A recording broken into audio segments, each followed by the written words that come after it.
And welcome to live coverage of day 2 of this Bob Willis Trophy Final between Essex and Somerset. Just 44 overs played yesterday due to rain, but the good news is the sun is out, although I must say it is pretty chilly here on day 2. A bit of rain perhaps coming in later, but we're hopeful to get a lot more cricket today. Rob Keys alongside me. Let's just remind you of what happened yesterday. Essex won the toss, put Somerset into bat.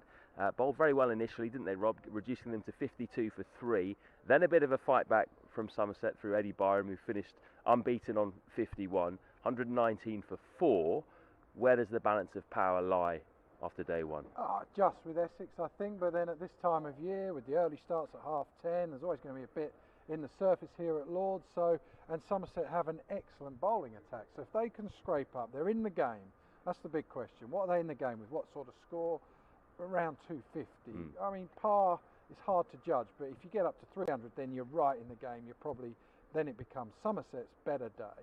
But yeah, if they get up to there with their seam attack, I think they're looking all right.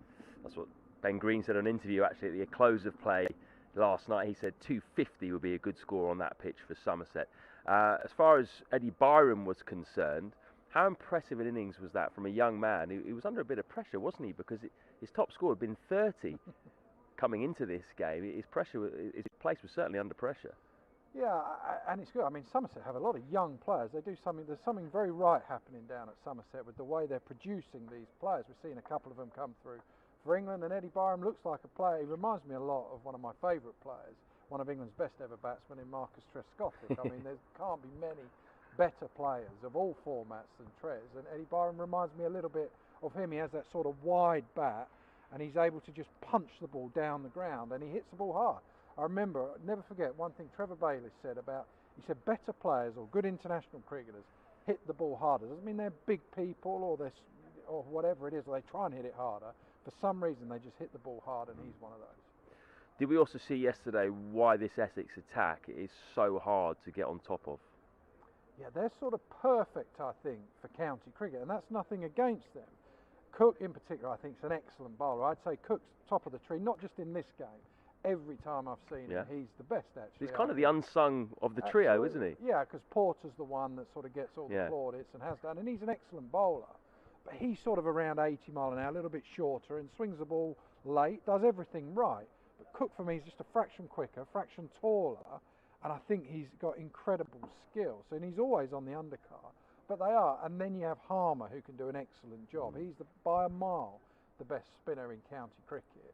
So it's going to be interesting when you see Somerset bowl, because Craig Overton's put on a little bit more pace. Lewis Gregory, people like that.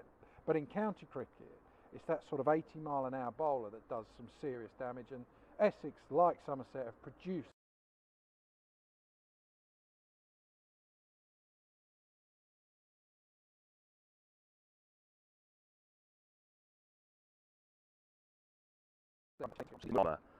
today, just this lefty. Well, I think the plan has to be to go with the seamers. So you'd go Cook and Porter, you'd let them go, and then you've got Beard, who actually let them down a little bit yesterday. 6 and over it went. Yeah, and then when the pressure was building, that actually got Eddie Byram going on a surface where they wanted to try and rein him in a little bit.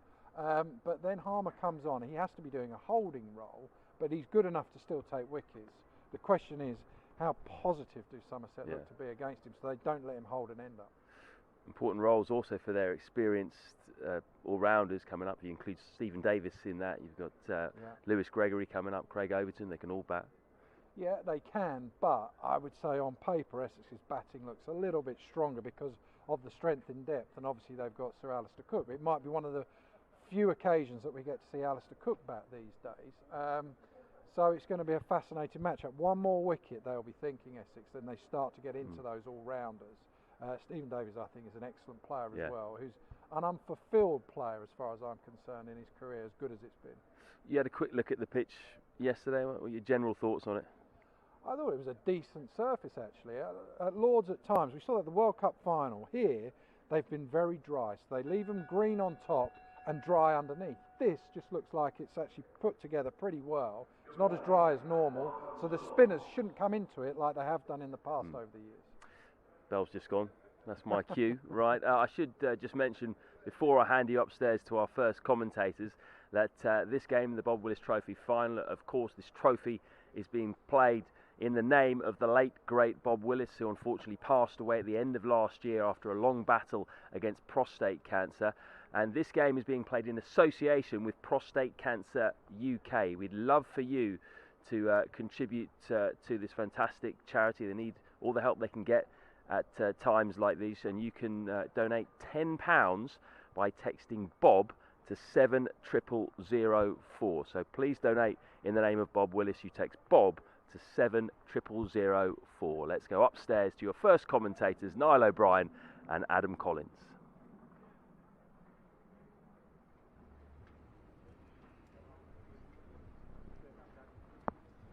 Thank you, Matt Floyd and Rob Key. Adam Collins with you here, and Niall O'Brien as we wait for the teams to cross the rope beneath us here in the pavilion end of Lord's. A gorgeous day, Niall, compared to yesterday when it was grim and the lights were on throughout the first session. A contrast today, the sun's shining. Looking forward to a full day of Bob Willis Trophy action. Yeah, good morning. Good morning, everybody. Cracking weather, cracking batting conditions. Really nice morning for Stephen Davis and Byron to continue where they left off. I thought they did well yesterday. I thought they did very well yesterday, actually, the two left-handers. The back end of the day could have been very awkward under lights, very gloomy, a little bit of drizzle in the air. Essex would have been licking their lips trying to get 5 and 6, but Somerset, well, they stood firm. It felt like they may have got away with one there when the rain came at just the right time. It would have been a very tricky session, under lights, dark, gloomy, but the rain fell just after Byron passed 50, which wasn't a bad outcome for Somerset after being sent in. No, I thought they did very well. I thought Essex were very good with the ball. I thought they bowled a good probing line and length time and time again. It's what we're accustomed to seeing with Essex. They tend to hit a good line and length and attack the forward defence of the batsman. Bowl very few short balls, but they bowl aggressive line and length, trying to hit the top of the off stump. Disciplined, they don't give many runs away, and I thought Somerset held firm. It could have been a lot worse for Somerset, and as they've come through yesterday, okay, fairly unscathed, 4 wickets okay, but they've still got batting to come. Gregory's still in the hutch, Overton bat. Beautiful conditions. You couldn't ask for a bit more perfect batting conditions. Blue sky, bit of sun, it's not too cold, wicket is good. We've seen both team attacks throughout the group stages of the competition perform exceptionally. With that in mind, and seeing what we saw yesterday from Essex with the ball, what would Somerset be thinking about today in terms of their first innings tally? Well, I think if the two left-handers can get going and bat well, there's no reason why they can't bat, ideally bat a couple of sessions. If you can tick along at 3 and over for 2 sessions, they'll be up around that 300 mark, something along those lines, 280, 300. I think back end of the season, if you get anything near 300 in your first innings, you're in the game. I think it's unrealistic to look too far ahead.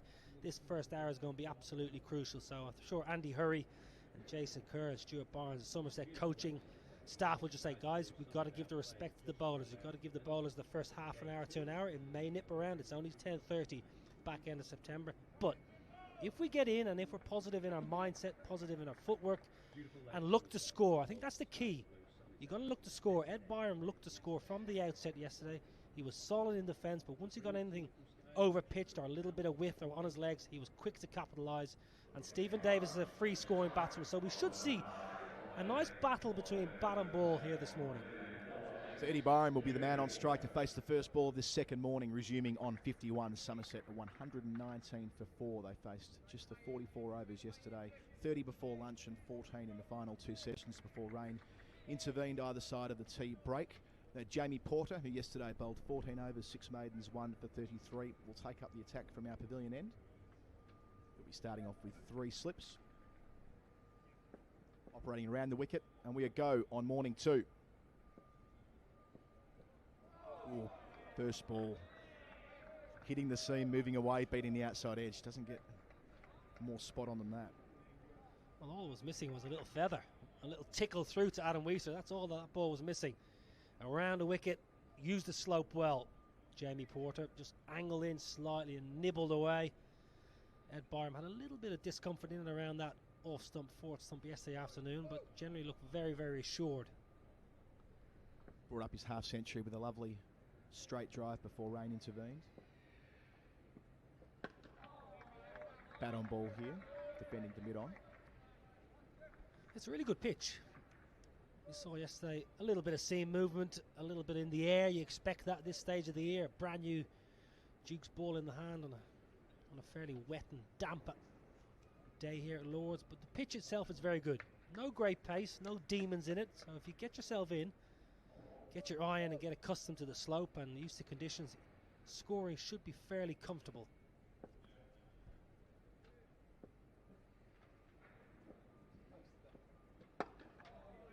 Byram started this competition. Well, he's bounced around the batting order, ended up at number 5. Only his highest score in the group games was 30. Of course, you've seen a bit of him over the years through the various different competitions he plays in. He's played a lot in Zimbabwe as well. That's where he originates from. Has the Irish passport, which I'm sure would have been of interest to you at different stages, Niall. But an opportunity on this big stage to really advance his credentials as a 4-day player. Indeed, a 5-day player, as it were, given this final's being played with the extra day.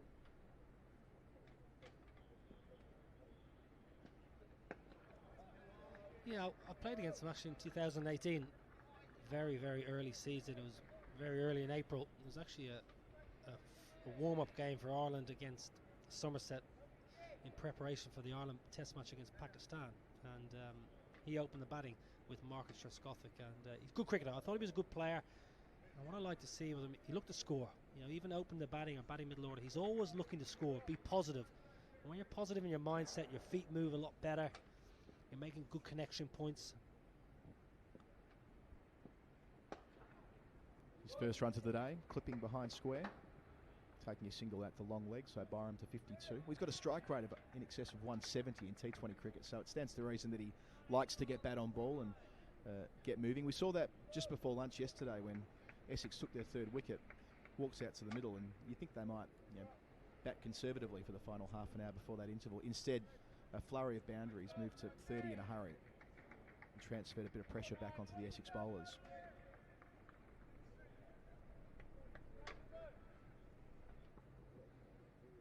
So Davies to face his first delivery of morning 2, resuming on 13 not out. Soft hands through the cordon and down to the rope for 4. So his first ball goes to the boundary, moving to 17 from just 21 balls, 124 for 4 at the end of the first over on this second morning Somerset. Davies made a century in his competition, of course. Also in the first round, made 81 not out against Glamorgan in a massive 10th wicket stand with Brooks. They put on over 100 together. Good old Jack Brooks, the all-rounder. One of your favourites, isn't he? My old housemate, Jack Brooks. Calls himself an all-rounder these days, Brooksy. Stephen Davis actually got off the mark yesterday with a boundary down to fine leg, down to third man, I beg your pardon, with the outside edge. Similar to that previous ball, but all in control. It might have been a thick outside edge, but he let the ball come into him and just let the ball almost roll off the outer half of the bat. It's quite controlled. There's nice work from Stephen Davis, who never looks in a hurry, never looks flourished or worried at all. Fine player. So Sam Cook getting the first opportunity from the nursery end this morning. Oh, and immediately beating the outside edge of Byram there. Bring him forward. Cook the pick of the bowlers for Essex yesterday. Yeah, he was very good. Operating at brisk medium pace. He tended to pitch the ball up, got a little bit of shape. Probably moved the ball more than Porter or Beard. Looked a nice bowler. Spoke well after play as well. Just spoke of a unrelenting line and length and just trying to accumulate the pressure from both ends. Very simple task. There's 3 slips. Byram just pulling his bat inside the line, last possible moment. We see a lot of bowlers on the county circuit operating, 80 mile an hour, 82, 83, and it's just that we get a lot of wickets at county level. It's just whether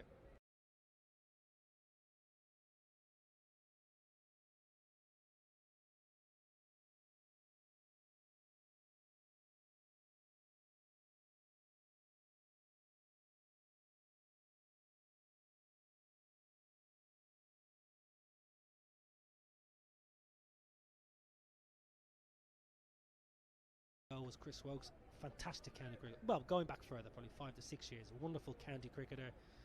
He bowled around 82, 83 miles an hour. The general perception was he needs to bowl a bit quicker. You watch Chris Wokes bowl now, he is quicker. He's 86. He's got a good bumper. He's added that yard of pace, and now he's a really important cog in England's red and white ball squads.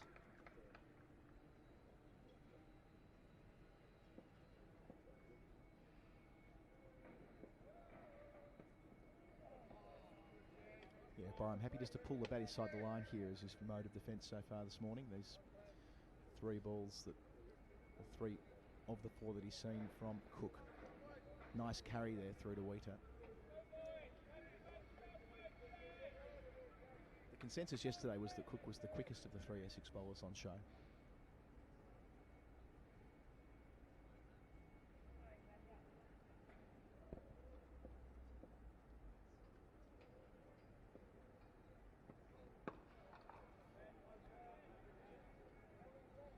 Playing nice and high in the crease there, Byram. Heard Mike Atherton make comparisons yesterday to the way that Marcus Trescothick used to set up at the crease. Well, it'd be foolish not to listen and learn from the likes of Trescothick, and Ed Byram would have started his career at Somerset opening the batting with the great man. So, wonderful cricketer Marcus Trescothick. I always felt he had a very wide bat when you stood behind him keeping wicket. His bat looked so wide to Trescothick's.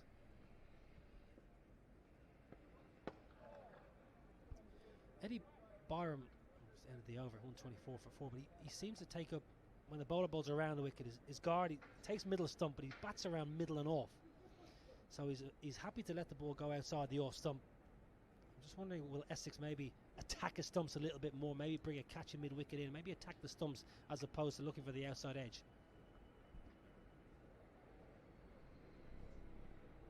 It's the last ball of that Cook over, finding the inside portion of Byram's blade. A little bit of movement back towards the left-hander from around the wicket. Good first set from the nursery end.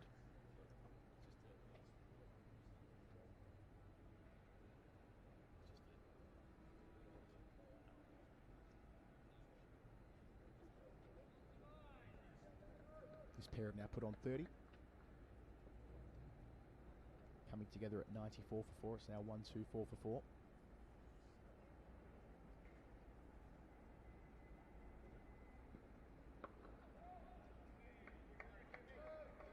Again, soft hands there from Davies, who averaged 46 in the group stages, making 274 runs. That aforementioned 81 not out against Glamorgan to start the competition. He made an unbeaten 123 not out against Warwickshire. So in good nick at number 6.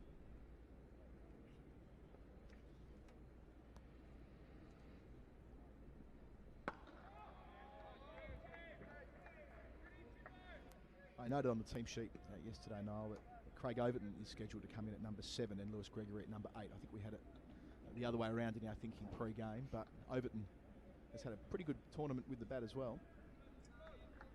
Yeah, but you'd be surprised, Lewis Gregory, who's trying to force his way into England consideration, you would think he'd be saying, listen, I'm going to come in next instead of Overton.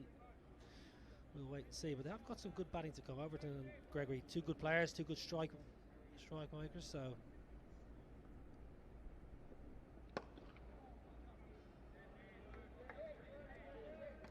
squeezing out to point.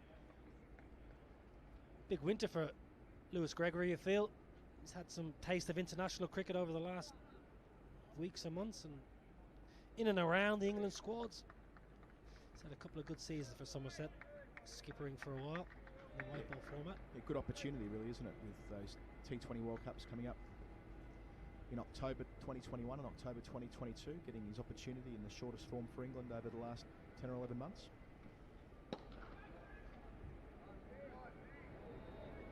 Yeah, he's a good cricketer, Lewis Gregory. Bowls well, bats well, good in the field, wholehearted cricketer. It's just such an abundance of talent, really. Obviously, Ben Stokes missing a bit of cricket over the last few weeks.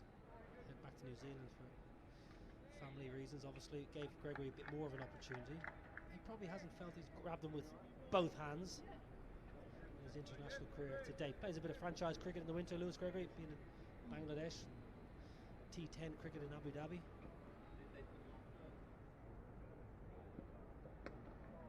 Again, using the outside portion of the bat, Davies. The second time he's profited there this morning for a second boundary, moving into the 20s. He's 21. Somerset 128 for 4. Well, that was more streaky. That was more of a streaky edge, and Essex had just moved the fielder from third slip into a fifth slip / gully region.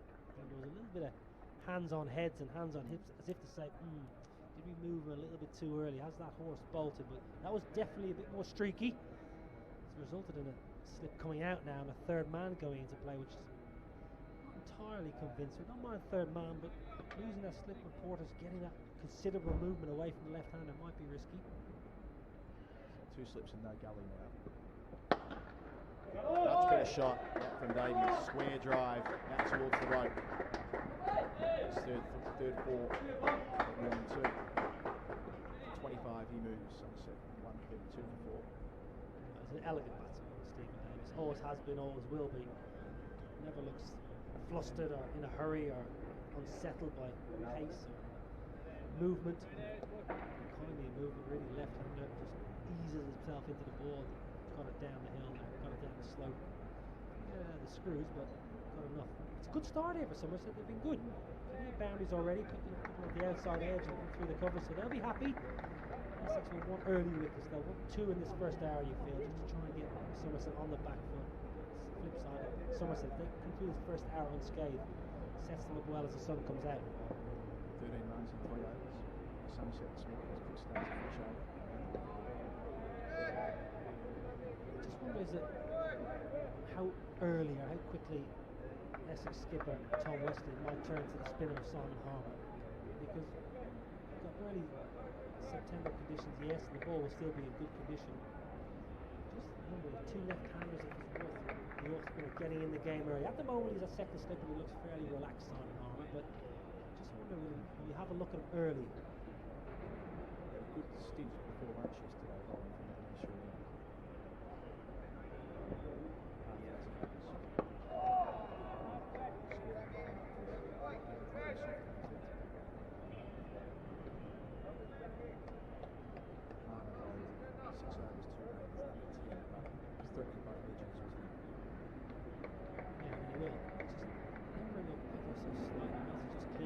muck off his spikes. What sort of he's doing a stretch there, just cleaning his boots, Simon Harmer.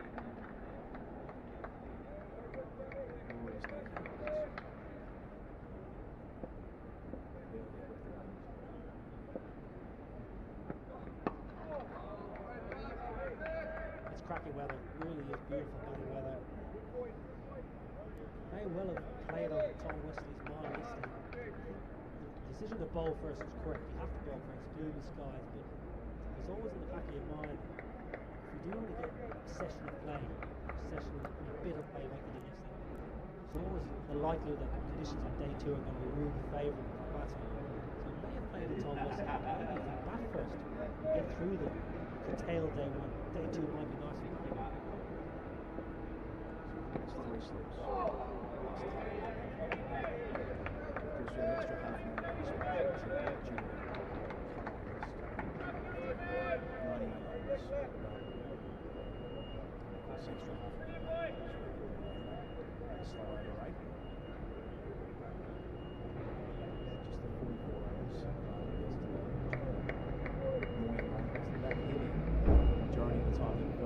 Heavy, really did come down. It was a straight short of afternoon. We thought we'd get back on. It wasn't to be. A few overs before it turned. Russell played. It was heavy enough rain when I was walking back to the hotel. I got absolutely drenched. It's only about a 70-yard walk on my cream trousers. Well, they look very dark. Absolutely lashed down. We got caught in a storm as well. It was a short sharp run, which was an experience through the day. Maybe 6 seconds this morning. Maybe later today, let's hope not. 3 slips. Nice and quick ball play. Right Byron. Defending in front for it to end the 4th over of the morning.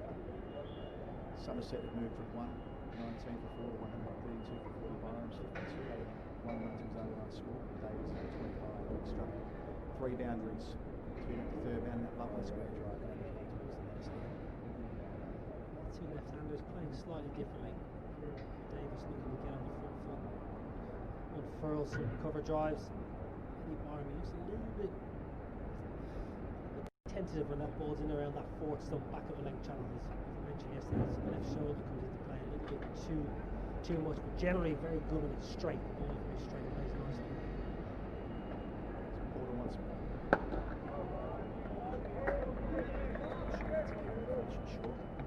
Mention Byron is also Irish passport. The past has been quite interest for Irish cricket. There might be opportunities. Is that a discussion as well?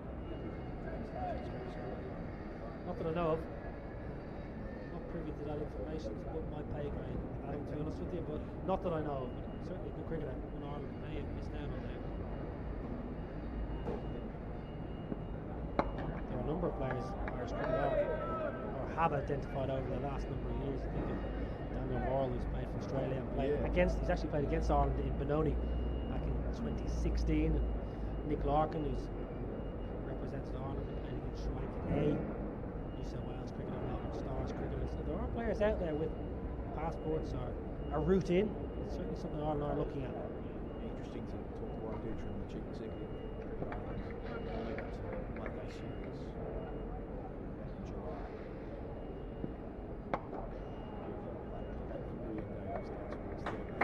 Position into single instead of the boundary because of that 133 for 26.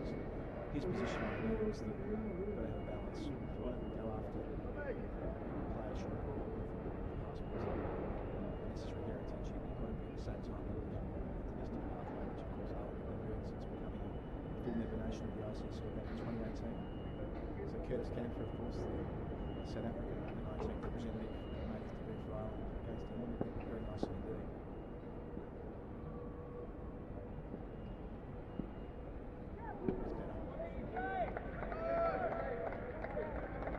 Drawing Byron forward there.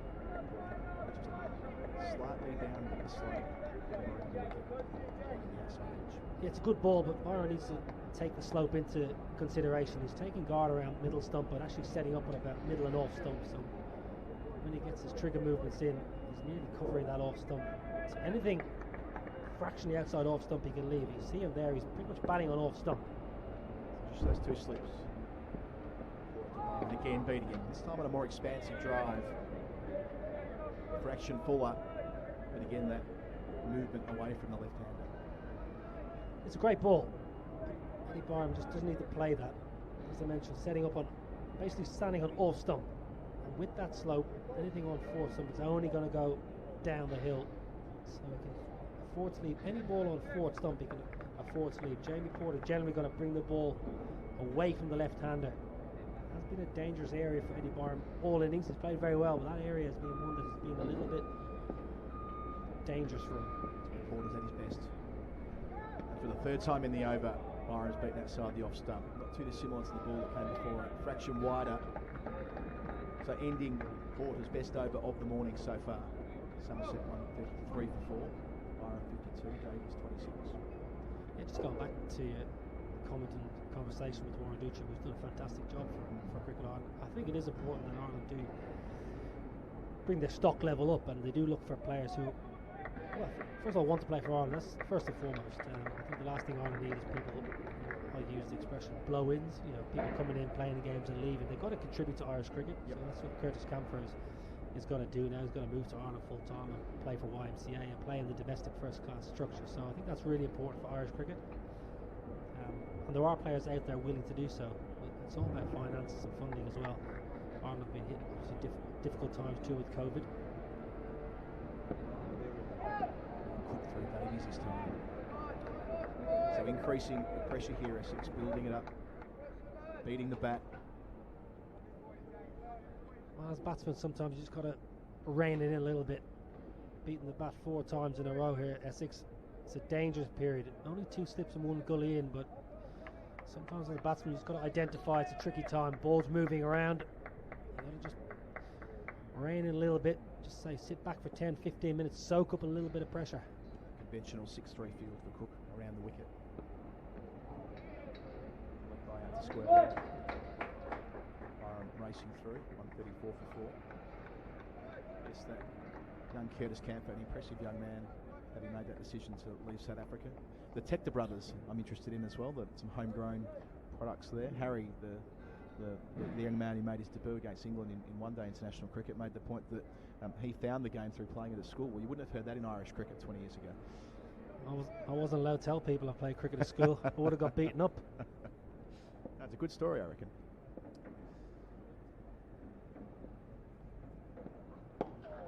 Shot. Byram on the front foot through mid-wicket. All the way along the ground into the rope in front of the mound stand. That's the shot of the morning. Byram to 56. Well, that's where he's much more comfortable, Eddie Byram. Anything outside fourth stump, it's a little bit of a danger area, but once you come on those stumps, he takes guard on off stump. Once you come onto that middle stump, he's very good through mid-wicket, through square leg, always looking to pounce. That was a good shot. Didn't try to hit it too square. Got his head in a good position, just clipped it through mid-wicket. Once you get it past that infield down the hill, it's going to be four. That's a really good shot. Sam Cook needs to hover around that fourth stump area, that little bit of shape away. He now has 3 slips. But again on leg stump, Byram just pushing out towards forward square leg. No run there. You haven't even mentioned the best Hector, Tim, the youngest of the 3 brothers. He's the best of the lot. He's going to be a fantastic cricketer. Being coached by Ed Joyce probably since he's about 8-9 years of age now, I reckon. Ed Joyce thinks he's the best of the 3.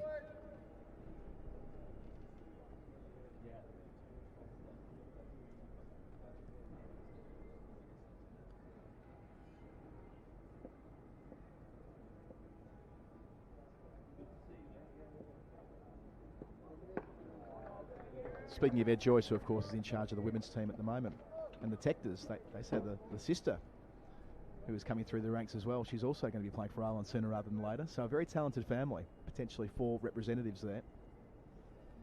Well, that would be something. Their old man's the best of the lot of them. Heatley Tector calls himself the legend HT. He might be watching back in Dublin. Wonderful man. Yeah, they're a good cricketing family. That's often the way in Ireland. A lot of families kind of inherently love of the game. Hockey and cricket, there's a lot of crossover between hockey and cricket. So last ball of the Cook over, played off the back foot by Byram, out to backward point, no run. So 50 overs gone in this Somerset innings after being inserted on the first morning. They've made their way to 138 for 4 as we reach our first COVID pit stop for the morning. Every 6 overs we'll have a hand sanitizer break throughout the course of this fixture. If you haven't been tuning into the Bob Willis Trophy streams through the course of summer 2020, a strange but necessary part of what we're doing here to ensure that it's a COVID safe environment. But as we noted yesterday, it hasn't seemed to flow on to too much overtime. They're still getting their overs in, and they're just become conditioned to having a quick squirt of the hand gel and getting back to their positions. Don't get me started on over 8s. Bane of my life, teams being slow through the overs. Watching test cricket and teams only getting 82 overs in a day really does frustrate me. And it must frustrate all the paying public as well. But it's been a good start here for Somerset this morning. Excellent first half hour. They've weathered a bit of a storm, picked up a number of boundaries, and the 2 left-handers look good. They're looking positive, looking to put bat to ball. Essex will be probing. They want 2 in this first hour, and Somerset on the flip side, if they can get through this first hour unscathed, they're going to set themselves up nicely for hopefully a good afternoon and a good morning's batting. As you mentioned in the previous over, Niall, with that pressure being built up, a series of dot balls, beating the outside edge, but then that release shot through mid-wicket from Byram in the previous over, racing out to the boundary at deep mid-wicket. The responsibility back onto the shoulders of Jamie Porter to find the breakthrough. Oh, shout for leg before. Couple of noises perhaps, Niall O'Brien. Maybe height as well. Well, it looked a little bit high to me. Stephen Davis batting on about middle and leg. Hit him on the back leg. Didn't get a stride in, but I think it just hit him above the pad, so I think it was probably a little bit too high. Porter looks absolutely perplexed. Cannot believe umpire Rob Bailey didn't raise the finger. Rob Bailey and Russell Warren, 2 ex-Northand Steelbacks, officiating in today's game. Yeah, watching it back, I don't think height was a concern. But maybe a couple of noises. So Porter again with these 2 slips to Davies. That time bat on ball, out to extra cover. Well, I said Stephen Davis very rarely looks flummoxed or under any kind of pressure. He's got a good poker face, because that was probably closer than he thought, unless there was a feather. Gets in a good position that second ball though. Absolutely rocks forward defence right out of the middle of the bat. Two contrasting left-handers posing different threats here, Jamie Porter.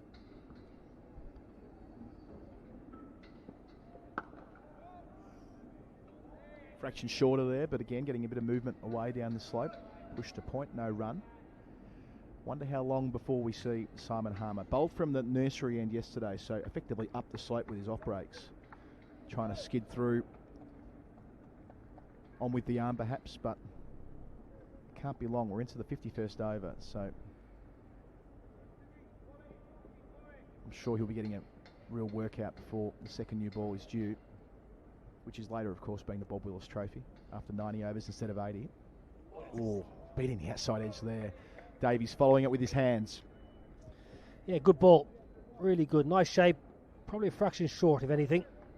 It looked good. Carried through to the keeper. It's kind of a ball that you get excited about behind the stumps, but generally probably a little bit too short. Gave Davies a little bit of time just to see it and see it move and maybe do a little bit too much. But under pressure here, Davies. Jamie Porter's ball a good spell here. Could easily have had 2 or 3 this morning. Need to capitalise here now, Essex.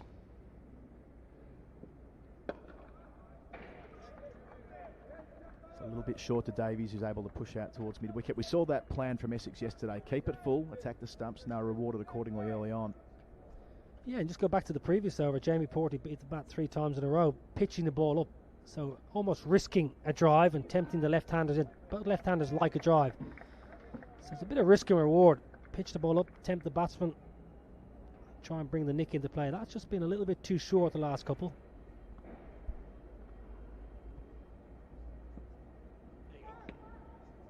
That's more like it, Niall. Again, a fraction wide, but Davies was tempted into a drive. So good contests from the pavilion end when Jamie Porter's in operation. End of his over, 138 for 4. This pair have now put on 44 after coming together when the score was 94 for 4, when George Bartlett was caught in the slips from the bowling of Jamie Porter. In between those rain delays, those frustrating interruptions yesterday. Bit of cloud cover over Lords for the first time this morning now. Yeah, it was a frustrating day yesterday weather-wise, but I thought it was intriguing cricket. I thought it was a really good battle between bat and ball, and we saw some young players for Somerset. Lammonby, Green, Bartlett. See a little bit more about them in testing conditions. It was interesting to see. Cook around the wicket. Playing through mid-wicket is Byram, picking up a single. Nicely played. Out towards Ryan Tenduscarter. Perhaps this might be the end of Cook's spell from this end. They might look at Harmer soon. They do need this breakthrough. They can't let this drift, Essex. Having done the hard work in the first half an hour. 3 catches waiting. 2 slips in a gully. Oh, there it is. A little feather from Davies through to the gloves of Wheater. He's gone for 27. And after a lot of hard work from the Essex seamers this morning, they've picked up their 5th wicket. Somerset 139 for 5. Well, it's been coming. The last 5 to 10 minutes, Porter and Cook, they've beaten the bat 6-7 times in around that channel. 4th stump, a little bit of nibble away.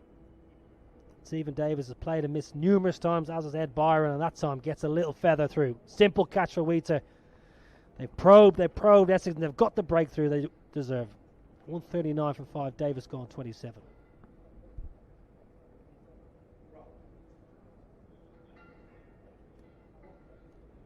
Should that fall the 5th wicket? I'll make way for Mike Atherton after a few further words from Noel O'Brien. Yeah, disappointment for Stephen Davis. Was looking to put bat to ball all morning, and when you're risking putting bat to ball on condition of just offering a little bit to the bowler, you're going to present an opportunity. They've beaten the bat 3 or 4 times in the last couple of overs. Essex, they deserve that. They deserve the wicket. Simple catch through to Adam Wheater. Davis looked good, but he's got to go 139 for 5. I'm going to go for a cup of tea. Michael Atherton. Thanks, Niall. Yeah. First wicket, Sam Cook, who was the pick of the bowlers yesterday. operating round the wicket, as both seamers have, to the left-handers this morning, and finding enough movement to take the edge. It's a brighter, fresher day. Feels like a slightly better day for batting. Floodlights are not on, not quite the level of cloud cover that we had yesterday, but it is a bit cooler. Most of the Essex players began the day in shirt sleeves and quickly called on the 12th man with an extra layer or two. And on the half hour, they've got the first wicket of the morning. So Craig Overton, who's had a terrific season this year in the Bob Willis Trophy, joins Eddie Byram, who's taken his overnight score from 51 to 57. And Somerset 139 for 5. So looks like the slip cordon will get a bit of extra company. A fourth slip comes in for Craig Overton. So 4 slips, a couple on the offside saving a single and 2 on the leg. And here's Sam Cook. Rob Key has slipped in. Morning, Rob. How are you? Morning, Ath. I'm good. Came up from Canterbury again this morning. A pleasant journey? Yeah, not too bad actually. No dramas on the way, no road work, stuff like that. And now Train's completely empty? I tell you what, not completely empty, but normally you're sort of standing room only, but there's seats everywhere. Car parks deserted pretty much. Mask wearing percentage high? I'd say 100%. Good to hear. Oh, an edge again, is it? No. There was a sound. Must have been bat on pad, or maybe didn't carry through to Adam Wheater. But Sam Cook has looked dangerous throughout this game. Yesterday morning he was certainly the best of the seamers, bowling 2 spells, one from the nursery end and one from the pavilion end. He looked threatening every time he had the ball in his hand. Yeah, absolutely spot on. The pick of the Essex bowlers, I think he has been for a while actually. There's a huge amount of skill. I remember watching him. I had to do a thing at pre-season with the Essex players 2 or 3 years ago, and I was sort of at the top of the mark at the nets.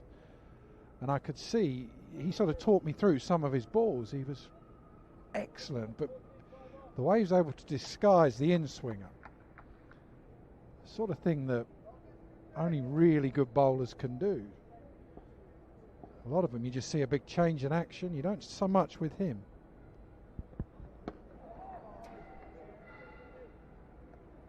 Well, the end of an excellent over, 139 for 5. We don't have a speed gun on this broadcast. If we did, had we a speed gun, what kind of pace do you think the speed gun would show Sam Cook at? I reckon he'd be around 81, 82, something like that. And therefore, let me throw that further on. If somebody was to say to you at the higher level, at test match level, in the round, as in not just Duke's ball, English conditions, but Kookaburra ball and abroad, can an 81 or 82 mile an hour bowler of Cook's pace be successful? Yeah, but I don't think the pace is the key. I think it's the skill level that he has. Look at someone like Jimmy Anderson. He would be, what, 82, 83 miles per hour? At times he goes up to 85. What was Mohammad Abbas this year for Pakistan? He's about 78, wasn't he? Absolutely. It's that wrist position, I think. The best bowlers have the best wrists, and they can get movement out of a lot of surfaces, even in Australia, in India, places like that, because they got a good wrist. Jamie Porter, a bowler of, I guess, similar pace. Maybe Cook is marginally quicker than Porter, would you say? Slightly quicker arm, hasn't he? I would say the difference is Porter, to me, and I played against Porter, I think he's an excellent bowler, but he doesn't deliver the ball, it seems, from quite as high or as upright as what Cook would do. So I would say Porter is more of a swing bowler, whereas Cook is more of a nipper. He nips the ball off the seam.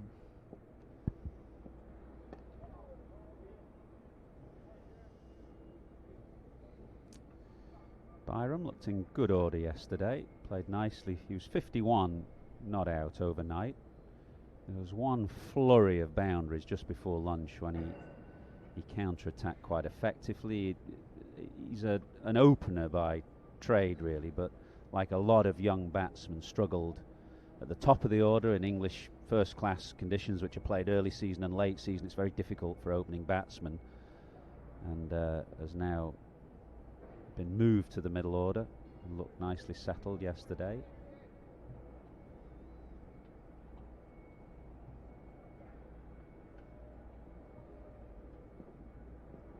Porter back over the wicket to the right-handed Overton. Missed out there. That was a real hit-me delivery, one to get off the mark, but Overton picks out backward point. Here's that big lunge forward.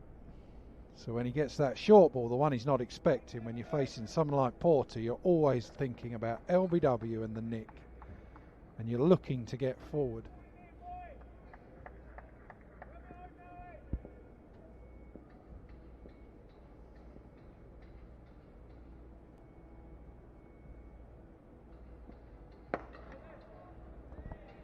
What did you write about in the end? Yesterday it was a quiet day when the rain ruined it, really. So you had to do a piece on the day's play that never really happened. Yeah, 44 overs. Well, there was enough, wasn't there? It was nice to have a look at Eddie Byram and Essex's seamers. In fact, the question I asked you about Sam Cook was a comment from one of the readers of the underneath the piece that I wrote, asking about, is it possible for bowlers of a slightly lesser pace to be consistently successful at the top level? And he picks out backward points again. And of course, there's been so many examples of bowlers who have been successful, but I do think to be around about that 80 miles an hour mark, you have got to be exceptional to be successful all around in every country and in all conditions. It's something I've thought a lot about, often thinking back to my generation of whether a bowler like Martin Bicknell, for example, had he had a more prolonged career, a longer career for England, how successful would he have been?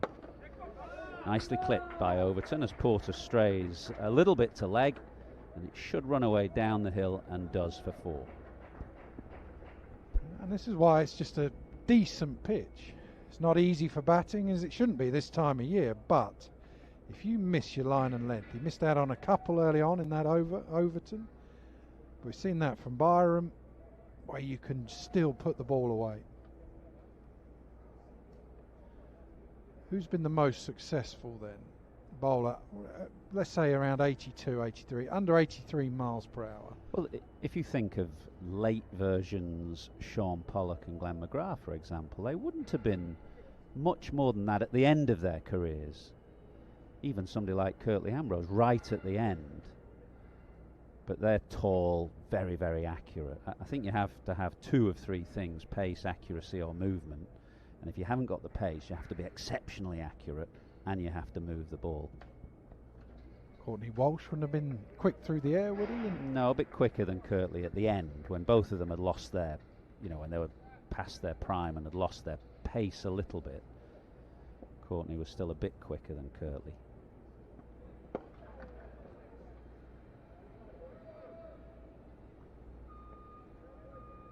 Martin Bicknell was a case in point. Wonderful bowler in English conditions. And I've often thought, had we picked him time and again, how would he have gone? How would he have gone in Australia, in South Africa? I suspect he'd have had a pretty good career at the end of it. But he would have been Mohammed Abbas's pace, maybe, perhaps a little bit more.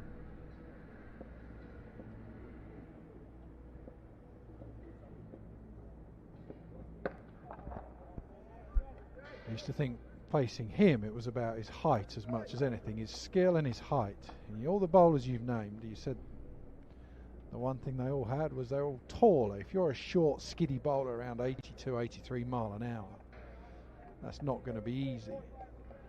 But that little bit of extra height just gives you a margin for error, because you get a bit more bounce off a good length, especially in Australia. The side that England won out in Australia, when was that? 2011, wasn't Express. Yeah, it's a good point. That was an unusual Ashes triumph. Throughout the history of the game, England's triumphs in Australia generally have been pushed forward by bowlers of pace. Think of Tyson in 54, Snow in 71. But as you say, 2010-11 under Strauss, Bresnan, they dropped Finn, didn't they? They went for Bresnan, the more accurate seamer. But it was an unusual summer down there in Australia for that particular series. Quite a cool, damp summer. Unusually so.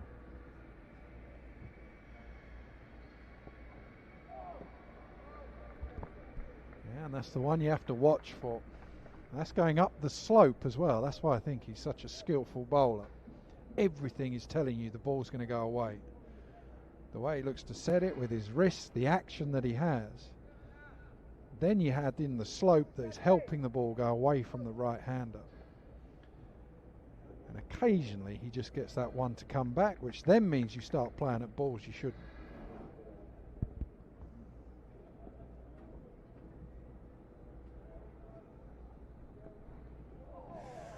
Beautifully bowled.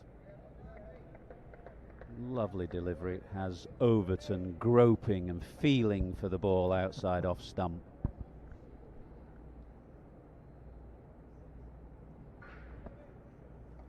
See, I'd put this fella in a pack of bowlers around the country that England would look at. Ollie Robinson would be one, the fella batting, Craig Overton, Ollie Stone, people like that. There's a few more around, but I'd put Cook in there as well.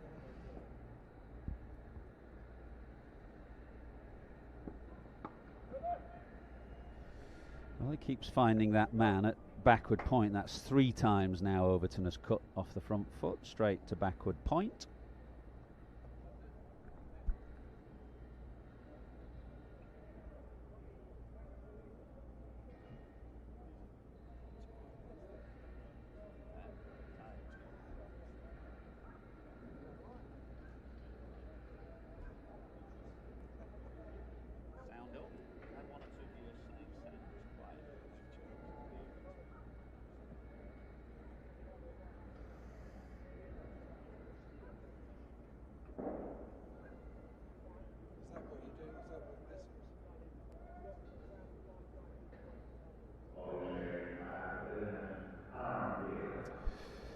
First change of the morning, first bowling change of the morning. Jamie Porter giving way to Aaron Beard.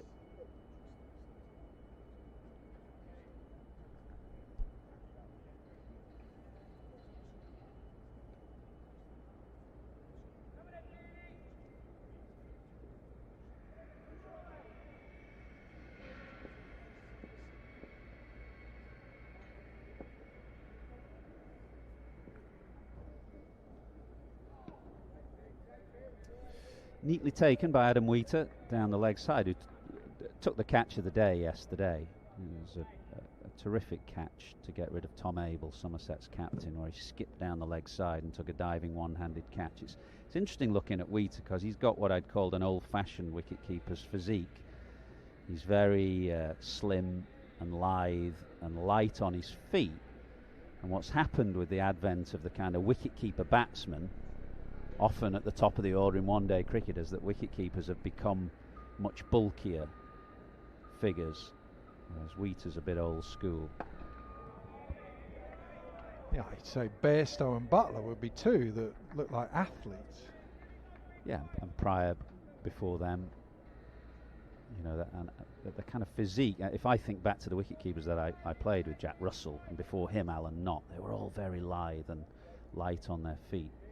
It's just a consequence of the wicketkeeper now being forced to bat, but generally wicketkeepers are expected to bat, and often in one-day cricket they play a very aggressive role, so you pump weights to try and make sure they can hit the ball over the rope, and that changes their physique. As what you see with Wheater, and again down the leg side there, he's very, very light on his feet. He takes 2 or 3 steps to his right and really skips across the turf. Not quite your shape, Rob. It's like a long setup for that.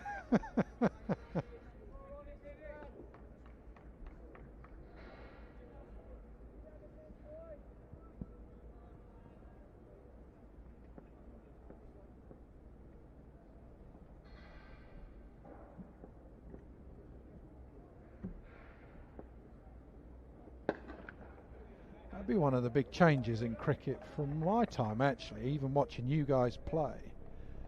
Batsmen, all cricketers now, you'd say they're bulkier. I mean, when you were playing, I don't whether your back would have hindered it. Would you have spent much time lifting weights in the gym? No, a lot of time running until the back went, but very early on, a lot of time running, pounding the roads, quite long distance running. When I was at university, I'd run to Grantchester and back every day, which is a good 6 or 7 miles or something. But very little time pushing weights, and you're right, I think that is a massive change. And of course everybody talks about the numbers of sixes that are hit in one-day cricket today and the different size of bats and boundaries, but I think the biggest difference is the physique and shape of cricketers who, as you say, generally spend a lot more time in the gym than a previous generation did. Bairstow being a case in point. I mean, looking at him at the end of the season in those one-day games, he looks incredibly well built now.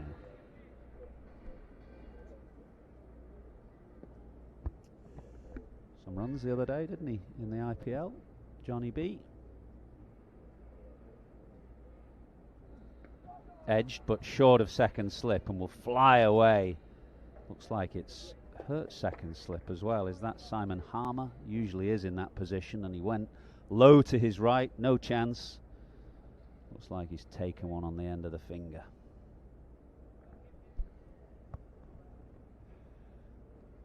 Yeah, I just got suckered in by the slope as much as anything. Just a ball that was wide of off stump, and it draws you into playing.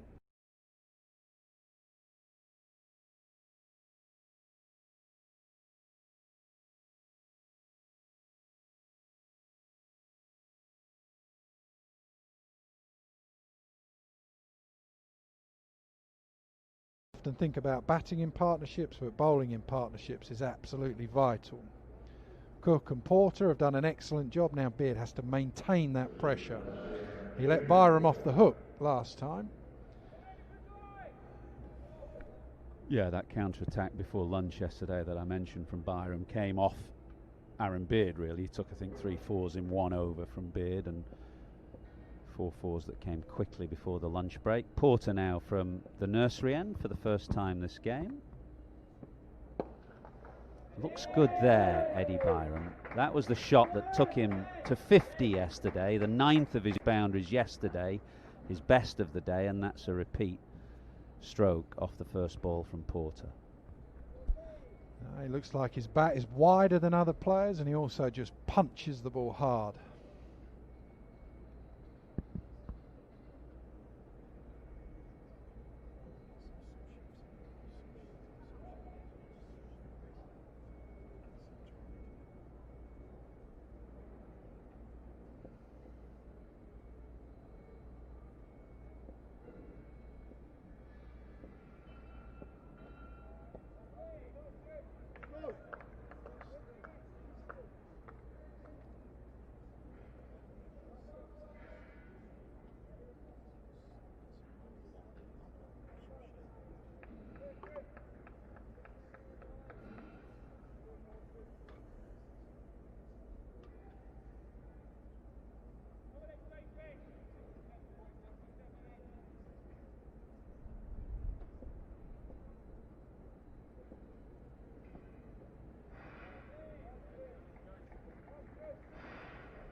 Just had 6 overs of spin yesterday. Simon Harmer bowled 6 overs from the end that Porter is operating now. I suspect if this sun stays out for any length of time, we may see the introduction of Harmer again in the not too distant future.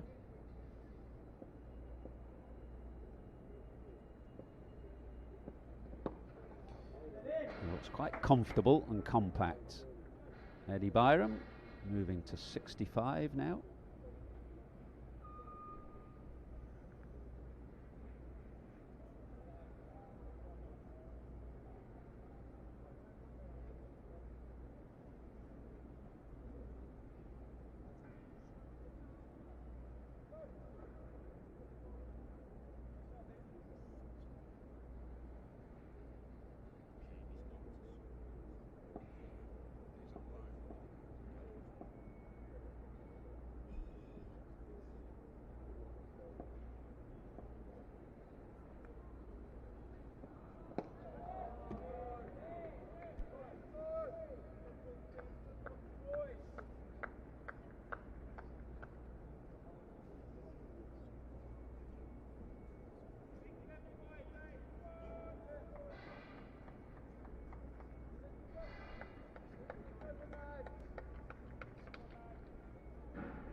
He's picking out the field as Craig Overton. He's looking to pull the ball there and does so straight to mid-wicket. I reckon that's 3 or 4 times now that he's had a ball that felt he should have scored off and hasn't. 155 for 5.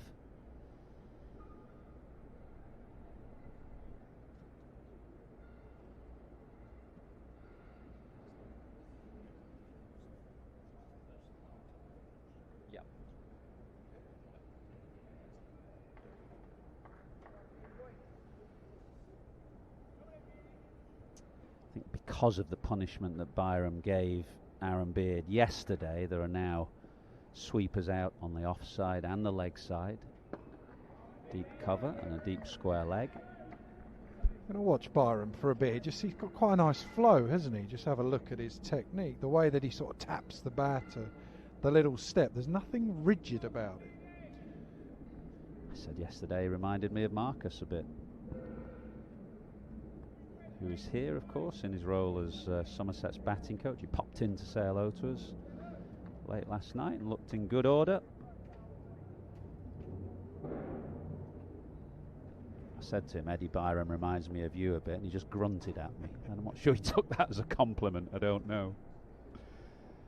But I think it's a nice position to have for Trez, isn't it, as batting coach here, because if you look at this team, the top order above Steve Davies at 26 and below. Tom Abel's the oldest at 26, and you can think they've got Tom Banton as well, who's at the IPL.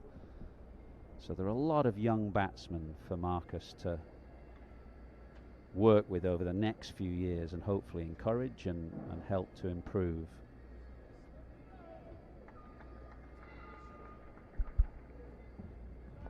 He'd have the makings of being an excellent coach, I think.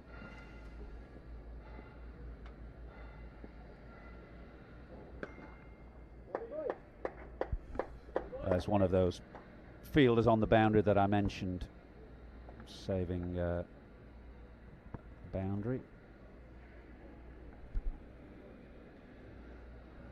I always think the thing about a coach as well, especially if you've been a great player, which in my opinion Marcus Trescothick was, whether it's Test cricket, white ball cricket, you've got to have that little bit of humility, and you've got to have an understanding that for everyone else they might not find the game as easy as you do or did. And I think Trescothick will have that. He'll have an understanding when someone's struggling, that what they're going through, then be able to communicate better.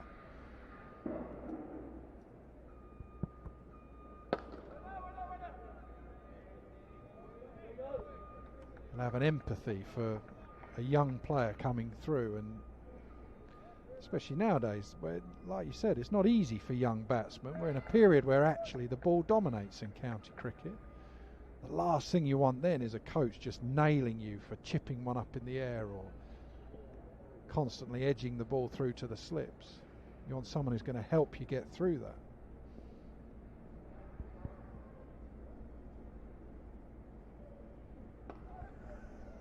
Not a million miles away from Gully as Overton drives firmly in the air. Gully is quite fine.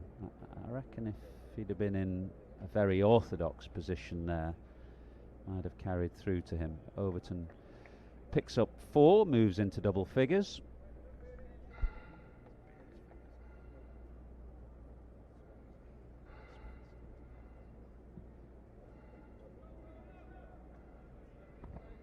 We forgot one of the great slower bowlers who's done well all around the world. Not an Englishman. He'd have been about 75 mile an hour by the end. Only just finished as well.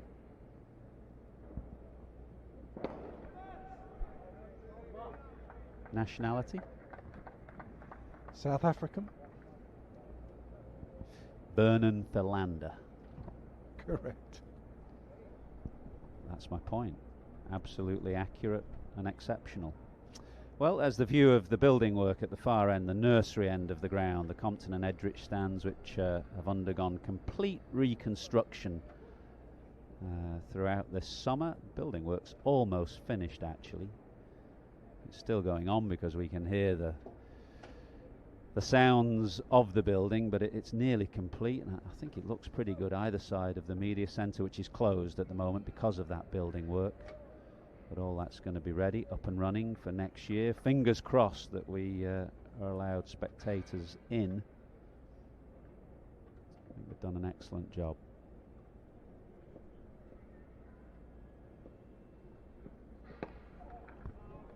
Got stuck in a lift on the World Cup final. You know, when you just see those lifts going up to the media centre, and you just sort of crammed ourselves in, myself and Sangakkara. How long were you stuck for? What seemed like an age, and Corky started having a bit of a panic attack. Sangakkara was like Bruce Willis in Die Hard, where he's trying to open up the vent above, and I think he was going to get up.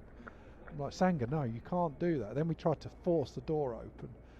I think it was me actually who took it over the limit.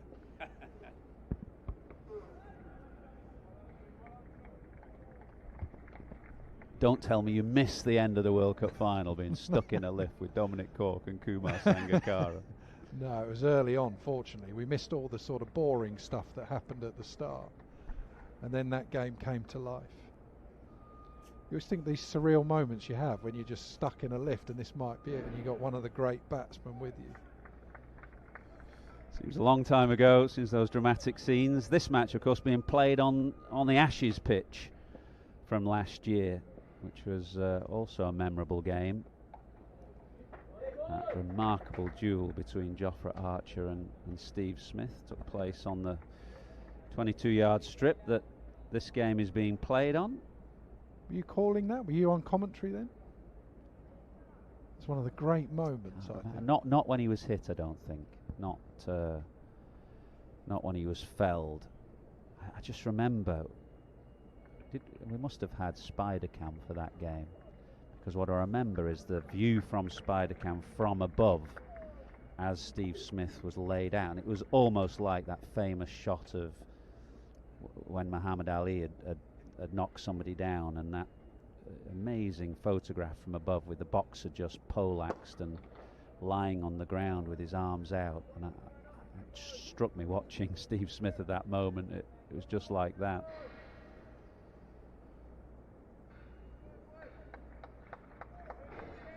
Neil Leifert, I think, was the photographer who took that famous photograph of Cleveland Williams being decked by Muhammad Ali. Do you know what? That's excellent knowledge. You've just, because no one's telling you that, are they? I just thought, seriously. I might be wrong though. I'm fairly certain it was Neil Leifert, who's a famous photographer for Sports Illustrated. Might be completely wrong there, but somebody will correct me, no doubt.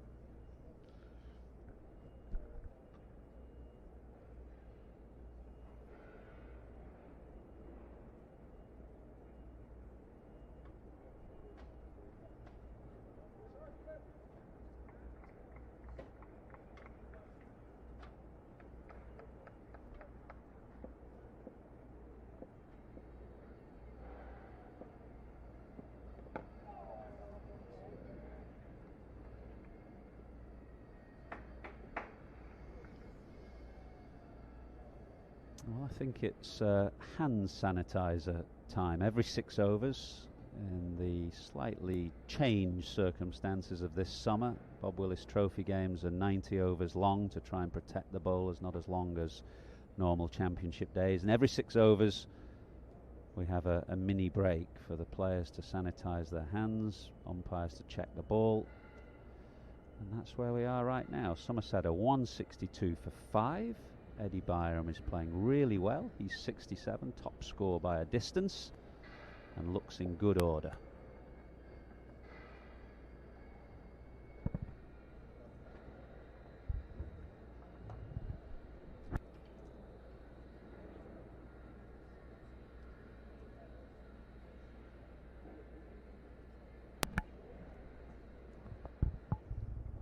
Mike Atherton disappears and Matt Floyd joins.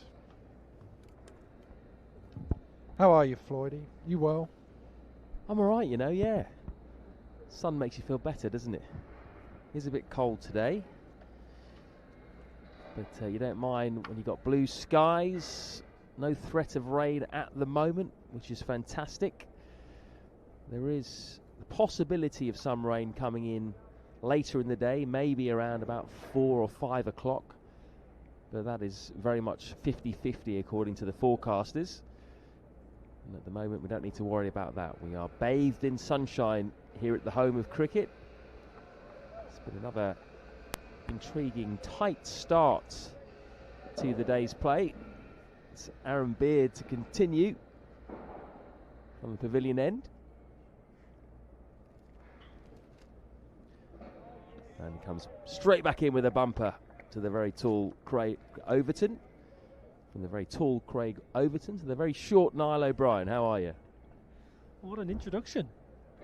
Shorty, I feel a bit underdressed up here without my Peaky Blinders hat, I must say.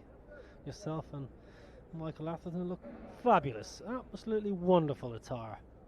Must do better, O'Brien. We'll get you one for tomorrow so you can join the club.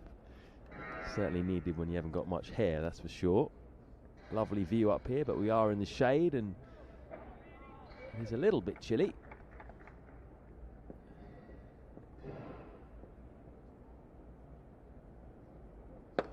Clipped away by Craig Overton, second time he's played that shot. And for the second time, the ball is running away down the slope here at Lord's for a boundary. He moves on to 17 not out off just 21 balls.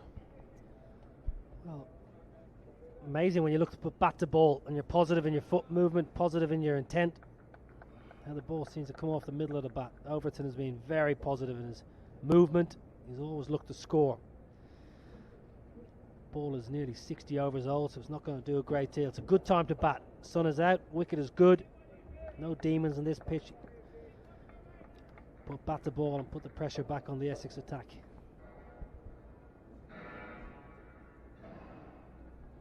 Another short delivery from Beard, who's charging in, but similar to yesterday, Niall, he's kind of let the pressure off a little bit that was built up by the two opening bowlers. He's still going at 6 and over, 8.3 overs, one maiden, 1 for 52 so far. Two opening bowlers, Porter and Cook, going for 2.7 and 2.08 runs per over respectively.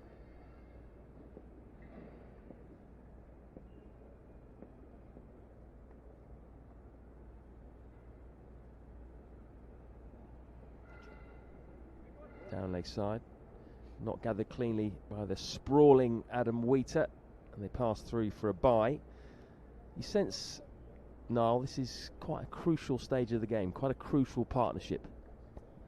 Yeah, well, I said this morning in the first 10-15 minutes, if Somerset could have a good hour,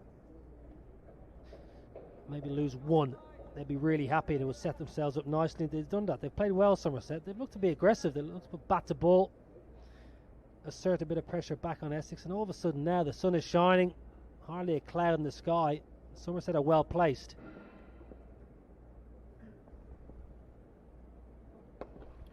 Well, miscue from Eddie Byram, squirts away through the gully area. They're going to come back for 2.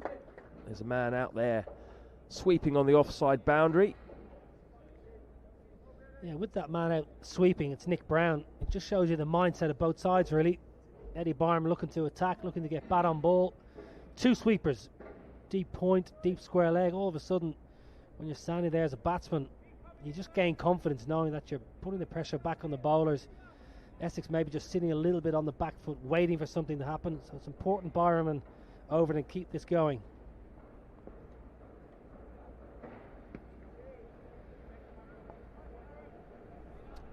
Over bowled 169 for 5 off 59. It's all about partnerships, and the Somerset coaches will be delighted. They weathered a pretty difficult day yesterday for batting. Lost a toss. Asked to bat first. It could have been a whole lot worse. Day was played under gloomy skies with lights on, a little bit of drizzle throughout. So I think last evening Somerset would have been fairly happy to have got through just 4 wickets down, and they've been very good this morning. Excellent this morning, in fact. Now that ball, the next 20 overs, 25 overs, going to be crucial. Try and up the score rate a little bit before that second new ball comes along, because that will do a little bit. Late summer conditions. Got to change though. Going to have Simon Harmer. First look at him today. Excellent bowler. He'll threaten the outside edge and inside edge. Got a short leg in place. Evergreen, Ryan Tendescata, beg your pardon. Might be a short leg. Alistair Cook. first slip, waiting to gobble up a half a chance. Yeah, it's Harmer time. 6 overs, 2 maidens, none for 10 yesterday. But he was threatening on occasion to both left and right-hander. He resumes from the nursery end.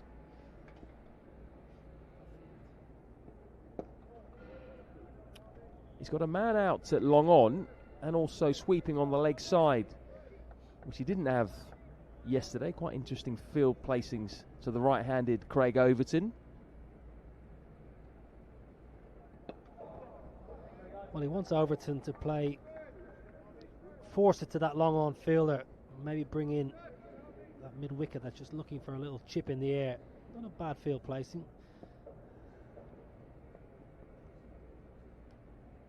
Drag down short. Overton pulls straight to that man out on the leg side boundary. Might feel that he missed out there if he just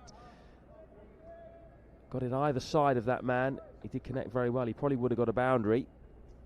Well, it's often the way now you see spin bowlers operate. They often have man back from the start and then get into the rhythm, into their spell, and then can bring the field in. Eddie Byron do that. Everybody's in. Not one sweeper to the left-hander. Interesting if Eddie Byram, who has been very proactive against the seamers, looking to score, whether he's got the confidence to maybe get down a sweep or even get down the wicket and take on mid-on and mid-off. Short again, and Byram takes full advantage, rocks back onto his back foot, pulls away, no man out on the boundary. Another boundary for him, he's up to 73. Well, it's all about mindset. Eddie Byram has been aggressive from the outset. Yesterday morning came in difficult conditions, looked to put bat to ball here against a spinner. Simon Harmer and Tom Wesley said, right, we're going to bring everybody in against a left-hander, see what you've got. Well, he's got plenty. Bad ball, smashed it away. Excellent batting.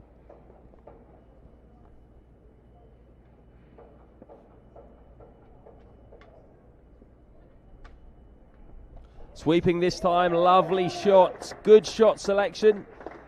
Once again, no man out on the leg side, and he has found the boundary, successive boundaries for Eddie Byram. Well, that's wonderful batting, because Harmer poses a real threat to left-handers, skidding on, and then he does turn the ball on any surface. So for Byron to, first of all, pull a shortish ball through mid-wicket for 4, and then get down, have the confidence to get down and sweep hard. Fantastic batting, really good from the Somerset man. They're in a good position now. Somerset 178 for 5. You'll be thinking, right, play well to lunch here, add another 40, 50 runs, keep these 5 wickets in hand, really well placed. Glorious batting conditions, always the risk when you win the toss and bowl. If the first day has got to be curtailed, what does day 2 look like weather-wise? Well, it's perfect, absolutely perfect for batting.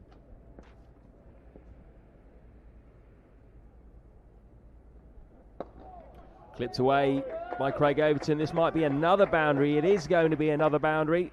So a good few balls for Somerset. That is 3 boundaries in a row. Getting a bit of momentum now. 182 for 5. Well, it's poor bowling.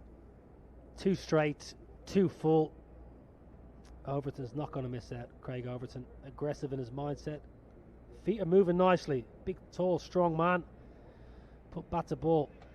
It's going to be a change in the field. That mid-wicket man's going to go to the fence. So all of a sudden, Essex on the back foot, under real pressure for the first time in this fixture. Somerset really gaining momentum. Oh, that's a big LBW shout. Got to be out surely. Very full. No. Not out, says Rob Bailey. That was very full, wasn't it? It looked quite straight from where we are, high up on the pavilion. And Aaron Beard certainly felt that should have been given out. Hands on heads now for a lot of Essex fielders. We'll have a look at the replay in a few seconds' time, let you know what we think. But certainly that was close. Pretty sure there was no bat on it. He was beaten for pace, Craig Overton. Aaron Beard almost didn't even look at the umpire. He just ran towards the slips with the Stuart Broad celebration / appeal. Not given.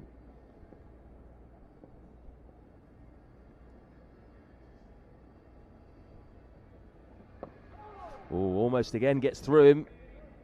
Big inside edge from Overton, stuck in his crease. Just had a dodgy couple of balls.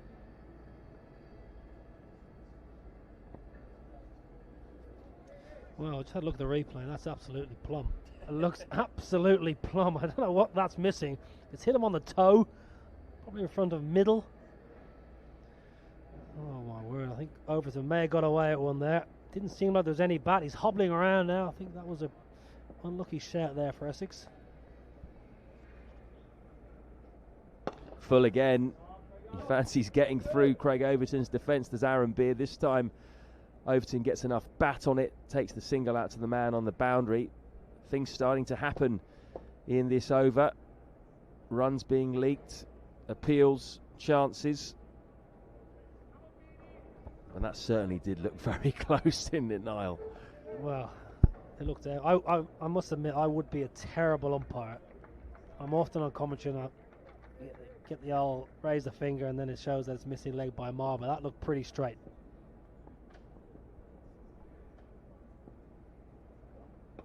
Down leg side. It's been a bit all over the shop. Aaron Beard this over, clipped away for a single by Eddie Byram, who moves on to 78, 184 for 5. And after a lot of good work this morning, particularly from Jamie Porter and Sam Cook, it seems as though Essex is just releasing the pressure. Yeah, certainly. Essex pride themselves on pressure from both ends, but it's been released the last 10-15 minutes. Runs are plenty. Beard's going at 6 and over. Essex may need to find a stop gap for a couple of overs from this end. Full again, driven down the ground by Craig Overton. It's creeping towards the boundary here at the pavilion. Caught up with though by Jamie Porter. Good work by him.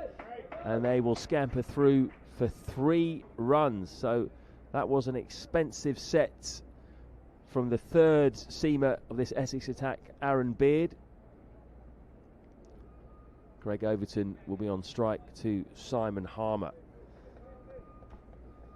Well, beautiful over for Somerset and going along nicely. Batsman in good place. Left hand, right hand. Contrasting batsman, but combining nicely and putting Somerset in a really good position. 2 quality sides fighting it out for the Bob Willis Trophy tournament. What a wonderful summer it's been. A curtailed summer, but the cricket that's been played has been good. It's the 2 strongest sides in the country. Rightly fighting it out at HQ. Overton looked good. We wonder whether he would come in ahead of Gregory, but so far so good for the big quick. Byram 78 looks really good. Harmer back on a good length. He will have been very disappointed with his first over. Couple of rare short balls from him. Then the sweep from Byram. He'll want to come back strongly with the next 5 balls. Short again though. Craig Overton middles it, but straight to the man at cover. Well, Simon Harmer's only bowled 7.2 overs out of 61.2, which is quite strange because he's an attacking bowler, but also generally very, very economical. Down the track, Overton.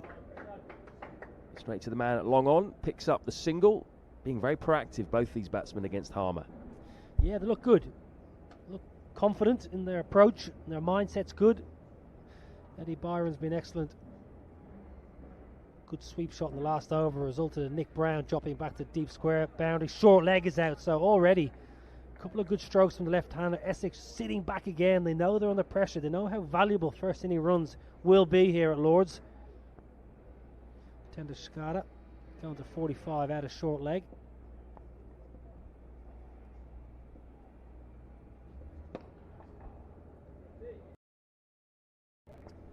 No need to do anything too rash. Eddie Byram, 78 red, playing well.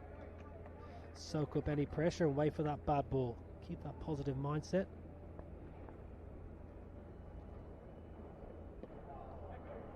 Well played again by Byram, just takes the single on offer, turning that one round the corner to the man on the 45.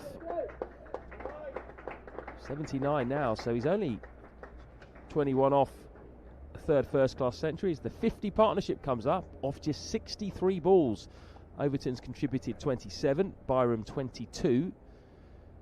So they've done it at a fair lick as well, changing the complexion of this innings slightly. Like a quicker ball, that one. Arm ball from Harmer, safely negotiated by Overton.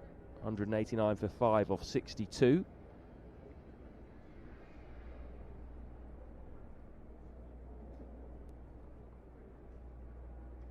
And things certainly have turned over the last few minutes.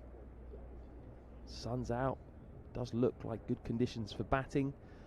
Somerset now might be thinking that they can get past 250, which was their stated goal last night in the interview given by the opener Ben Green. He felt 250 would be a good score on this pitch.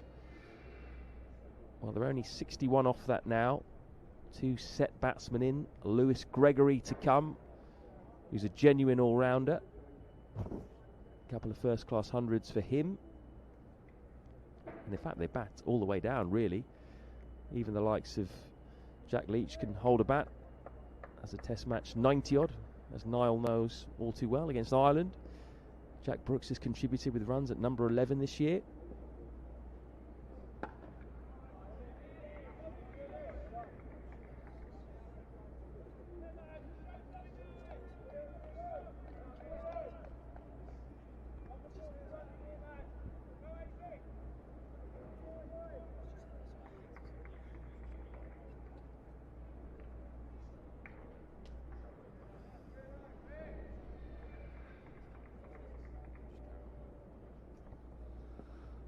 Well, Beard has been expensive. Around the wicket, Eddie Byram sitting on 79, not out.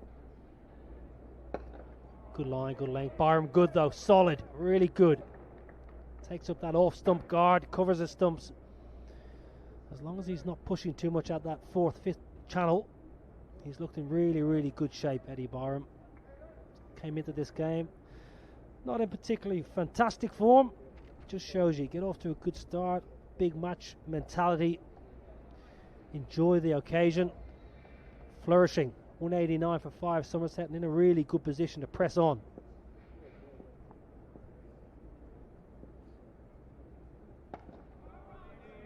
Better from Aaron Beard this over, better length. He'll be very keen to improve that economy rate. 6 and over. Really not what his team require at the moment. He's had his moments. Should have had an LBW, Craig Overton. He's still got to find a way of keeping the runs down.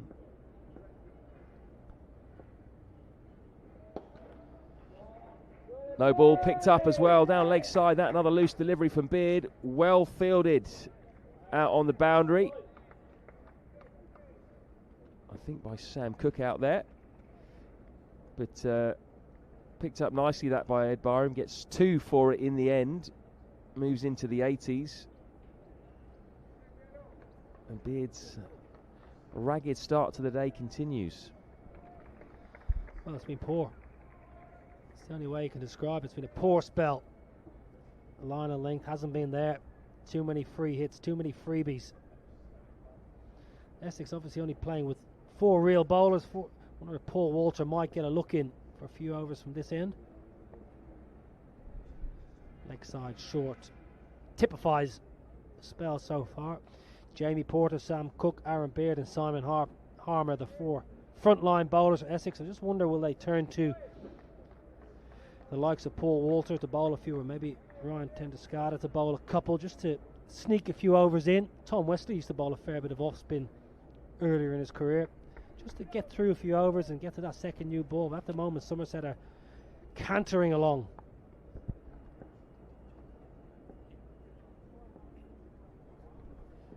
Short ball from Beard, that one not carrying through at all. Bounced before it reached Adam Wheater. But he is the only Essex seamer who's really tried to use that short ball fairly regularly.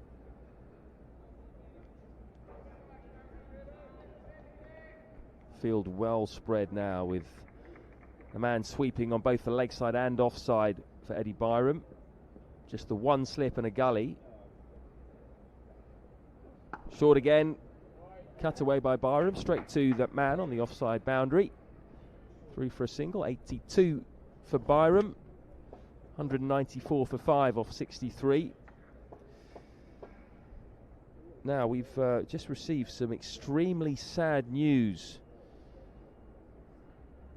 Unfortunately, legendary Australian cricketer Dean Jones has just passed away at the age of just 59.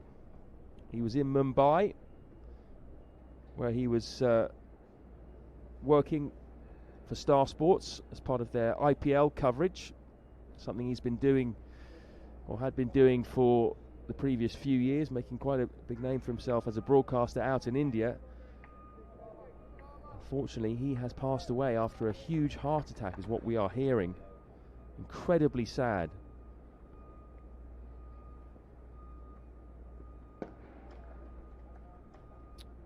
And he was a man who left a big mark on the game, Niall.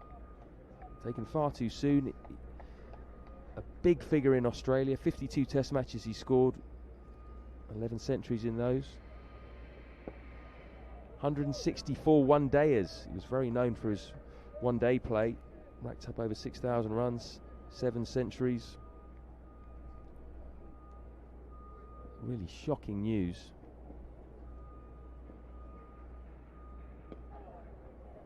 Just 59. Yeah, extremely sad, devastating news for the cricketing family. Thoughts with the Jones family. I had the pleasure to work with them for a couple of years. Very, very sad news coming from Mumbai. The passing of Dean Jones, a wonderful cricketer, wonderful man. Excellent company as always to discuss cricket. Very good coach, very successful around the world in the Pakistan Super League. Has done a fine job over there in many tournaments. Thoughts are with all his family.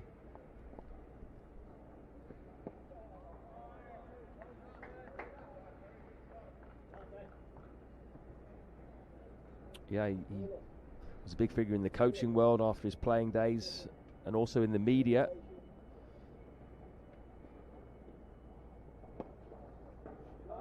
Played away by Byram through the leg side. That's going to be another boundary. Very nicely clipped off his legs for 4. That is the end of the over. But going back to Dean Jones, he was making a name for himself in India. I watched his show, The Dugout, on Sky Sports plenty of times. On the IPL, he was very good at that. Had real humour and charisma on screen. Of course, when he was a player, he had a reputation for being extremely tough. There was that fantastic story during the Thai test in Madras, which is now Chennai, of course, in the 1986-87 tour of India by Australia, after which he ended up in hospital on a saline drip during his incredibly gutsy 210, where he batted through extreme fatigue in really tough conditions, lost a lot of weight, vomited during that innings, but kept on going, and that sort of summed him up as a cricketer, really, didn't it? Yeah, he was a tough cookie.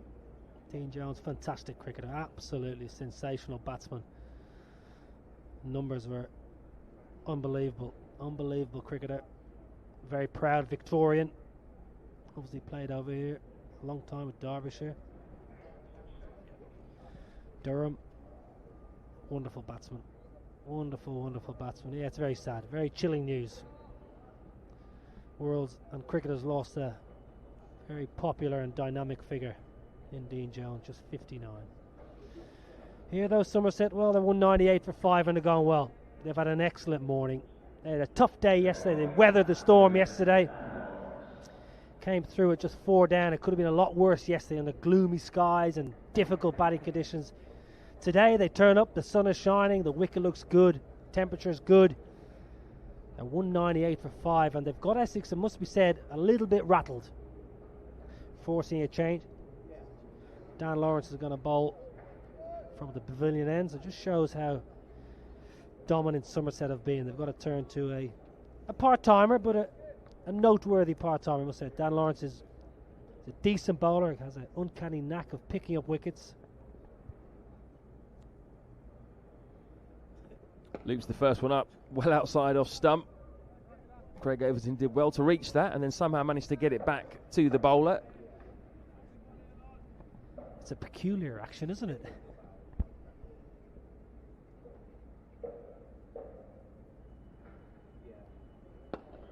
Yeah, it's very odd. It's almost like that sort of bowls from behind his head, almost like he's not. He's looking always at the batsman. I'm just wondering, will Overton maybe take on the mid-off and extra cover fielder? Will he go over the offside? Got plenty of protection deep on the leg side, Dan Lawrence. Short this time. Overton cuts away. Might get 2 here out to the man on the boundary, who's moved across quickly. Sam Cook cuts it out. Good throw in to Adam Wheater. Kind of time now when you're batting Eddie Byram, 86 not out, you think, Dan Lawrence is on. I could maybe get to my 100 fairly pronto here. If I just have a bit of a dip. Doesn't need to. He's playing really well, playing aggressively, but sometimes as a batsman, when you're nearing in on a century, you think, bit of a part-timer on. Might just take him on.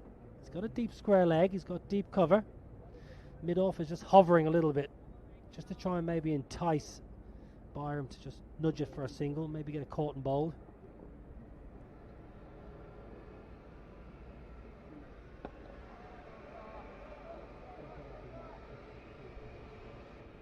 There are chances, though, now for Somerset just to keep the runs ticking over with men out for both batsmen.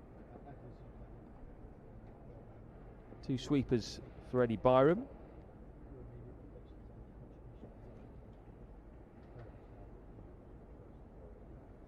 Down leg side.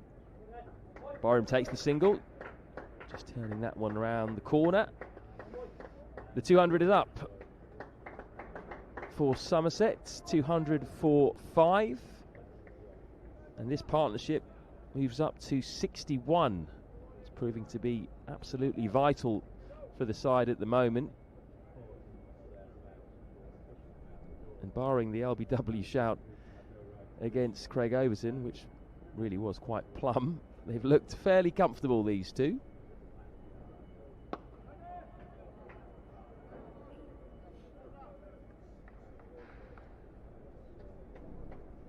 So Tom Wesley has some thinking to do now. He's already probably had to bring on Dan Lawrence earlier than he would have hoped to. Dan Lawrence would only ever really be a contingency plan. They like to just stick with the 4 frontline bowlers if they can, Essex. But with Aaron Beard so expensive, Wesley has lost patience with him.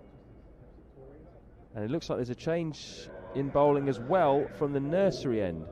So Paul Walter, 6th bowler, coming on. Left arm seamer, very tall.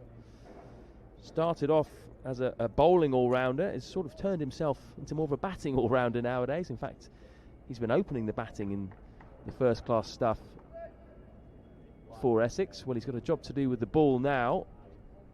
It may be that Harmer is just going to switch and bowl at the other end. Perhaps use the slope to his favour so he can turn his offies a bit more. But here comes Walter for his first ball. Decent start. Very tall man he is. Big strapping figure. Looks like he's about 6'6" or something like that.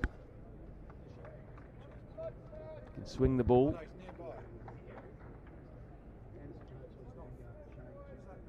And he's also started with a man out sweeping on both the offside and the leg side to Eddie Byram. 1 slip and 1 gully only. Short. Byram again works the single. He's really rotated the strike fantastically well, Eddie Byram, for the last few deliveries. He's now moved up to 88. Niall has nipped off. Rob Key's come in. The momentum seems to have turned in this game. Yeah, it does. What did we say at the top of the show? We said 250, and Ben Green said last night 250 would be in the game and a decent score. Well, with Eddie Byram, they're playing beautifully. Overton often does this. We've seen him in 50 over cricket do it.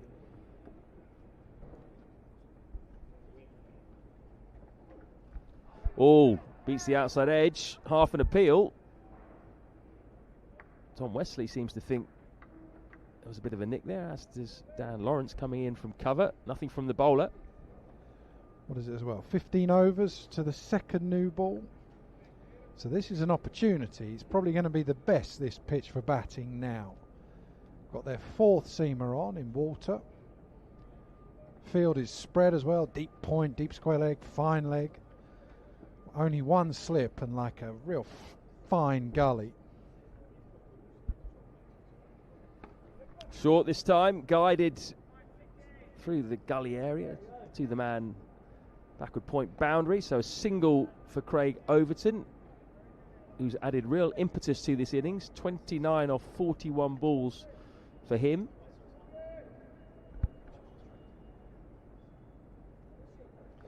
Got to do my research, Floyd. It's 90 overs for a new ball. So what's that? How's my maths? 25 overs away? 25.2 overs.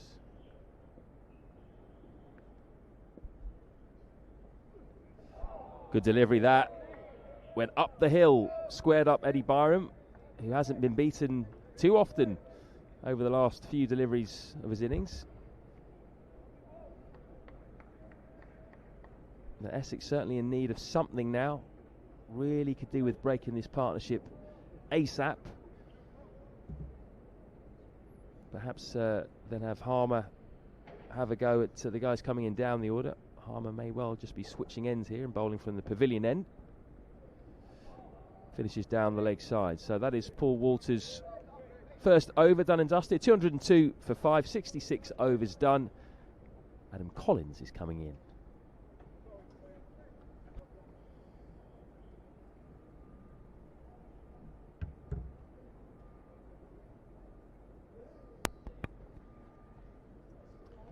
Thanks, Floydie. Looks a good decision to have promoted Craig Overton to come in at number 7, Rob Key. There was some debate before play as to whether he would get that gig, but batting number 8 through the majority of the tournament.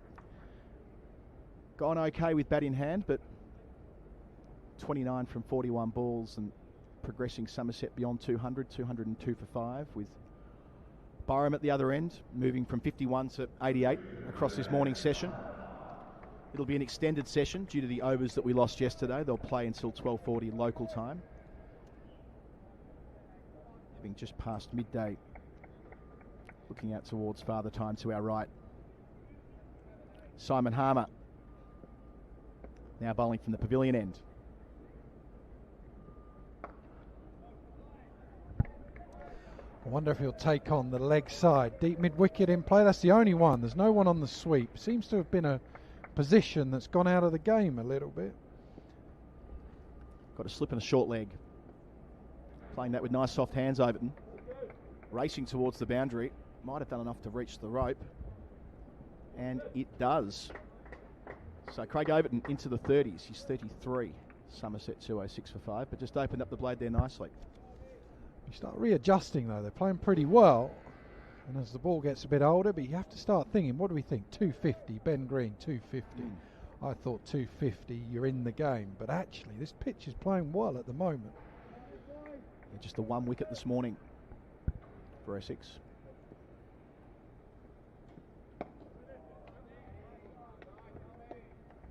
I'm sure you caught up with the news with Matthew Floyd before that Dean Jones has passed away at age 59. Just talking with Mike Atherton about that for a video that'll be on the Sky Cricket feed shortly, paying tribute to the great Victorian.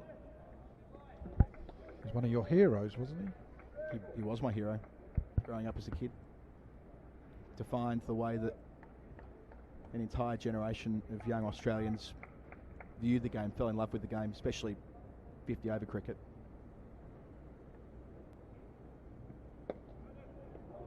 Overton again well forward, blunting the spin. He played cricket in fast forward before it was a thing that was done. The way he danced and raced between the wickets, and how outspoken he was as well. Didn't always make him popular. Probably ended his international career prematurely, truth told.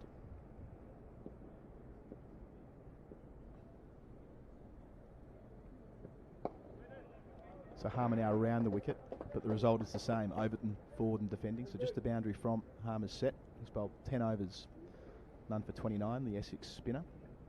206 for 5. We've got 33 minutes until lunch will be taken. So plenty of time here for Somerset to continue to press home their advantage this morning. I remember Dean Jones as being a tough man as well. A great player, but also a hard player.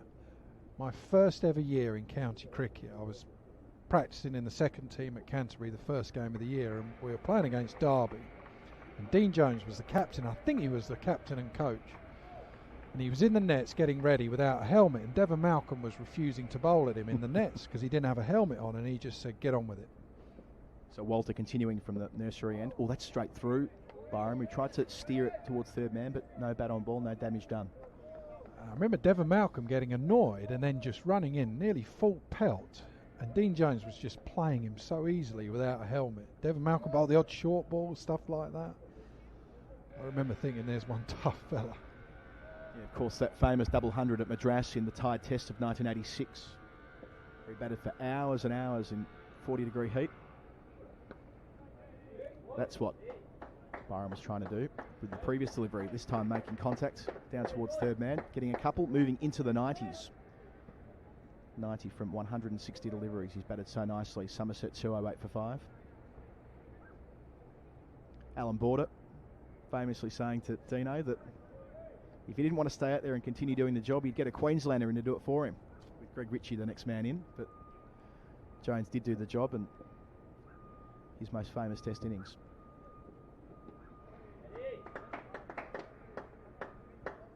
Byram's 91st run down to long leg, nicely clipped.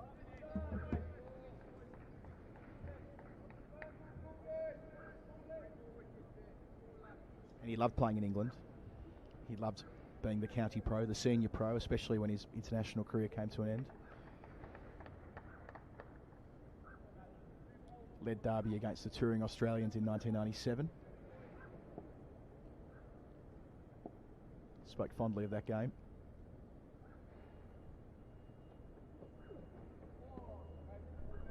Down the leg side.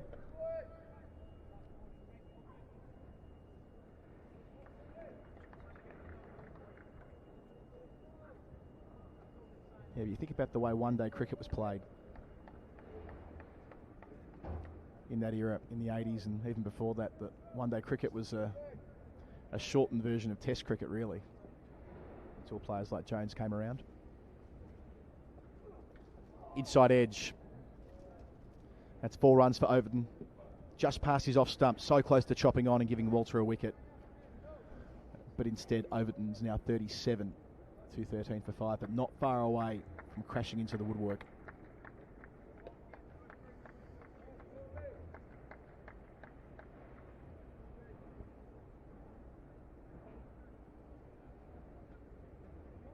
So the first time we've seen Walter, it's his second over. Didn't get an opportunity yesterday with his left arm seam.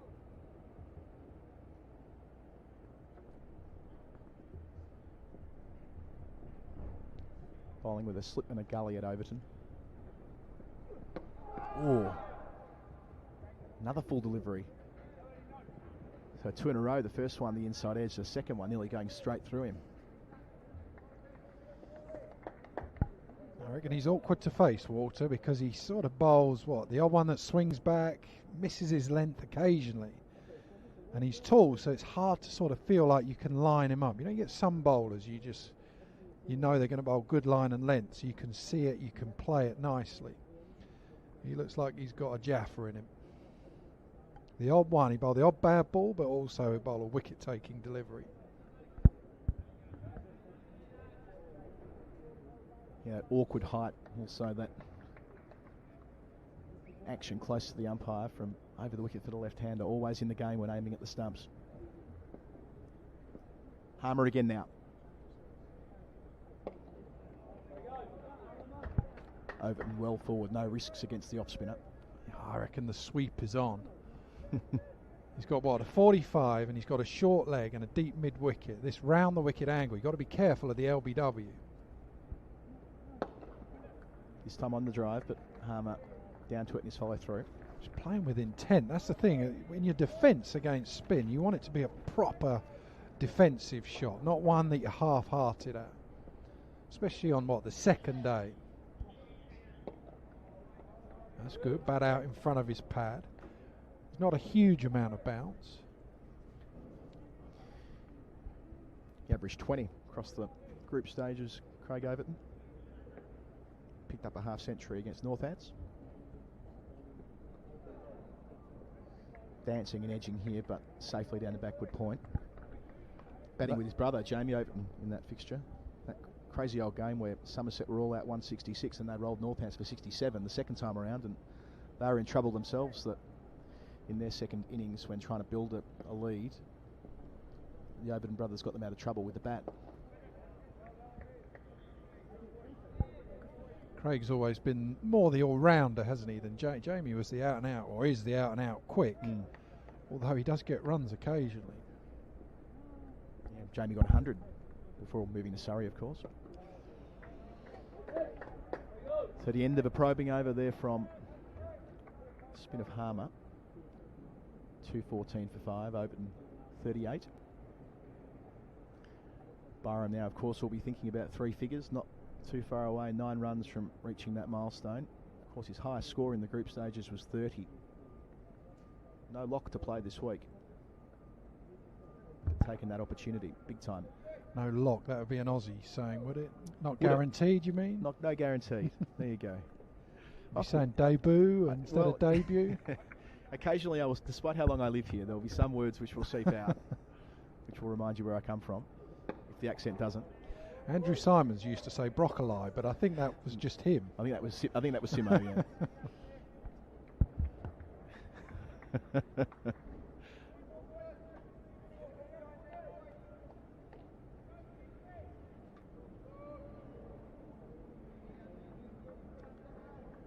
So Walter has 2 men back on the leg side when running in at Byram. Deep square and a deep fine leg, almost a long leg.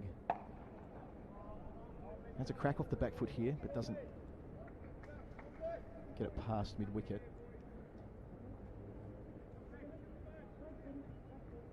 So we can expect to see him at least attempting to sort him out with some short stuff. Bring those 2 men into the game. Also a deep point.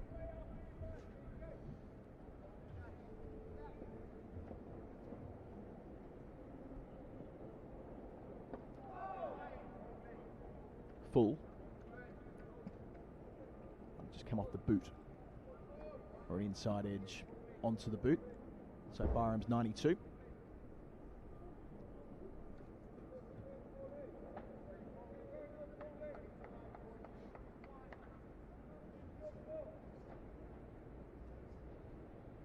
Craig Overton continuing to advance those all-round claims.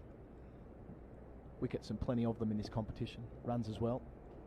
Getting the charts at 7 here at Lords. Defending nicely there to mid-off. There's Rob Key now decked out in his winter jacket, joins me again. It's that kind of day. It's only going to get cooler. It's sunny, but it's definitely late September. I see Tenduscarter in his short leg pads. Do you think he's played long enough not to have to do short leg tender? Always thought he was an excellent captain as well, Tenduscarter. He's the one that took him from the 2nd division to winning the championship. Ooh, edge. Bouncing just in front of Alistair Cook at first slip. But Walter having some success here against Overton. A couple of times in the previous over finding the inside edge. And now one finding the outside portion of his blade. Again, albeit on the bounce. He's in the game, the big all-rounder.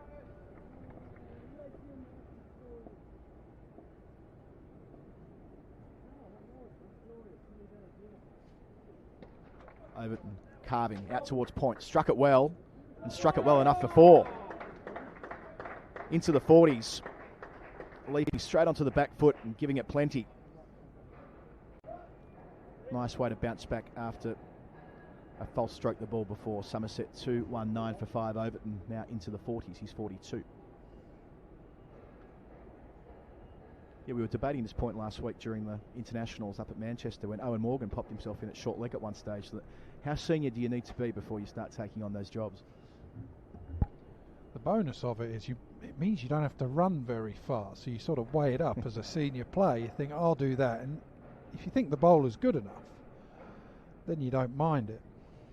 Owen Morgan had Jofra Archer there on that surface. Yes. I wouldn't mind doing short leg to Jofra Archer. Best seat in the house. Michael Atherton was talking about how this is the pitch, the very strip where that great battle between Archer and Smith. Joss Butler, I think, was short leg then. Yeah, unforgettable afternoon, wasn't it? The stark contrast to an empty Lords is a packed Lords on a Saturday afternoon of an Ashes Test match. As they say, it emptied the bars. Everybody was in their position to watch that middle session when Archer was taking on Smith and then Smith taking on Archer in return, and eventually that whack to the head. It was compelling cricket. Did you watch, as an Aussie, did you watch the test? Did you watch the documentary? I did take the chance to watch it during lockdown. I assume you did likewise? Yeah, what did you make of Langer, the coach? He's very watchable, isn't he? Always got something to say.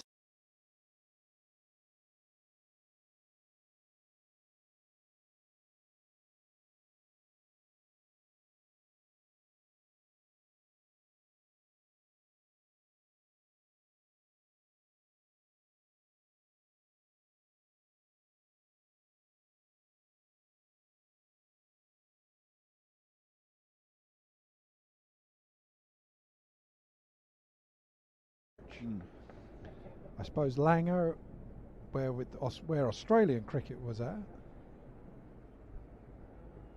he probably felt like he needed to stamp his authority more. Yeah, having been the batting coach as well before in this team, only a couple of years earlier, maybe 3 years earlier, more of an interventionalist role with the batters in the side. But yes, very hands-on, fair to say, JL.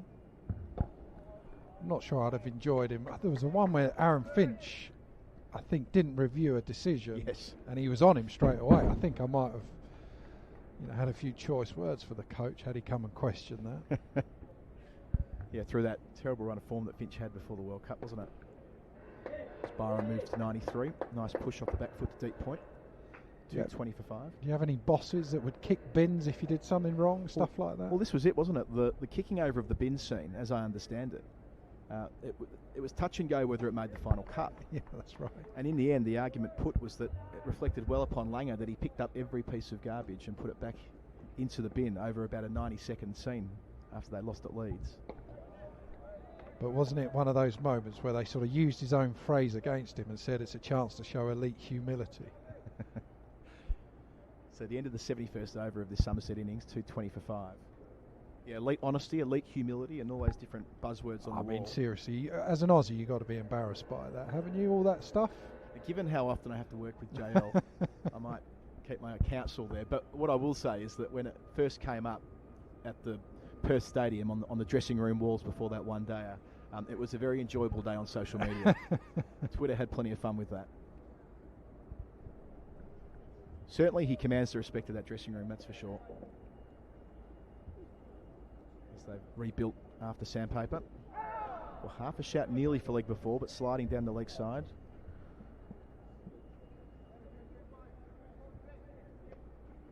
Must have been an inside edge. There was no leg by signalled, so Byram to 94. Giving the strike back to Overton. He's having a good little battle here with Walter into his 4th over now. Yeah, and the way he's trying to swing the ball back in, which is up the slope. So he wants to try and pitch it around middle stump on a good length. And remember, Overton has a longer stride. And he might get a bit of natural variation going away. Gully nice and close here, bowling to Overton. Trying to cut, but didn't get up when underneath his bat. Weeder had plenty to do moving to his right. Well stopped. See, that's where he's just got to try and use. He's got to remember that it's going to go away generally. The slope's going to help it go away. So then you can afford to be at that middle stump. But length is absolutely crucial. Length at times is more important than line. He's keeping 2 out on the leg side, a long leg and a deep square to Overton. Short ball must be coming. Not here though. Going to be a brave ball that. He's not the quickest. No. Interesting that they've got the 2 men out there with that in mind. Haven't seen many short pitch deliveries from Essex across the 2 days so far. A couple from Cook, one from Beard yesterday that sticks in the mind, but hasn't been their principal weapon. Yeah, I reckon he's there, that man at deep square leg, because he's in front of square. If he just strays trying to swing it back in, the odd short one wouldn't be a bad plan. Sometimes the slower bowler's bowling it short to a big boundary. I'd say the wind as well is just going with it. You then get forced to play, and there's a chance you get a catch out there. Yeah, fraction closer to the boundary on the farther time side of the ground as well. But Overton is striking the ball well. Maybe he will take it on. Time will tell. I can't imagine they'll have two out there and he won't try it at some stage. Again, not here, well outside the off stump. How did you consume the test? This was another point of conversation during lockdown. Were you one of these? Are you one of these types that sits down and watches 4 eps on the bounce, or did you space it out over a couple of weeks? No, I like all that binge watching. I just go straight through, like Cobra Kai I've done in about a day. Ted Lasso.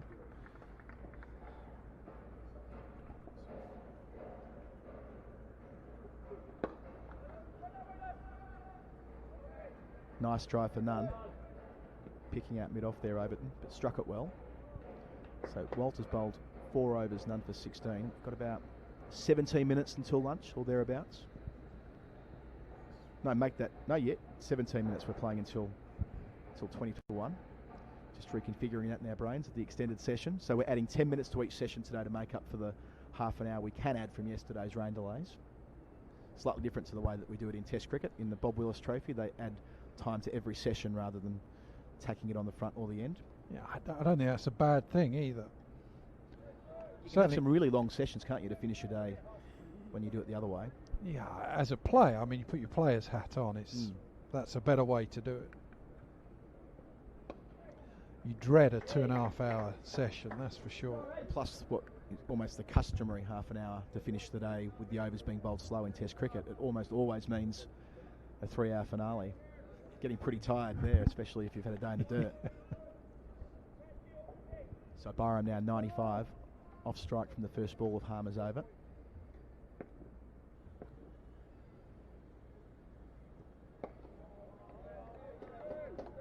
Again forward, Overton's playing Harmer well here. Taking advantage of the big stride that he has.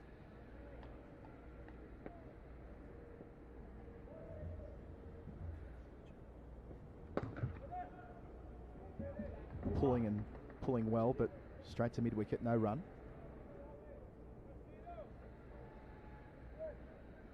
But it was interesting, the very idea of having a camera following a team for a couple of years in cricket. We haven't really seen that at international level before.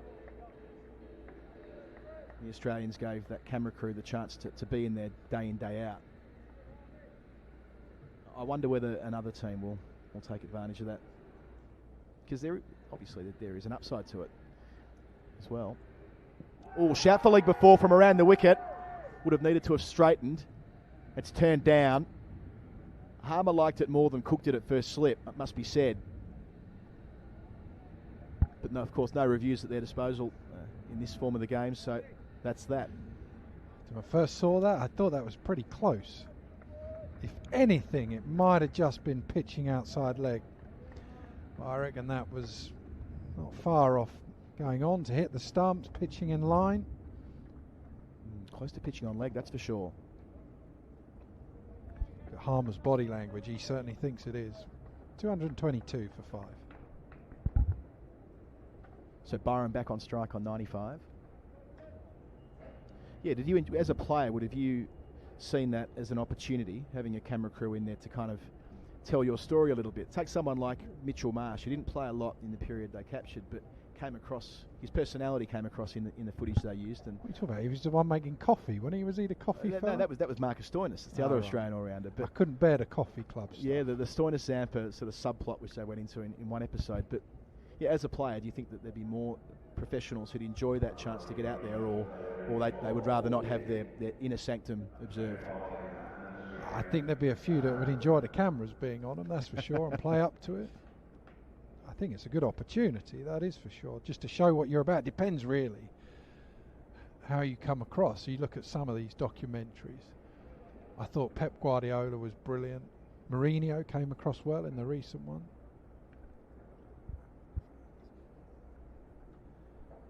But you look at all of them really. The Kevin Peterson documentary with NASA. Yeah. You know, that's one of the best ones. Well, I think the Peterson documentary was so compelling as a viewer because NASA was asking questions that don't always get put in an adversarial way to someone like Peterson, having had such a long and controversial career. Cook back into the attack from the nursery end around the wicket to Byram, who steers his first ball to backward point, no run. Byram 5 runs away from a century. I always say, as much as you shouldn't do that, I always thought, you know, Peterson texting the opposition's appalling, but he's not telling them anything they didn't know. You know, bowl round the wicket with Morne Morkel to Andrew Strauss. That was a must-watch, that's for sure. I always thought it's such a shame that Peterson's career was cut short. I used to love watching Kevin Peterson bat. We started our conversation talking about Dean Jones and how he changed the game in white ball cricket. Nice clip there from Byram down to long leg, moves to 96, 223 for 5. I mean, much can be said for Kevin Peterson in the way that he changed Test cricket. His intervention in 2005, and as run rates picked up around the world, but the way that he really did play some mercurial innings, counter-attacking innings as well. I think that was really well captured in that documentary, wasn't it? That it wasn't just a kind of a body of work that you could look at and observe from his numbers. It was the way that he did it. Yeah, you realise just how good a player he was when you watch the clips and the shots that he played and some of the innings. You realise just how good he was. Absolutely. Cook has 3 wickets. Right back into his shoebox there, where he's landed it time and time again to the Somerset right-handers. Overton pushing out to the offside. Interesting conversation you and Ath were having earlier about the old-fashioned England seamer, which I think Cook falls into the tradition of. Maybe a fraction quicker than that characterisation at a push, but incredibly effective. Has a couple of slips to Overton. Yeah, this will be interesting now, how he goes with what, 73 overs old, the ball? This is where you can judge a bowler. If you can create something now, then you know you're just something more than just like a new ball bowler or someone that can only do it when conditions suit. Partnership that's going well between Overton and Byram. An old ball, what have you got, Cook? Yeah, fair stretch to go with this ball as well. As we say, it doesn't change until the end of the 90th. Oh, still getting it to talk though. That's pitched and moved down the slope, beating the outside edge of Overton. Fantastic bowling. Yeah, right on cue. So this pair came together when Somerset were 139 for 5. They've put on 84. When you consider they were talking about 250 as a par score on this track at Stumps last night, it really has been a session for Somerset. Got 10 minutes to go until the interval.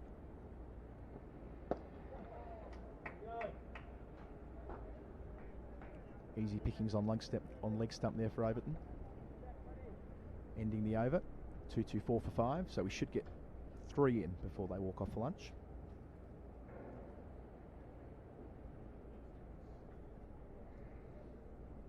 No doubt Harmer will bowl 2 of those from the pavilion end. Our end this week.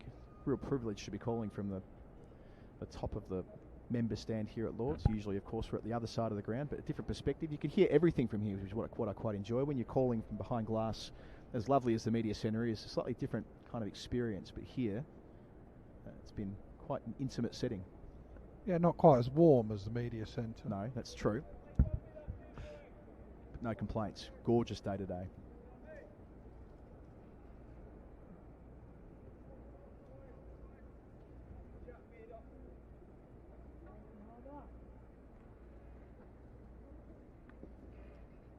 So a long on and a deep mid wicket with Harmer bowling around the wicket to Overton.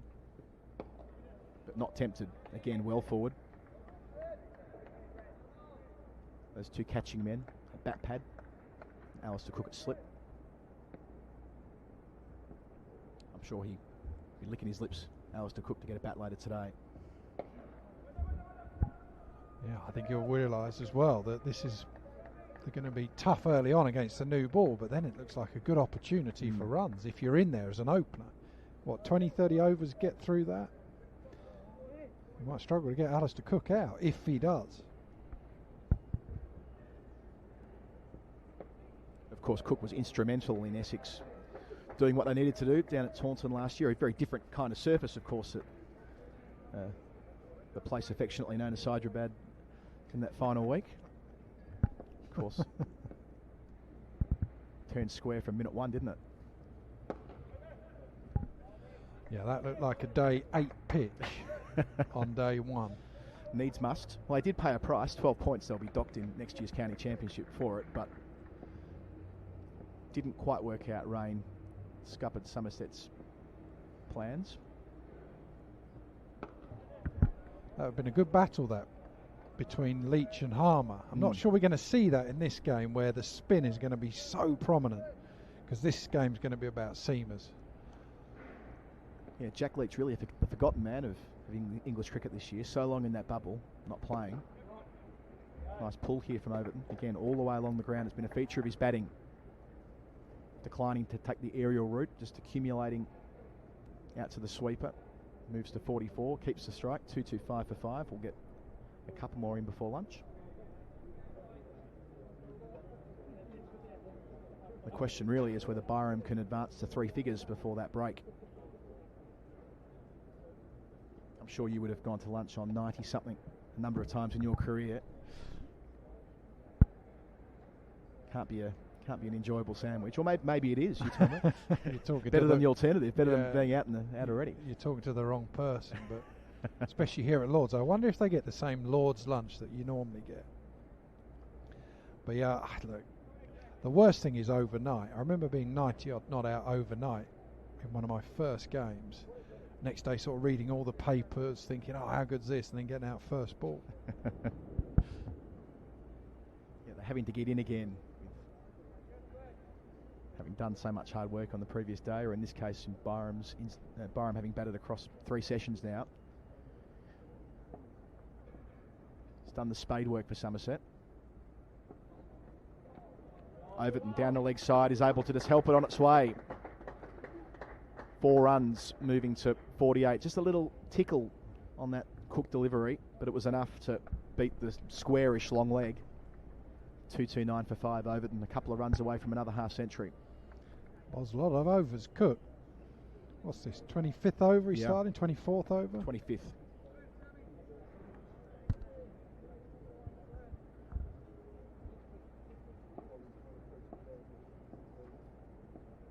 Still got 2 slips to Overton. Right in the block hole, but again able to turn him around the corner and move to 49. Wants 2, sent back by Byram, rightly so. Wasn't 2 there. But it does give Byram an opportunity. 4 away from a century, the 23-year-old.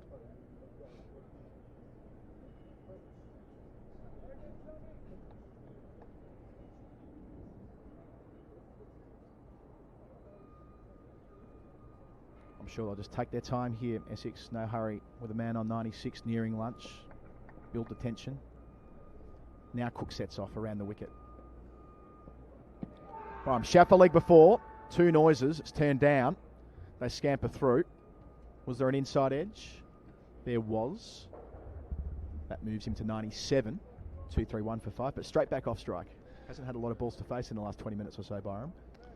No, he was looking like he wanted to just clip that over mid-wicket. Deep square leg is in play, but he wanted to go and try and get to that 100. Got to be careful there. Just fell over a little bit. The 2 noises are what would have saved him.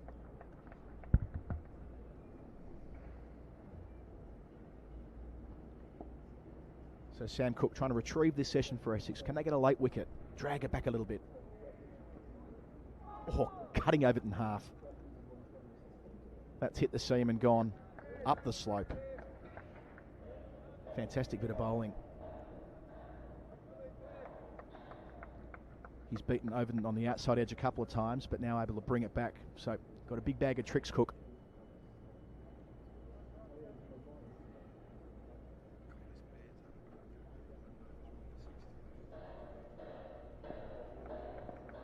That ball that Cook bowled to knock over Green yesterday was an absolute beauty.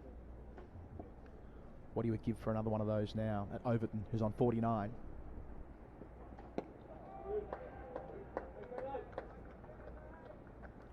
Both men nearing a milestone as we work towards lunch, 3 minutes away. They both get there or not? Where's your money? I think if Byram gets an opportunity, given the way that he went to lunch yesterday when he struck a flurry of boundaries, that doesn't strike me as the type who'll be keen to sit on his splice. No, I think you're right there. I think he'll be looking for it. What about Overton? 1 run. Well, he's got 1 ball left in this over. Really try and look for the single. He will, and there it is. A very nice half century for Craig Overton. Recognised accordingly by his teammates. That's his 12th score in first class cricket, in excess of 50. Moving to his half century from 84 balls. Struck 9 boundaries along the way, and more importantly, 85 balls, I should say. More importantly, from the perspective of Somerset rather. When this pair came together, the score was 139 for 5, and now it's 232 for 5. So they've really done a power of work through the middle stages and the back end of this session. Yep, and there it is. Well done. That is an important knock. Of course, elevated to bat 7. He's batted 8 most of the season, but taken advantage of the chance. Facing what will be the last over before lunch, defending Harmer. So it may be the case that Byram won't get the chance to move from 97 to 100 before the break.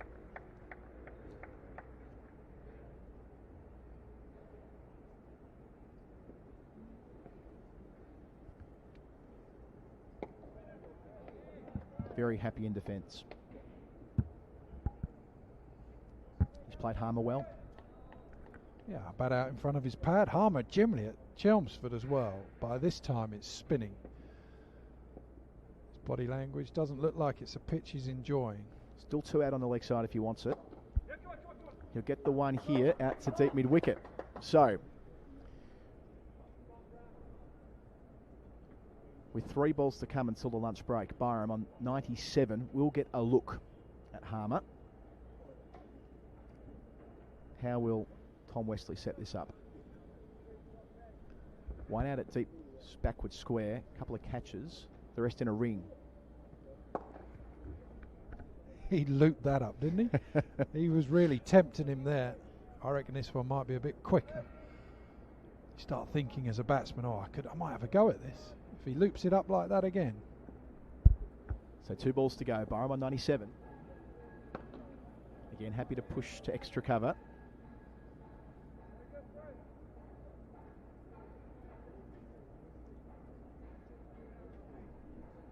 One more chance to reach his ton before lunch. Last ball of the session. Byram defends carefully, watchfully, out to extra cover. So he'll have a sandwich on 97 from 177 balls. We're at lunch here at Lord's on the second day of the Bob Willis Trophy Final. Somerset 233 for 5. Craig Overton, who walked out at the fall of the 5th wicket, the only wicket that Essex picked up in the session, is 51 from 88. And Rob Keep, without question, Somerset session. Yeah, absolutely. Excellent batting from young Byram. He's actually gone out there and he's had a bit of intent. That's been the key, and he's found a willing partner in Craig Overton. Batting is not just about occupying the crease, it's about looking to put pressure on the bowlers and score runs, and that's what both of these two have done. Byram has looked excellent. Punched the ball down the ground. Got a simple technique as well. There's a lot of complicated techniques around these days. Young lad with a bright future. Lovely reception for the 2 men as they cross the rope beneath us here from the Somerset balcony. They resumed at 119 for 4 this morning. The only wicket that fell in the session was when the score was on 139, so they added 20 on morning 2. That was Stephen Davies, who was caught behind from the bowling of Cook for 27. Cook has 3 for 59 from his 26 overs. Porter 1 for 54. Beard 1 for 68. But this partnership has gone from strength to strength. 139 for 5 when they came together, and they go to lunch with Somerset on 2-3-3 for 5 with Byram on 97, Overton on 51. We'll be back with you at Lord's in about half an hour for the second session.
of day 2 of this Bob Willis Trophy Final between Essex and Somerset. The first session of the day very much belonged to Somerset. 114 runs scored for the loss of just 1 wicket in the 33 overs this morning. The lion's share of those runs scored by the fantastic Eddie Byram, who is now just 3 runs away from his 3rd first-class century. And Craig Overton, who is 51 not out. The pair of them so far approaching 100 partnership. They've put on 94, came together with a score at 139 for 5. And Essex at that point had their tails up. Well, that's been snuffed out by these 2 batsmen. It's Sam Cook to start us off this session. Half an appeal, but that's going a long way down leg side. The batsman will come through for a leg bye. The score moving up to 234 for 5. And the momentum has really turned in this game.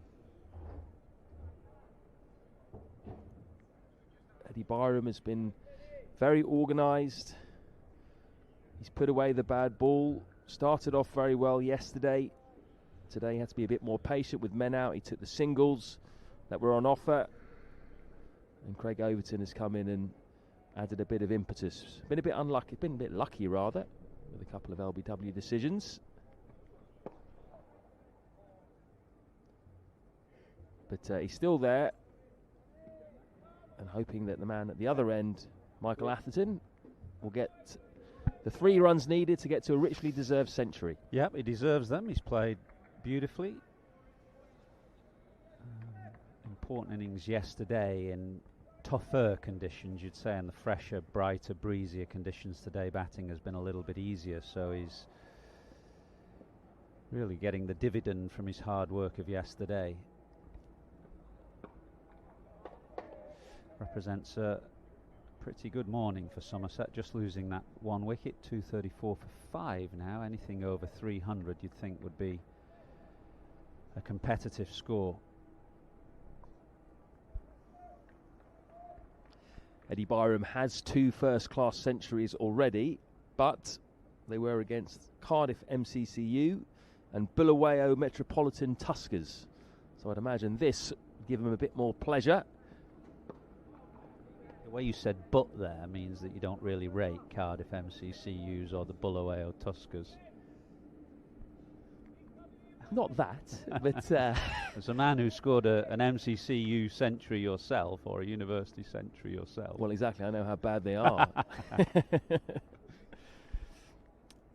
Oh, it's certainly a first-class century in the book, and this will be his 3rd. But I'm sure doing it in a Bob Willis Trophy Final against a top side like the county champions Essex will mean a hell of a lot to him. He's pushed that down the ground. Could this be the century? Is this running away to the boundary? It is! Eddie Byram has got to 3 figures.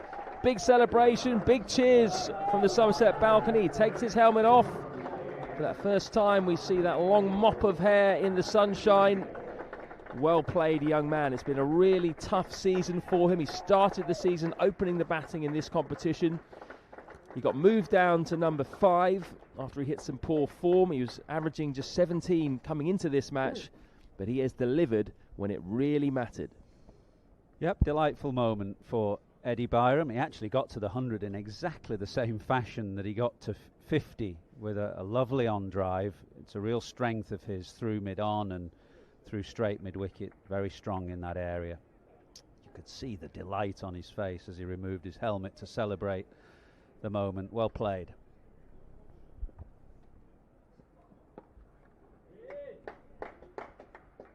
And then, as he has done quite a bit today, he just takes the single on offer, pushes into the leg side.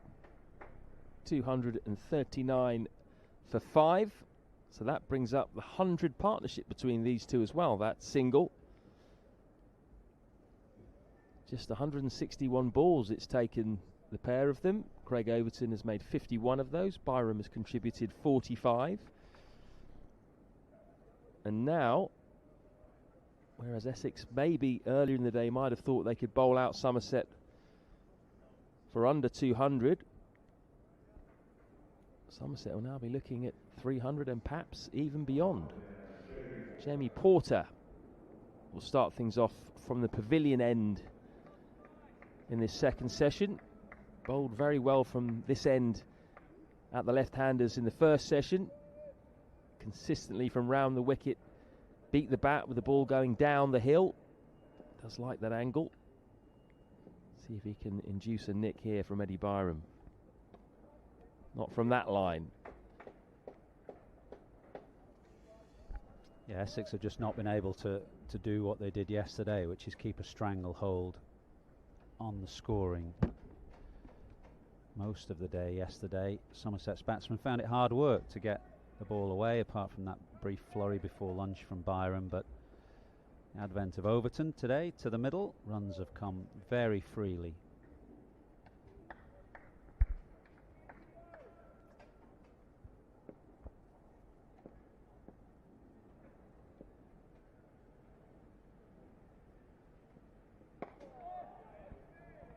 Solid defence from the very tall Craig Overton. He's looked pretty solid.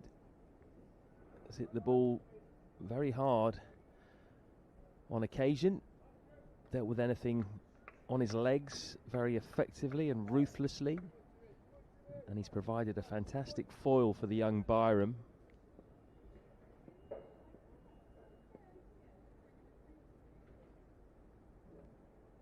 Well, Pushing for two here, possibly. Good running that by Craig Overton. Turned quickly for a big man. Comfortably home for the second. And Essex have got some thinking to do here. Yeah, you could just sense the frustration as Porter was walking back to his mark there. Not so much with the fielding and the fact that Somerset could scamper another two, but I think just the fact that they can't find a way of putting a lid on the scoring rate. So they're not picking up wickets and they're leaking runs, and that's a bad combination. Again, might be another two. On this occasion, a loud shout of no. Nick Brown got to the ball a bit quicker that time. And they're happy just to take the single. Really need to break this partnership quickly, Essex.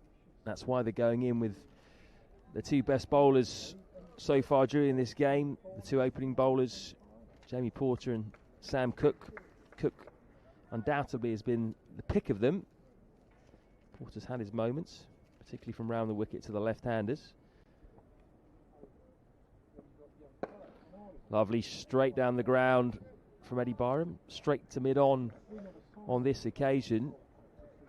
It's been a chanceless innings, really. It has, and that last shot, absolutely where he's looked very strong. Straight through mid-on, straight mid-wicket. Anything on his pads, he's tucked away nicely into the leg side. Porter continues to come round the wicket. I just wonder whether he might think about going over and slanting the ball more across Byram. Top edge. Is this going to be a chance? As the Cook running back, no. Can't get there, so some luck for Byram. First time he's played a full shot in quite a while, actually. Trying to pull that one away to the leg side, got it all wrong. In the end, Alistair Cook scampering back towards a sort of fine third man. Couldn't really get anywhere near the ball. Yeah, just to recap on something Essex could do. At the moment, they're just playing into Byram's strength, generally bowling round the wicket, allowing him to tuck the ball into the leg side. If Porter came over the wicket and just pushed it across Byram, what we haven't really seen from Byram is great fluency on the other side of the wicket, through the offside, through extra cover. So try and encourage him to drive through extra cover. That's something Essex could think about doing.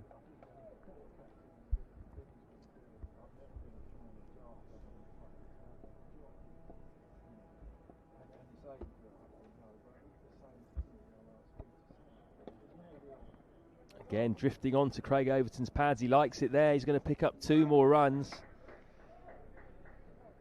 So unlike yesterday, when these two bowlers came out after lunch and were immediately right on the money, a little bit on either side of the wicket so far, have just enabled these two batsmen to pick off the odd 1 and 2.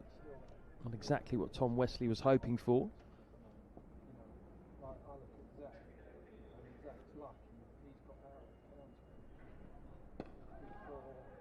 Better. That's where Sam Cook has generally been, there or thereabouts, over the last couple of days. He's been the most threatening of the bowlers. Found a little bit of swing. Managed to hit the seam as well, take the ball down the slope.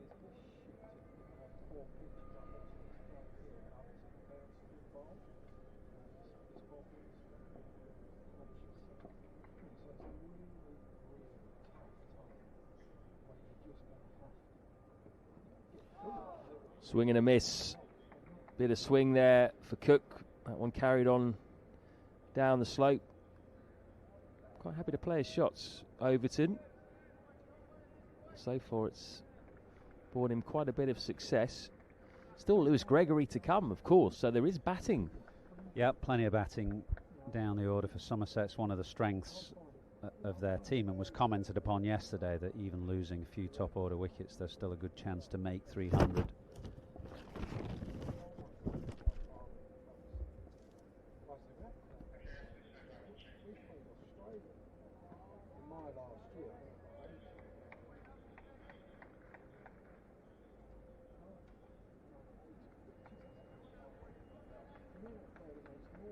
.2 overs until the new ball will be available, but Essex will be desperate to get a wicket before then.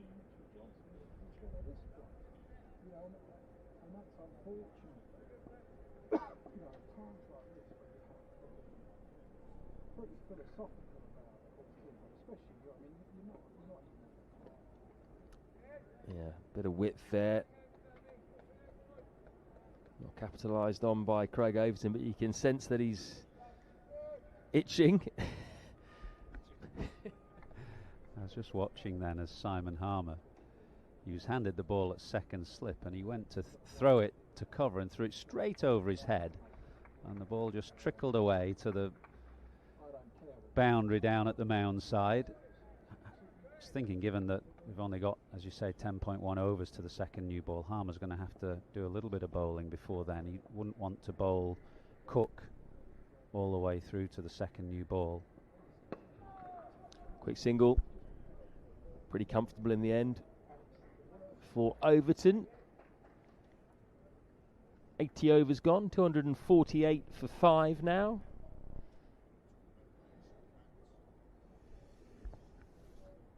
Looks a bit menacing away over the grandstand there, or just behind the grandstand away to our left. Quite sure which way. I think it's coming more from the right hand side of the pavilion today, so with a bit of luck we will escape those threatening clouds. Yeah, forecast for perhaps some rain to come in at some point this afternoon, maybe not this early. So we'll hope that that can stay away. That's generally where the bad weather comes from. That's where it came from yesterday. Got hit by a couple of really heavy showers just after the close of play. In fact, Adam Collins and I got absolutely done by a horrendous shower on the way to the pub at the close of play yesterday. We had to take shelter in another one before we even got there. We were so wet.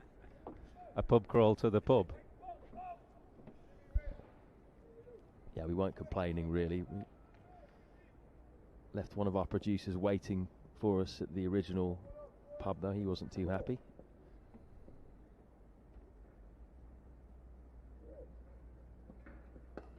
Short from Overton again, picked off on the leg side.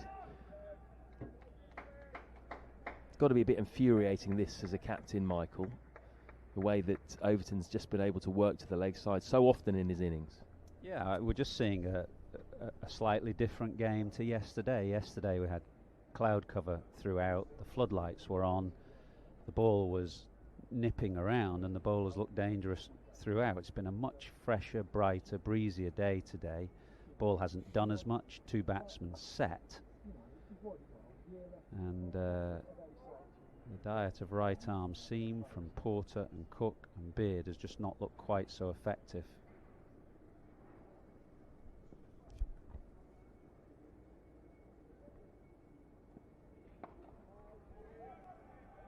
It will be very interesting to see how Somerset seamers go on this. Got a 4-pronged seam attack that has done brilliantly well this year. Craig Overton, Lewis Gregory, Josh Davey and Jack Brooks. Between them 96 wickets, an average of 12.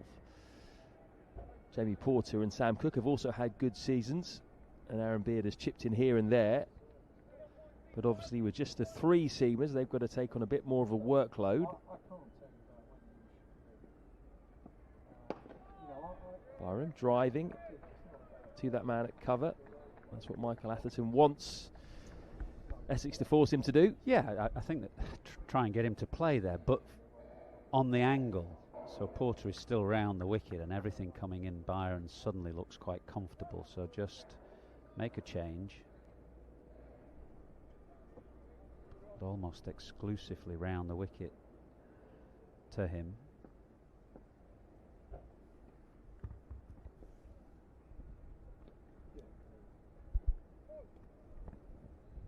More runs down the leg side. A leg bye on this occasion. It's been a feature of this partnership that they've been able to rotate the strike fairly regularly. Scored at a good rate. 250 up now. In the 81st over. So scoring at just over 3 and over. Very acceptable in a 5-day game.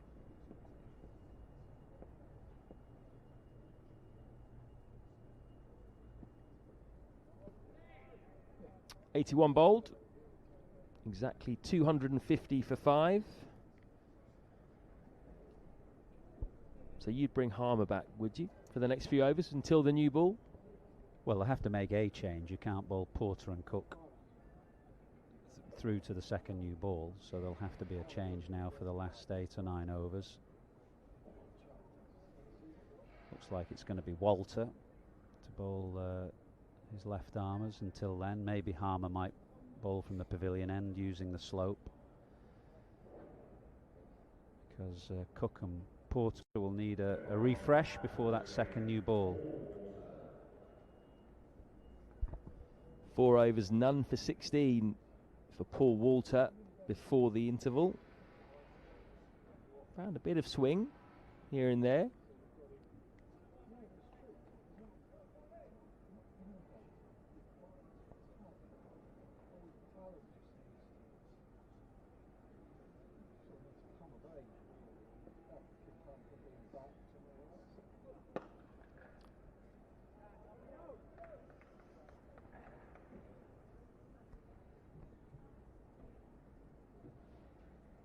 Again, the field quite well spread, as it has been for a while, with sweepers on both the off and leg side, a third man and a fine leg. Just 1 slip and 1 gully. A far cry from the field we had at 139 for 5, that's for sure. Desperate news overnight about Dean Jones from India. Really sad news. 59, sudden heart attack. Fine player he was. Played a few test matches against him. He was a pioneering one-day batsman, a real dasher. Memorable double 100 in Madras in 1986 in extreme conditions. I don't think you'd get that kind of innings now, because the medics would take charge and refuse to let him carry on batting, I reckon. He ended up on a saline drip in hospital.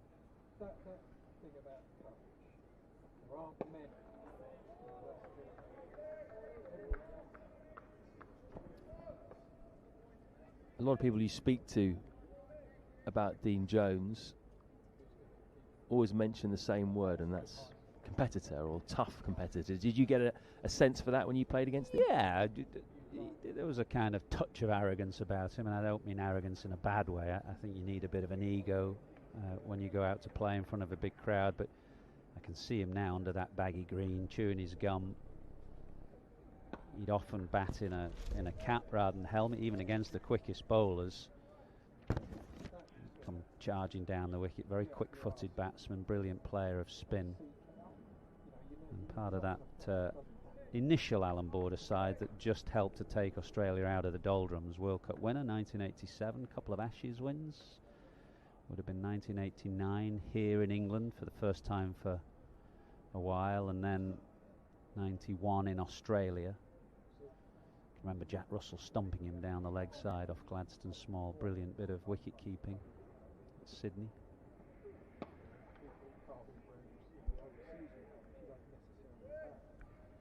Loved a natter about the game.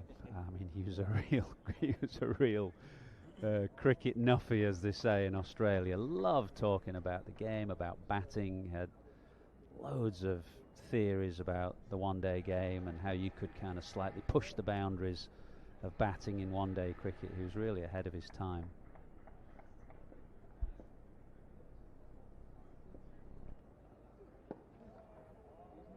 Well finished by Walter.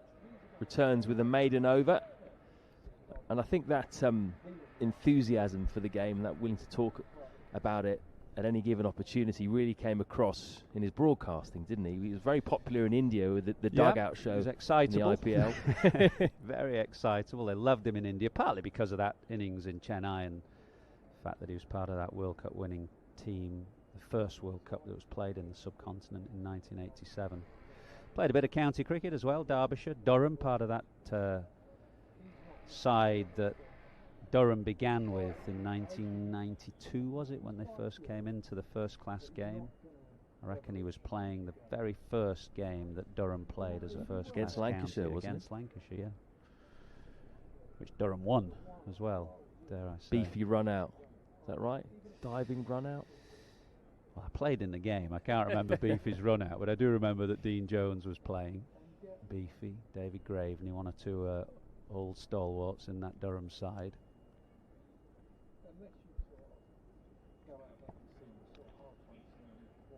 Michael was right. Simon Harmer to return at the pavilion end, the end which he switched to towards the end of the first session. In theory, this end should aid his big turning off spinner a bit more. He had one very big LBW appeal against Craig Overton from round the wicket, which Harmer clearly thought had pitched sort of on the stumps and was turning or straightening enough to hit the stumps. Rob Bailey thought otherwise. And Essex will look to their leader of the attack, as he's so often referred to, despite being a spinner, to get them a much needed breakthrough now. Yeah, absolutely. They can't just sit back and wait for the second new ball. They've got to try and break this partnership. 5-day cricket especially is not just about sitting back in the field, as you can sometimes in, well, what used to be 3-day cricket, occasionally 4-day cricket, but you've got to take wickets, and Harmer, of course, can do that as well as anybody in this Essex side. So he'll be thinking, although it's just 8 overs to the second new ball, he'll be thinking wickets rather than containment.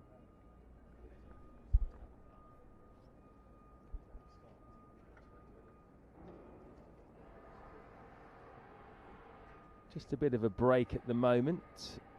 Well, Tom Wesley and Simon Harmer figure out the field, and while the man at short leg, Ryan Tenduscarter, gets all of his gear on.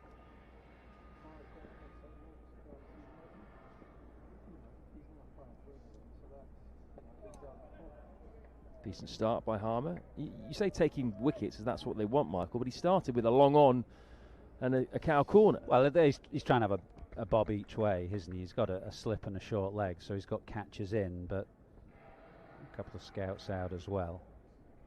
Oh, big turning off spin of that through the gate. That's what he's looking for. Fantastic delivery. Bounced a lot as well, that. Yeah, beautifully bowled from round the wicket, floating it up outside the off stump and using the help of the slope to bring it back sharply. That would have interested Jack Leach, that delivery. Probably the first one that we've seen turn significantly. Of course, Harmer started from the other end, which you think for an off-spinner, not the natural thing to do. Why do you think he preferred bowling from the top end there? I think it's an interesting ground to be an off-spinner on, because at both ends offer you something a little bit different. Obviously, where he's bowling now, the pavilion end, the slope is helping a natural off-spin. But if you bowl from the nursery end as he started, just helps to bring slip into play. You can beat the outside edge.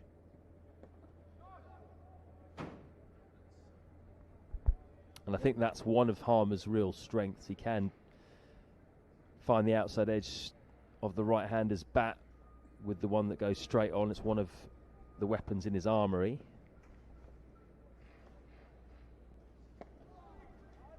Tidy start by him. A maiden. That's 2 in a row for Essex. They just want to build up some pressure here, as they did yesterday at this stage of the day, which in the end resulted in a wicket. The players will just take a quick break to sanitise, get some fluids on board.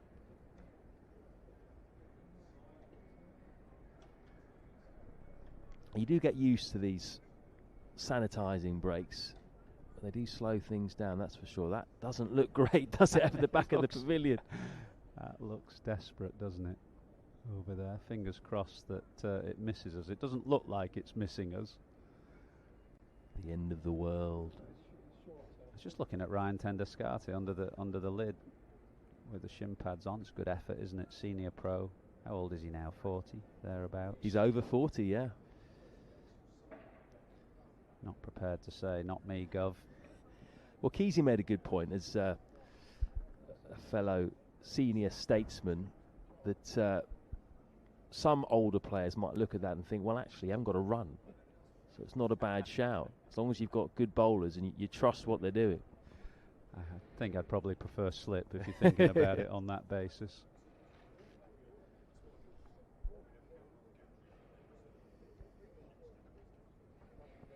It is strange how it is usually either the youngest player in the side or occasionally the oldest player. Never often the guys in the middle. Back out to mid-off is Tendescarte as Rob Bailey points to the sky. Hasn't come yet, Rob. To the ground staff already. Clip to the leg side by Byram. Going to be 2 here, I think. Nick Brown scoots round on the boundary, lobs the ball back in, so the first run's off the bat for a couple of overs. And the runs keep ticking along for Somerset,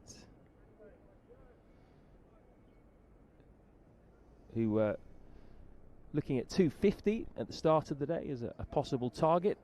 They've gone past that now and will revise their plan. Certainly 300 plus looks on from here. Short from Walter, pulled away by Byram. Generally been quite untroubled by the shorter deliveries. Takes a single there as we hear a bit of thunder over the back of the pavilion. That didn't sound very good. We'll hope that misses us and just skirts around the side of the ground. Blue sky on the other side.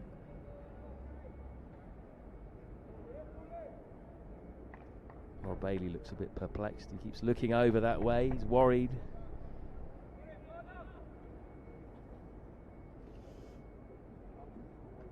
Paul Walter switching over to around the wicket to the right-handed Craig Overton. Tips and run. Another single for him into the leg side. Been impressed with Overton, Michael. He's a handy batsman. We've seen him in Test cricket play a couple of handy knocks. He's a handy all-round cricketer, isn't he? I'd be very interested to watch him bowl. I know he's had a successful year in the Bob Willis Trophy this year. Seen him a bit in Test cricket. You can see the potential there, but just felt that there needed to be a little bit more from his bowling, either an extra yard of pace or to do a little bit more with the ball. Find a little bit more accuracy as well. But he's got a lot of ingredients there that you think, well, there's a Test cricketer in the making there, because he's quite tall, he's quick enough, he gets bounce. You add it together and just maybe add 5 or 10%, and you can see an international cricketer there. He's been superb with the ball during this Bob Willis Trophy. 28 wickets at an average of 10. Down leg side. And they'll get another single. I think this will be leg bys. No, bit of bat on it for Eddie Byram. But Overton, very impressive with the ball, impressive with the bat today. It's the first time he's got a half century this season. Spent a lot of time in the England bubble without any game time. He's made the most of it since getting out on the field for Somerset. It's got a bit darker, I'm afraid. It's got very gloomy very quickly. You can see those shadows now around the fielder's feet from the floodlights.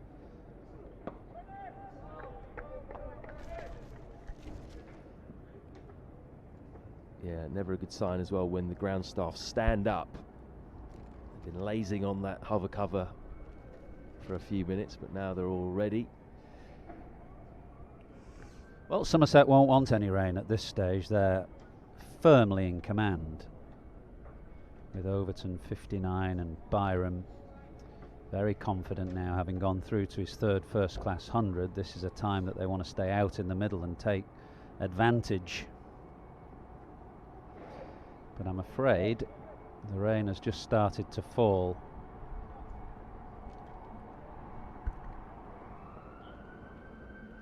Yeah, that's it, they're going off. It was actually Craig Overton, the non-striker, who just started walking off before the umpires had made a decision. I think they were pretty keen to get off quickly too, and now it's coming down fairly heavily.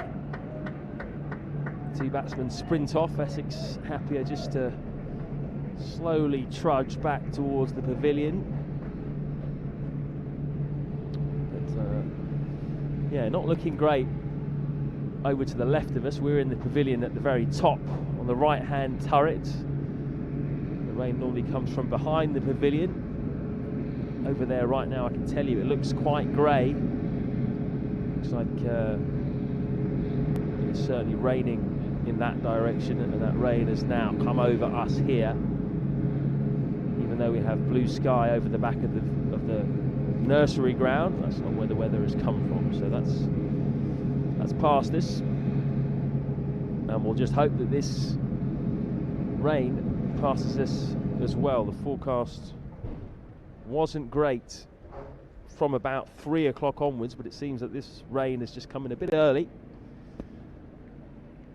We'll just have to hope that it moves on and we can get back out there, because things were shaping up quite nicely. It looks like the ground stuff are going to unfurl the bigger covers on the side of the hover cover, so that means we're going to have a bit of a break with Somerset. 255 for 5 of 84 overs in their first innings. We'll be back hopefully shortly with an update for you.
So as you can see, the heavy duty covers are now fully unfurled here at the home of cricket, which means we will have a bit of a break, and there is the possibility of more rain looking at the skies just over to the left of the pavilion, and that gives us time to show us one of our features. You'll be aware that, of course, the Bob Willis Trophy is named after the great Bob Willis, who unfortunately passed away after a long battle with prostate cancer at the end of last year. And this game, the final, is being put on in association with Prostate Cancer UK, a charity that is very close to the Willis family's heart. Don't forget, you can donate £10 if you'd like to Prostate Cancer UK by texting Bob to 70004. That's Bob to 70004. And the Willis family have also released a book by Bob Willis, of which the proceeds, some of which will be going to Prostate Cancer UK. And at the book launch at the Oval just over a month ago, the Sky cameras were down there.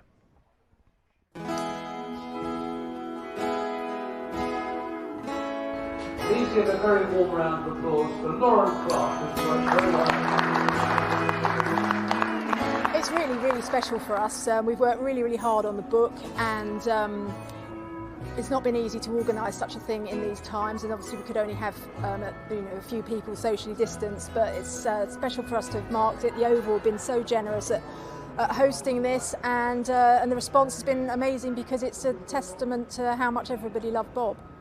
Bob was a absolute font of so many anecdotes, and he'd experienced so much in his career. When he started in 1970, that surprise call up to the Ashes, and finished in 1984 with England. It's an amazing period of transition for cricket, that was. And then he had a very distinguished broadcasting career with Sky and a few other people.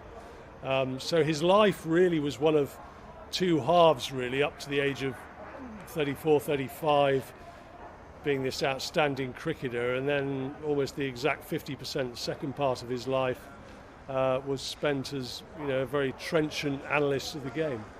Yeah, all the proceeds for the book go towards prostate cancer research, which has become Lauren's aim now, I think, to try and help other people with prostate cancer and further research into the disease. Prostate cancer is the most commonly diagnosed cancer in the UK, and we only announced that as a charity in June this year. There's 400,000 men living with prostate cancer in the UK, and one man dies from the disease every 45 minutes. So you get a real understanding of the context of this disease, that 1 in 8 men in their lifetime will be diagnosed from it. So we're at the Oval today, at least one man in each cricket team in their life, more likely over the age of 50, will get diagnosed with this disease. With one man dying every 45 minutes from it, we have a real battle on our hands to turn the tide on that. It's a hideous disease. People say to me, I didn't know you could die of prostate cancer. Well, you can. Well, I lost 2 members of my family to prostate cancer, my father and my brother. Luckily, my father got prostate cancer very late in life. He was approaching 80 by the time he got prostate cancer. So, when you're in your 80s, you're not expected to live many, many more years after that. But my brother got it when he was in his 60s, and of course it took him out as well. So I know a lot about prostate cancer, in that how deadly it can be, and I just wish people would pay more attention to prostate cancer. It's a deadly disease, a silent disease, because you don't really understand what it's doing to your body until it's sometimes too late. And people need to get that exam done. A lot of people, especially black men, don't like the idea of that physical exam. It lasts a few seconds. Get it done so you know exactly where you are. There isn't a national screening programme for prostate cancer. That's one of the things that we really want to bang the drum for, to be funded with some urgency when a reliable test is there. In the case of the great Bob Willis here, he had PSA tests and they were inconclusive, and that's the very reason why the PSA test is not good enough as a blood test for prostate cancer, because it's the best thing we have available in the UK, but it's not good enough. And men such as Bob and many men around the UK like him need better than that, and that's what desperately we need to have funded. Lauren, Bob's wife, who's terribly committed to the cause, she felt that Bob was diagnosed late, and she's very, very keen that any funds that are raised will go into early diagnosis of the illness and research into that sort of area. I want Bob to have a legacy, and he can't do that himself, so I want to do it on his behalf and raise money and awareness. Even knowing him as well as I did, I wasn't aware of just how ill he was at times. We made a pact that we wouldn't discuss it, and I wouldn't ask him how he was. If he wanted to tell me something about it, then he would, and I think that worked well for him. Well, he was extremely brave about it. There've been a number of people here today who saw him in his last days, including me. It was difficult. He'd shown amazing stoicism and fortitude, never complained about it. And really that sort of courage and bravery and stoicism that he showed on the field really came through at the end, what was a very sad end. Yeah. When I was playing, people used to say, oh, he's not a very friendly person, look at him on the field, he's never smiling, that sort of a thing. But people didn't know Bob Willis, and if you got to know Bob Willis, you'd know the type of man that he was, and I got to know him quite well. That 2000 tour of South Africa was my first time of really spending a lot of time with Bob and getting to really understand the man and to know the man, and he was a good man. Well, he was one of my greatest pals, and that friendship extended not only through our playing career, but probably blossomed through our broadcasting career, when we spent an awful lot of time not only in England and the UK, but travelling the world. They say that genius is 10,000 hours of practice. We certainly practiced our cricket for 10,000 hours. It worked for him, didn't quite work for me, but that's where he did the hard yards, in the back garden, in the recreation ground. In the street, we played and played and played. And he honed his talent and was very, very good. I remember clearly Headingley 81, I was 13 at the time. Bizarrely, it was the only game I went to live before I actually played Test cricket, although it wasn't the great day that Bob got 8 for. It was an earlier day in the Test. But it was the only time I'd been to a Test match before I played, so that was very clear in my mind. I remember watching the end of the Headingley game on a high street in Manchester, watching through the window of a shop that sold televisions. Everybody was watching through the shop window, big crowd, so I remember that very clearly. And I think for people of my generation, 13, quite impressionable, just starting to play the game, that particular victory and Bob and Beefy playing in that game was a kind of standout memory of those years. Well, he was a fantastic fast bowler. I think people tend to forget how good a bowler he was when he got to 300 wickets. There were only Test wickets, that is. There were only 3 players who'd done that before him. Fun, full of fun. You know, he have, as I said, he loves his wine, or he loved his wine. And Bob relaxed, away from the public, away from prying eyes, have a drink of wine and just relax and start talking freely and expressing himself and singing his Bob Dylan music. And that's just the way he was. He was totally relaxed. Whenever Bob thought the focus was on him, until he started doing that show, The Verdict, and he relaxed a lot more then. But until then, whenever the focus was on him, it was almost as if he didn't want it. He was so nervous about the focus being on him. But away from the cameras, away from the crowd, away from cricket, totally different man, easy going, relaxed, laughing, having fun. Well, I really liked his sense of humour. I think he was very thoughtful as well. But his sense of humour was good. He didn't suffer fools, that's for sure. He felt passionately about things, and inevitably he felt a lot of comment, a lot of talking heads in sport can be a bit bland, a bit everyday, everybody trying to steer the middle course, the middle line. And he said, well, you know, I've done everything in my game, I'm reasonably financially secure, I'm not bothered if I say the wrong thing and get fired, it's not the end of the world, so I'm just going to speak my mind. Plain speaking, that's what I'm about. And he started to do this, and people tuned in, people responded, and obviously thoroughly enjoyed the fact that he occasionally went over the top, occasionally he had to write a letter of apology or something, but basically he loved the game, he loved the England team. But if he thought someone had fallen short, he was very happy to tell them what he thought.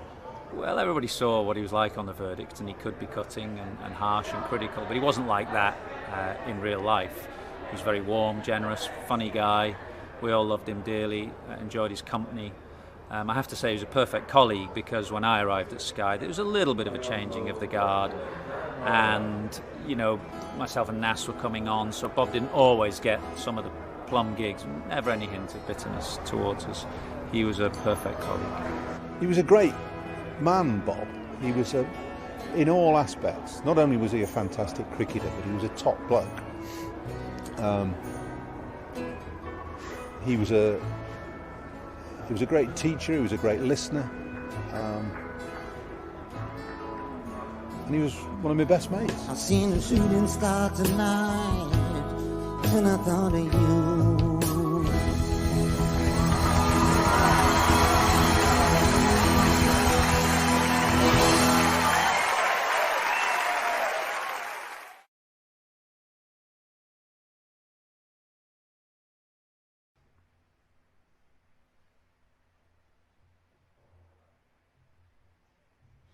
So Bob Willis, a cricketer and a gentleman, is available now at all bookshops and on Amazon. The proceeds from all sales will go towards funding research into prostate cancer, which currently kills one man every 45 minutes in the United Kingdom. So make sure you get it. I'm sure it will be a very entertaining read, knowing Bob. And you can also do your bit today if you fancy donating £10 to Prostate Cancer UK. All you have to do is text Bob, B-O-B, to 70004. That's Bob to 70004. Donate £10 to help Prostate Cancer UK. The rain now falling quite heavily here at Lord's. We'll take a break and be back once it clears up.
Welcome back to Lords for the evening session of the second day of this Bob Willis Trophy Final.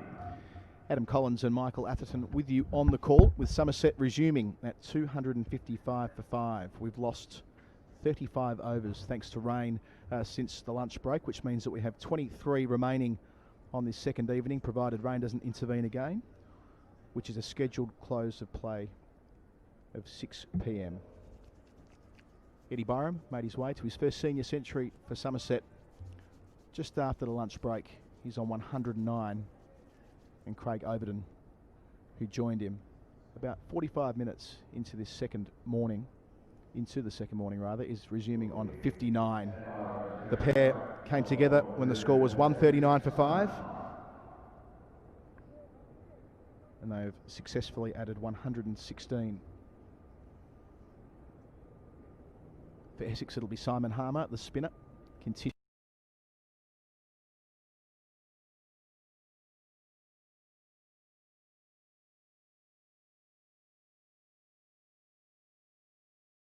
Those who are watching and listening, very different conditions to this morning. It was brighter and fresher in the morning, conditions much easier for batting than they had been the day before, but now heavy cloud cover, floodlights are on.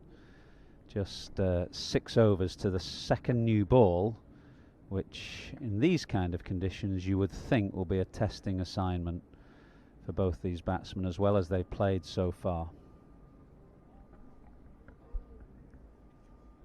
Yeah, Byron batted fantastically across the couple of days he's been in the middle, albeit across a number of rain delays, but was able to get in there and post 3 figures just after lunch.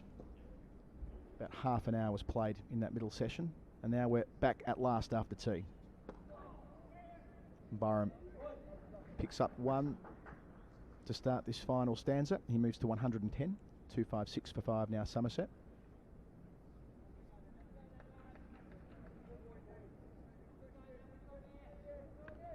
Stephen Davies was the one man to fall this morning, caught behind from the bowling of Sam Cook for 27. Cook, the best of the Essex bowlers, and as you say, Athers, we're going to surely see him back in operation soon, whether it's before this second new ball is due or immediately after. Yeah, I guess that was the question for Tom Wesley, really. When the rain came, Harmer had virtually just been brought in to the attack. Porter and Cook had bowled quite a lengthy spell, and it was clear that he needed to give those two a break. But having had the break now because of rain, I guess it's 50-50 whether he went straight to his seamers. He's decided not to do that.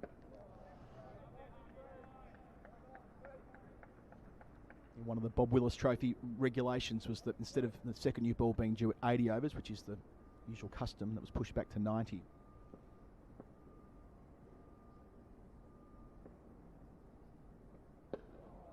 One of a number of moves made to ensure that A, spinners were involved in the game, and B, to manage the workload of fast bowlers. Mindful of having those games in quick succession once a week across the first 4 rounds. Well, that's past the edge. That's fizzed. Byron brought forward. Yeah, he's bowling from the end, which should encourage him to spin the ball in orthodox fashion, as opposed to yesterday where he started from the nursery end. Has a slip and a short leg. There's the shout for leg before. Turned down. Too high, I reckon. It looked a beautiful delivery from Simon Harmer. But he bowls with quite a high action and gets quite a bit of overspin on the ball, and I suspect that would have gone over the top.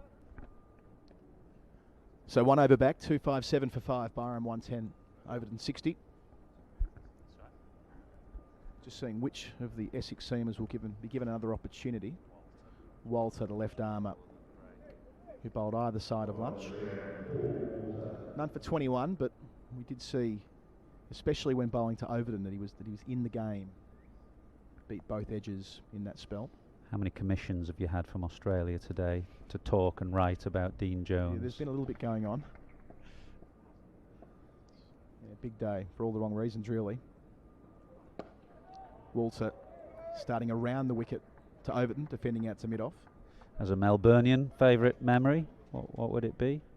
I think in '96 when he missed out on the World Cup squad, and they brought him back to play for the World 11 against Australia, and it was a moment of defiance for Jones, who was 35 by that stage and knew that his international career was over for good this time, and made an emphatic century, popping Mark Waugh over long off for 6 to bring up the ton in the final over. You don't forget that stuff. All edge, albeit straight into the ground. What would his club side have been in Melbourne? Obviously remembered for playing for Victoria, but within the grade competition, what was his club side? Both Carlton and Melbourne. So the big clubs. That's right. So his dad was a champion at Carlton for many years. That's where Jones first emerged and played for Victoria as early as 1981.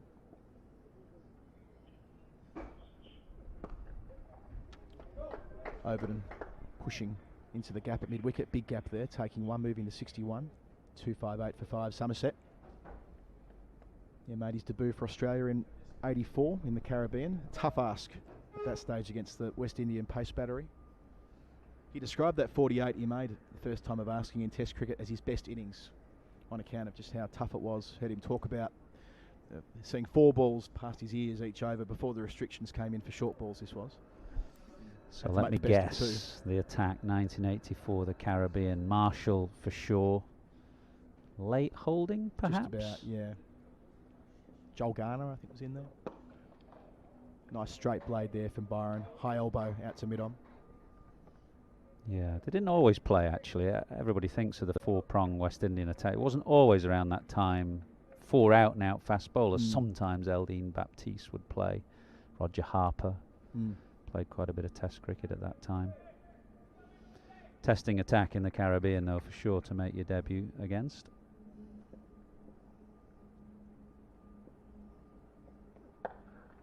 There's the short ball from Walter, which we've been waiting for to an extent, albeit didn't quite get up there. 2 out on the leg side and a deep point and a third man as well when Byram's on strike. He's now 1-1-1, taking that single out the deep square leg. And of course then in India, Jones in 86, the famous tied Test match, just the second, and well, there's only been 2 tied Test match in Test cricket. I saw you were writing about that earlier, batting for hours and hours and hours under severe duress. Walter to complete his over. And Overton will keep the strike with a single at the deep mid-wicket. He's 62, so 260 for 5 is the score. Yeah, the interesting thing I think about that innings, long time ago now, is that I'm not sure it would or could be played today because of the fear of litigation, that obviously the advent of medics in and around the dressing room. Certainly when I played right at the start of my career, which is not long after that, there were no doctors, no medics, there was 1 physio. Now, of course, with concussion subs and all that kind of thing, and the fear of litigation, I just don't think Dean Jones would have been encouraged to carry on. He certainly would have been goaded to carry on, as he was by Alan Border on that occasion. Yes, we'll send the Queenslander out to do the work, as the exchange went famously. Harmer around the wicket now to Overton, who pushes with soft hands to backward point. Yes, the idea that he was willing to bat for so long in that heat that he needed to be put on a drip afterwards and wasn't able to control his bodily functions either. Remarkable. Overton pulling straight into the short leg off the boot. And I'm not saying that it was better then in the medical sense. I mean, clearly there is a duty of care to players, but that innings has gone down in folklore. Yeah. And had it not been allowed by a doctor or a medic on the ground, you know, he wouldn't have been remembered in the way that he was for that innings. Interesting that it was his first Test back after sort of a couple of years in the wilderness as well. After making that debut, he was left out of successive summers in Australia. Then a real fixture through to about 1992 in the Test team. And dropped just 2 Test matches after making an unbeaten century, which was always a point of, I've got to say, resentment from Jones towards the selectors and administrators, always quick to offer a view about what was going on in the team around that time. Made an abrupt resignation from international cricket. Another single for Overton. Yeah, well, he was undone by the strength of his own conviction in a way, because he was part of the rejuvenation of the Australian team, and then it became such a successful team that it limited his opportunities afterwards. Yeah, 2 centuries in the Ashes series of 1989, a Wisden Cricketer of the Year in 1990. This time Byron's happy to go back to Harmer to complete the 87th over. So we're 3 away from the second new ball. Somerset 2-6-1 for 5, losing just 1 wicket so far today, albeit a day which has been severely interrupted by rain. Yep, Somerset's day, without question. Quite a bit of comment yesterday about the chances of Somerset kicking on with this strong lower middle order that they've had for most of the summer. It's so important in English cricket at the moment, with the kind of conditions that first class cricket tends to be played in. It's not always easy for the top order batsmen. Byram's found it much more comfortable here at number 4, although he's said openly he wants to try and get back to the top of the order if he can.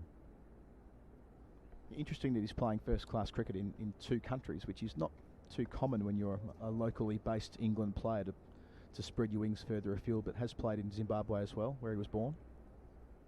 So Walter to continue. Oh, beating the outside edge with one that's come down the slope from around the wicket. Very tidy piece of bowling to Overton. Yeah, it's a good bit of bowling, and with that slope it will encourage the left armour to go round the wicket.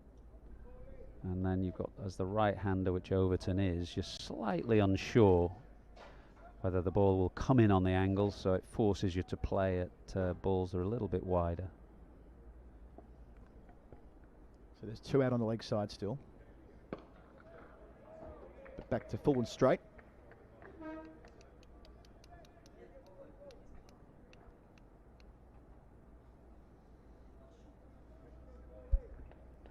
I think with Jones, the part of the mystique was that he was so routinely overlooked when he was still seemingly at the peak of his powers. He made a triple century for Victoria in the summer of 94-95, which really was a golden summer, but at that point he was technically retired from international duty.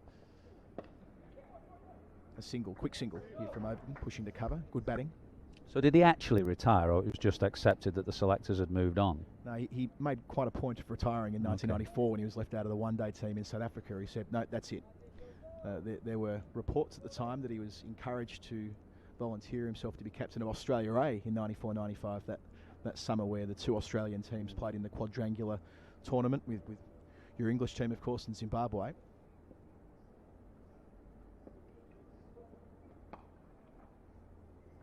Using the pace of the ball, just deflecting down to third man Byram. Again, good competent batting, moves to 1-1-2.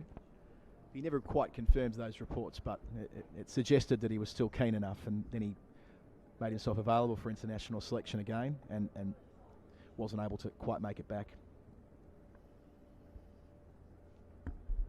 Which brought on the final stage of his career, really, which was a combined England-Australia. Had combined England-Australia aspects to it. Spent a few happy years at Derbyshire at the end.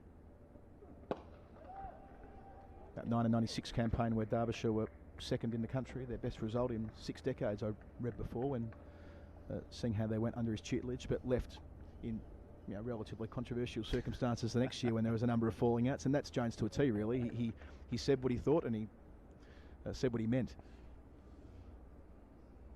No ambiguity there with him.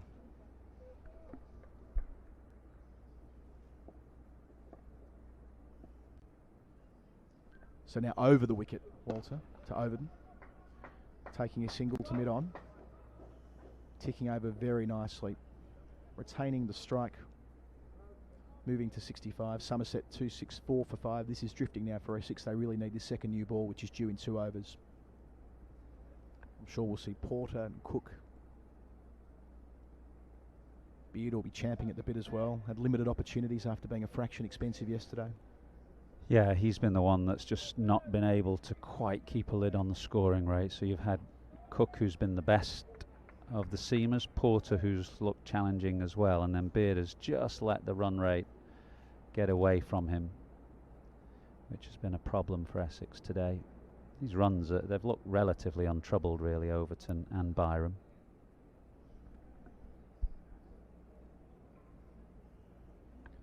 So Harmer's now got 3 out on the leg side with Overton on strike. Deep square, deep mid wicket and a long on. But Overton continues to show admirable resistance against the spin.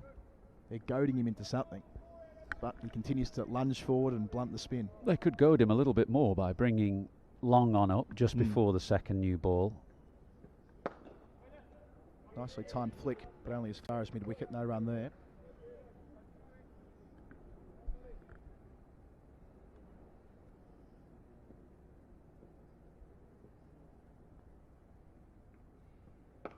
The flatter one from Harmer.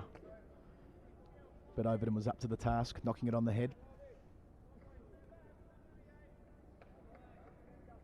What will be wonderful is when we have patrons back at cricket again. Harmer sliding this down the leg side. A county final where there's plenty of people in here at Lords. If that is the way it ends up going, it'll feel like a test match. Yeah, I think that's the hope. I mean, the drawback is just the time of year. It's going to be so late in September as we are now. I think next year, looking at the likely fixture list, you're looking at maybe even the first week of October for this game, and that is the only drawback. I think it's a really attractive idea, a very attractive game. I could easily see a crowd of 5,000 to 10,000 coming to Lords. It's just so late in the season. Harmer completes the over with a far loopier off break. Again, Overton happy just to come forward and push it to short leg on the bounce. So the end of the 89th over, 264 for 5, one before we get the second new ball in operation, I'm sure. Yeah, you were writing about this the other week, about the three-divisional structure. You discussed it with Rob Key on commentary yesterday. But instead of it being a regional structure like this year, using the seedings, in a way, that will keep things spiced up. Every year the groups will be different. Well, that's the intention. So it will start next year on the 2019 championship seedings and then change every year. So you're not playing against the same team in the initial phase of the conference. But there is just so much cricket to fit in when you've got the 50-over competition, the Blast, the 100, 14 first-class games. It is almost impossible for administrators deciding the fixture list not to have to make some compromises. Lovely shot there of the Compton stand as Walter makes his way and beats the outside edge of Byram. No mean feat, the man on 1-1-2 with an old ball. Must have been a good ball. Must have been a good ball, because looking at Wheater, the wicketkeeper, it actually started to slightly move to the leg side there and was wrong-footed, so the ball must have moved sharply and late. Yeah, commentary position at fine leg when the left-handed Byram's on strike up the top of the members' pavilion. Just delightful. Mentioning that Compton stand in the opposite corner to where we are here. A lot of work underway over there. Off the back foot, easing it into the covers is Byram. Well played for another single, 1-1-3. It is a bit off-putting that the Compton side of the new grandstands is bigger than the Edgeridge side, which I didn't sort of conceive of when the old stands were in place. It's got an entire extra bay over there. So it's not symmetrical, but it is of course going to be quite the structure. The shoulders of the stand just giving a nice little balloon for the press box to sit in. Do you think it's that, or to allow the greenery behind to be seen? Right, that may well be what it is. With the trees back there, we'll still be able to get a good view from the members. Back to around the wicket. Famously, it was said that Gubby Allen, who used to rule Lords with a rod of iron many years back, would sit in the committee room, which is directly below the turret from which we're commentating, and would say that he hoped he could always see the trees from his seat in the committee room. So I don't know whether that's why there's that cutaway to the side of the media stand, which is a listed building now, I think. Yeah. Again, nice from Overton on the back foot. Easiest of singles out to point. He's 66. Well, it went through with a thumping majority when they voted the MCC membership on the new grandstands a couple of seasons ago, and it was a similar result when the media centre went up in '99. Some controversy, of course, but the membership have been keen to let this ground modernise as and when. Had to raise some funds this year, though, in this pandemic-ravaged summer, so they've been selling off a few life memberships to raise a few quid. They did pretty well, I saw in their media release last week as well. Again, past the outside edge of Byram. Not quite the carry that previous delivery earlier in the over had through to Wheater, but still just enough there for the Essex seamers. I'm sure Porter and Cook will be ready to roll as soon as possible. One delivery to come until that second new ball arrives.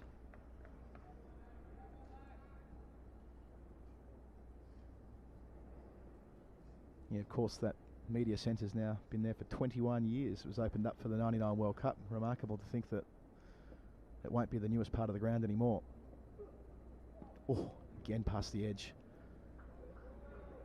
To finish the 90th over. A couple of words shared there, it looks like, Athers. Yeah, Walters looked as threatening as anybody today, actually. Passed the bat as frequently as anybody, but I suspect his time is done now with the 90 overs bowled. Porter looks like he's making his way from fine leg to take up occupancy at the pavilion end, and it must be Sam Cook to come from the nursery end, because he's been the most threatening of all the seamers so far. Yeah, not before a quick COVID pit stop, getting the hand gel brought out from the, well, you normally call them the drinks waiter, but in this case they've got a different kind of job to dispense of some hand sanitizer, which we've become used to throughout the course of the Bob Willis Trophy. In some respects, let's hope this is the last game where we need to worry about that, and by the time the season rolls around next April, that so how are things looking in your part of the world now as far as spectators are concerned? Chances of? It varies from state to state. So the winter sports, primarily Australian rules football and rugby league, they have been able to have spectators at some grounds at different periods of time, especially Adelaide. So Adelaide Oval has been earmarked as the ground where the Sheffield Shield will be played for the first 4 rounds. In all probability, where India will start their test series against Australia later in the year. And obviously players will be allowed to move state to state, but what about those who broadcast right on the game? Will it be encouraged to be left to the local journalists and broadcasters? Yeah, not to my understanding. I believe that they won't require, if you're in a state where you've had to quarantine to get into one, it won't require a secondary quarantine, if that makes sense, unless you're moving to a state where they do have a different stage of restrictions in place, such as Melbourne, where over the last 6 weeks it's been stage 4 lockdown. But it seems as though the reporting has been that that'll lift soon, and that might give Melbourne the chance to host the Boxing Day Test match, and indeed the government has said that may be with some spectators in the ground. That's an optimistic interpretation, I must say, given the last month or so in that part of the world. So Porter does have the second new ball. Overton pushes the first delivery into the onside. And it suddenly looked a bit brighter. It was very gloomy, actually, when we came out, 20 minutes ago. But sun is out right now, which is a benefit, you would think, to Overton and Byram as the second new ball is taken. Makes a huge difference. I don't know why it makes a huge difference, floodlights and cloud cover, but it does. So all the lights remain on. But yes, the sun just breaking through. Dark clouds around at the same time. Porter here, down the leg side, just clips something on the way through. There's an appeal for caught behind from Wheater, but no one else is up with him. And of course, no interest from the umpire.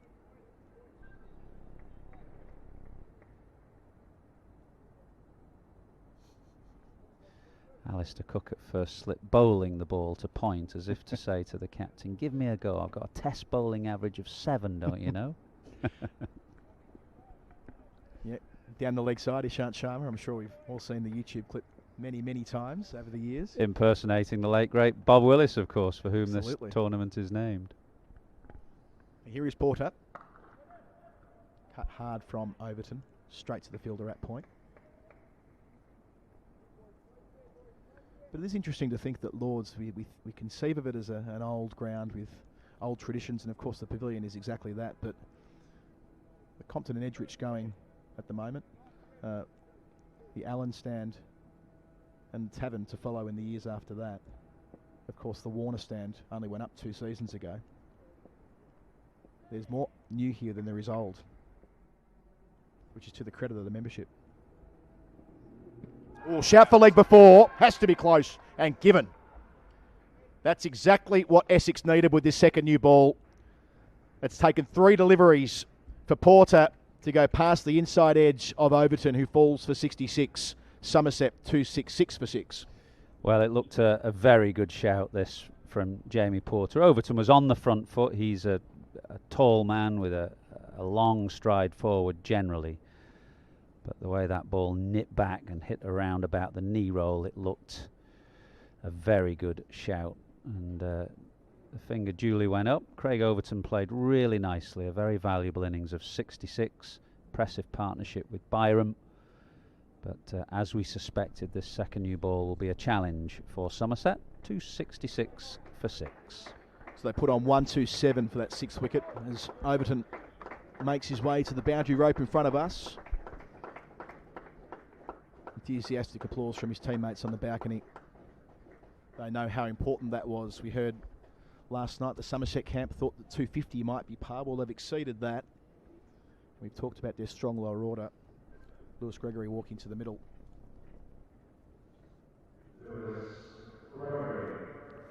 Who, of course, is known for his all-round abilities. We expected that he'd walk out at number 7 before we saw the team sheet yesterday. Overton was promoted ahead of him, but he has a good opportunity here alongside Byram to push Somerset beyond 300. 300 would be, I think, a really competitive score in the circumstances. I think having been put in late September and given the conditions we've had over the first 2 days with a lot of cloud cover and floodlights in operation, Somerset would be well satisfied with anything around 300 or above.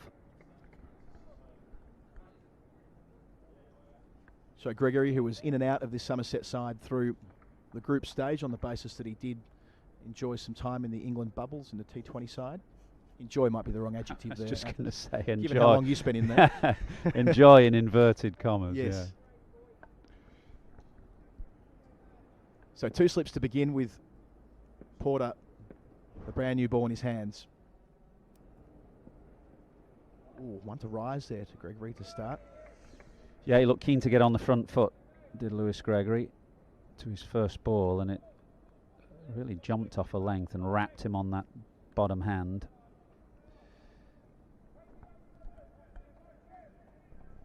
So after Gregory, Josh Davey, Jack Leach and Jack Brooks. Brooks, of course, who's made runs in this competition.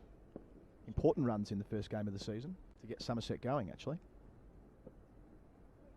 And Leach, of course, famously, a Test 92 on this ground last year. End of the successful over. We haven't said that for a while. 266 for 6. Byram back on strike. He's 113. Gregory yet to score. Leach 92, but a more valuable 1. Yes. In another game. Interesting interview with him I saw on the BBC a couple of days ago with Stephen Schemmelt, just going through the summer of Jack Leach and all that time behind closed doors in the bubble, unable to play again, unable to get himself ahead of Don Bess as the primary spinner, and then bowled 8 overs in the final group game here. But really, that's been his lot. I saw him actually just down below. The Somerset dressing room is straight below our commentary position, and I bumped into him on the way out just as the rain started to fall. I had a quick chat with him about that. I mean, it is an utterly bizarre summer when you think all that time in the bubble, no match time at all. Here is Sam Cook, back in business from the nursery end. Nice close sleeve there from Byram to start. And the curious relationship with Don Bess, number 1 for Somerset, but number 2 for England. How the two of them manage that relationship must be quite tricky. Somerset have had it before, of course, with Keysvetter and Josh Butler to some degree, which saw Josh Butler depart north to Lancashire.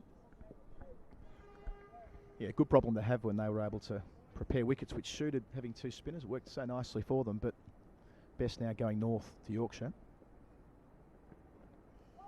Of course, in the squad for Somerset this week, the number 1 England spinner, but unable to get his way into the 11 on the basis that Leach is the preferred option at Taunton. Very tricky for spinners when there's a second spinner at the club, especially when so much of the county championship is traditionally played in the early months of the year, when often no spinner is utilised in the 11.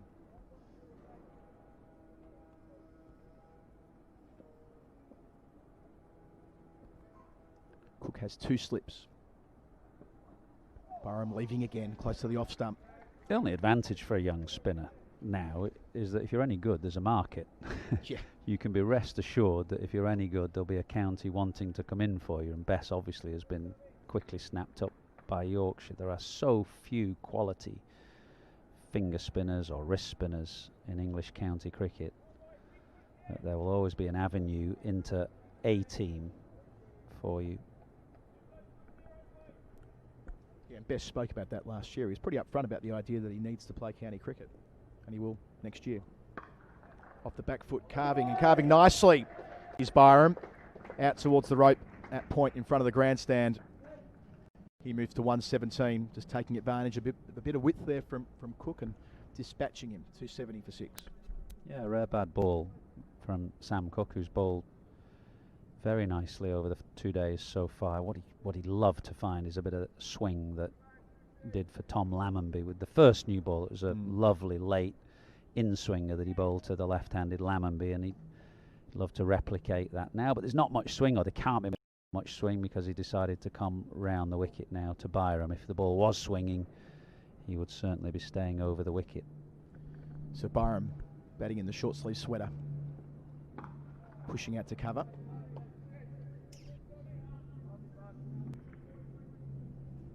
Yeah, there must have been instances in English cricket where there have been players who've been in the Test 11, but for whatever reason not able to get in that England side. That well-documented example with Keyswetter and Butler, and 2 spinners down at Somerset. Those specialist positions where it's hard to split the difference between the incumbent and maybe the England player who's on the road for a number of months a year, not necessarily playing week in, week out. Oh, a shout for leg before, and he's given. Byram's gone for 117. Breakthroughs in consecutive overs with the second new ball. A fine innings comes to an end. Somerset 270 for 7, Athers.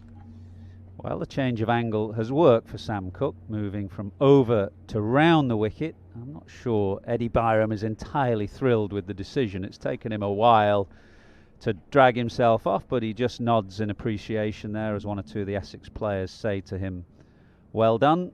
His first 100 against a county team, his previous 2 first-class hundreds, one against the university side, one in Zimbabwe's domestic first-class competition. So he leaves a memory for the winter. It's the kind of innings that people will take notice of against the county champions at the home of cricket in a showpiece game. He's played beautifully. Eddie Byram has gone now, though. 117, and the second new ball working for Essex. 270 for 7 are Somerset.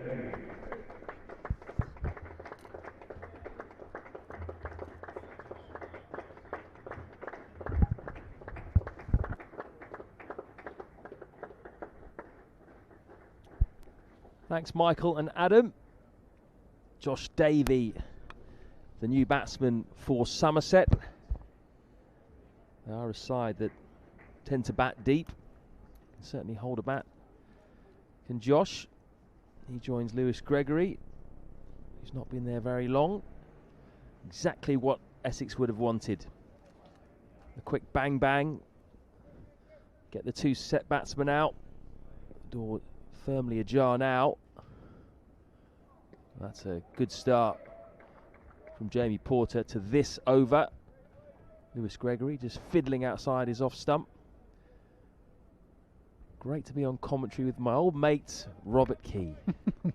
All right, Floydie, I tell you what, it's doing a bit now, isn't it?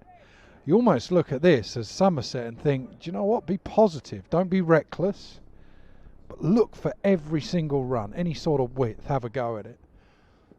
Because the way this ball is talking, you wouldn't mind bowling on it. The lights all on now, taking full effect. It's quite a nice evening actually here in North London. It's pretty clear all around, particularly in the area where the weather comes from, just behind the pavilion. Bit of blue sky, not too much, bit of cloud as well. But we've still got 14.4 overs to bowl here, so we should go past 6 o'clock. Again, Jamie Porter probing. Gregory's off the mark. It's about this time as an opener. I wonder if Sir Alistair Cook still thinks it. When you start trying to work out, am I going to have to bat tonight?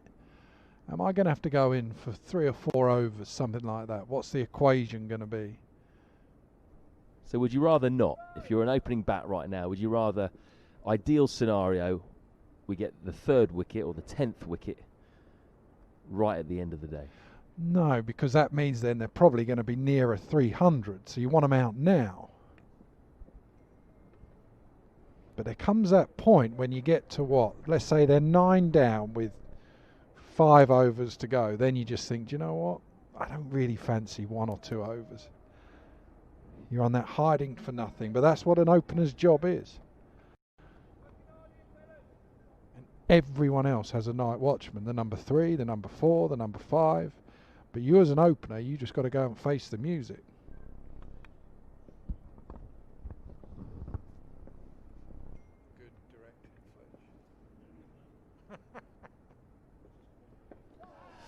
Oh, nips off the seam, that one from Jamie Porter. Certainly if Somerset's seam bowlers were in action this evening, then that man on your screen right there, Sir Alistair Cook, would have to be at the top of his game, because Somerset seamers have been magnificent so far this season. It's a 4-pronged pace attack as well, with Gregory Overton, Davey and Brooks. Give you very little, and they've been incisive. Trying to think as well, we're not going to get, he's got another year, Sir Alistair Cook, but I don't have to keep calling him Sir Alistair as well, but let's say Alistair. How many more times are we going to get to see him bat? Lovely delivery again, goes past the outside edge, so 271 for 7 off 93 overs.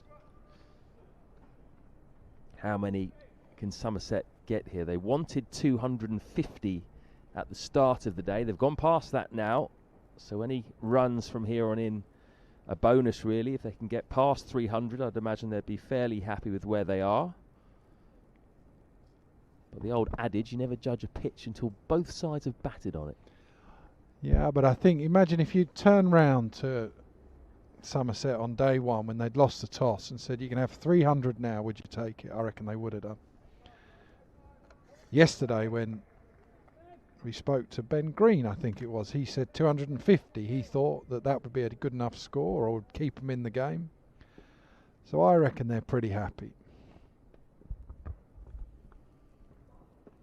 Oh, bat pad appeal, maybe just pad.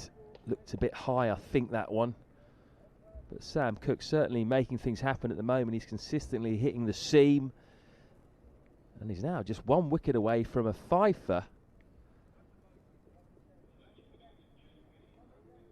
Although he's perhaps been the 3rd member of this bowling attack behind Harmer and Porter over the last 2 or 3 seasons, today and yesterday he's looked like the most threatening.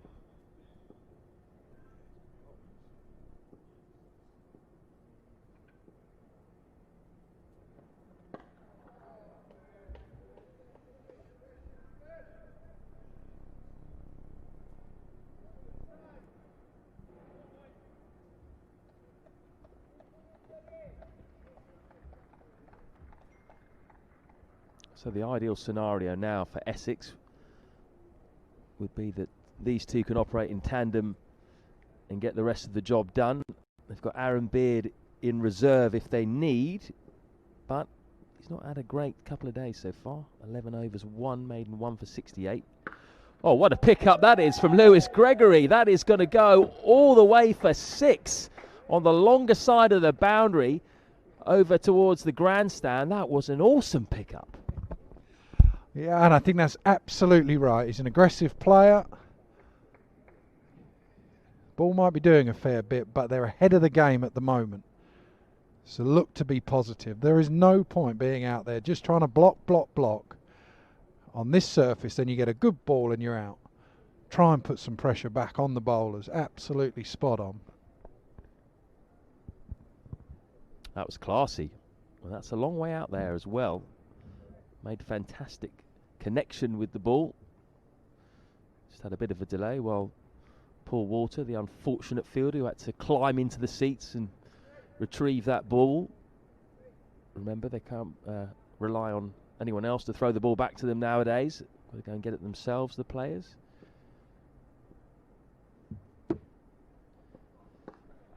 Oh, and again, he's clipped off his legs. This might be another boundary for Lewis Gregory. No, the fielder has come round from fine leg, does well. Ryan Tendescarter down there. So Gregory, 9 of 9 balls. Could be entertaining the next few overs if he stays in there.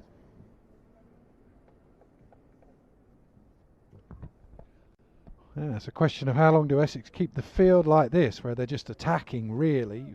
Square leg is still up, he's not gone back, you've still got 3 slips in.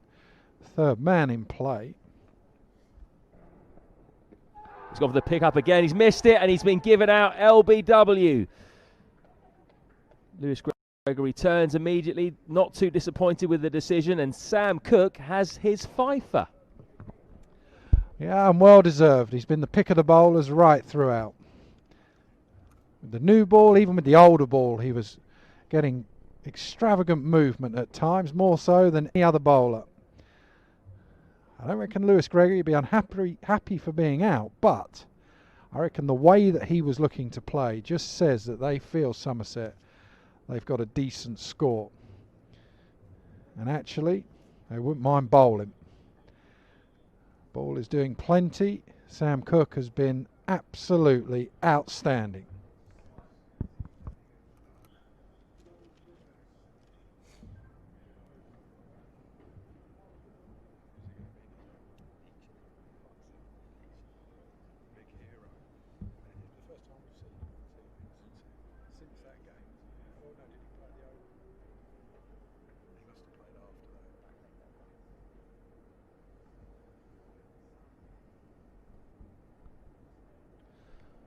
Well, this is a sight we haven't seen for a while.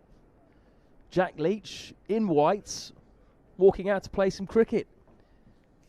He's got the pads on this time around because he's got some batting to do before he bowls a bit. He spent 10 weeks in the biosecure bubble without bowling a ball in the middle. He's talked about how mentally difficult that was for him. But on the plus side, he has been able to work on a few technical things, which I'm sure we'll go into when we see him bowling. Just played the one game in this tournament for Somerset. That was the final group win against Worcestershire. He bowled just 8 overs in that game as the seamers did the job for Somerset. And we all know he can hold a bat. Remember that 90 odd against Ireland here at Lord's, coming in as a night watchman, agonisingly short of a Test 100. He's no mug.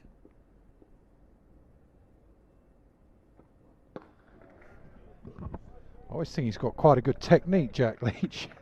Just that little step across, the little trigger that he does, and then he plays pretty straight. 279 for 8. How many more can they get? Will they be having a bowl? I don't think we'll see Jack Leach with the ball tonight, but I bet their seamers are actually quite looking forward to it. Advance this game forward. It's what it actually needs as well. Be a fascinating passage of play if it happens. Leach is dancing like, you know, the footwork that Joe Root does. That's what he learnt in the bubble, I think.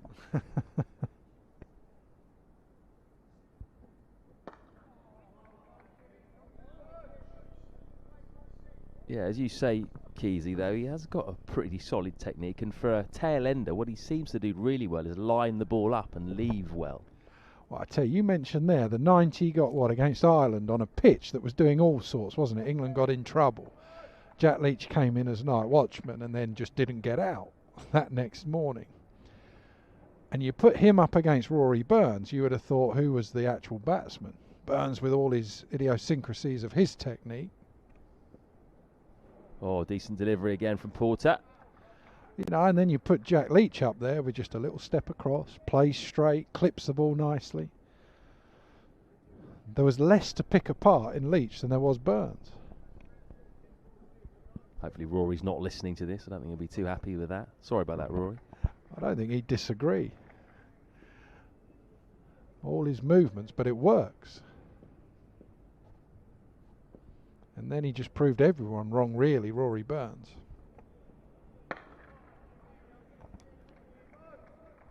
I reckon there weren't many pundits or people watching that were picking Rory Burns for that first Ashes test. They were sort of going down thinking, well, we've got to change it. You know, who could it be? Dom Sibley, Zach Crawley. But then Rory Burns went out, got a brilliant 100 and never looked back. Yeah, all different sorts of techniques you see now in international cricket. At the top of the order, at the bottom of the order. Again, Porter really challenging the stumps. Thick inside edge for Davey, and he's off the mark. 280 for 8. So do you think, Rob, that technique in batting is sometimes a little bit overplayed?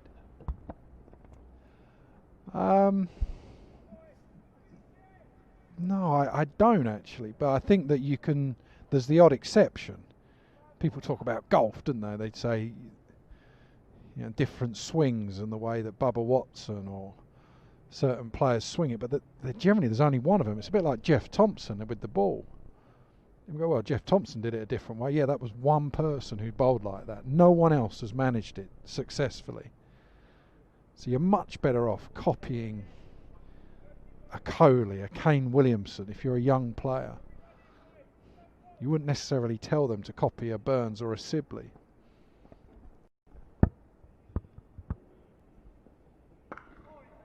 Oh, quick single for Jack Leach, and he's off the mark straight away. Little drop and run. You might want to copy Jack Leach's technique if you're a young left-hander. You never know. You'd say Kane Williamson has the purest technique, wouldn't you? Babar Azam. I thought those two. I mean, Kohli's a fantastic player. Joe Root, people like that. Steve Smith. But if there's one or two batsmen to copy, Babar Azam and Kane Williamson.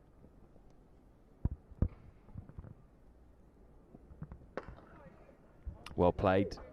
Just drop that into the vacant cover area. Davies got a second run, end of the over. 282 for 8.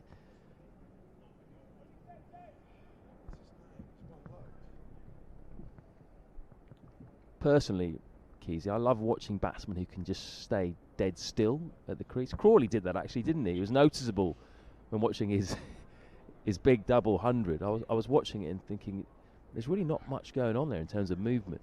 I think that's a good point. The best players are still at the point of contact. The head doesn't move all over the place. Zach Crawley was rare really in that England team because he does stand still, has a slight little trigger with his front foot.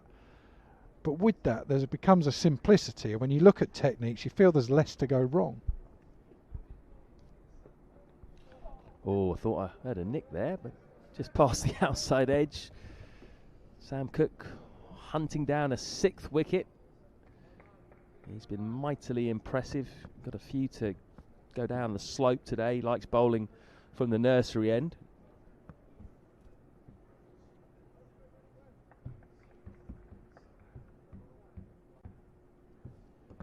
Got to watch for that one coming back. He bowls it pretty well, gets it to go back up the slope for LBW. The one that he just starts a little bit straighter like that.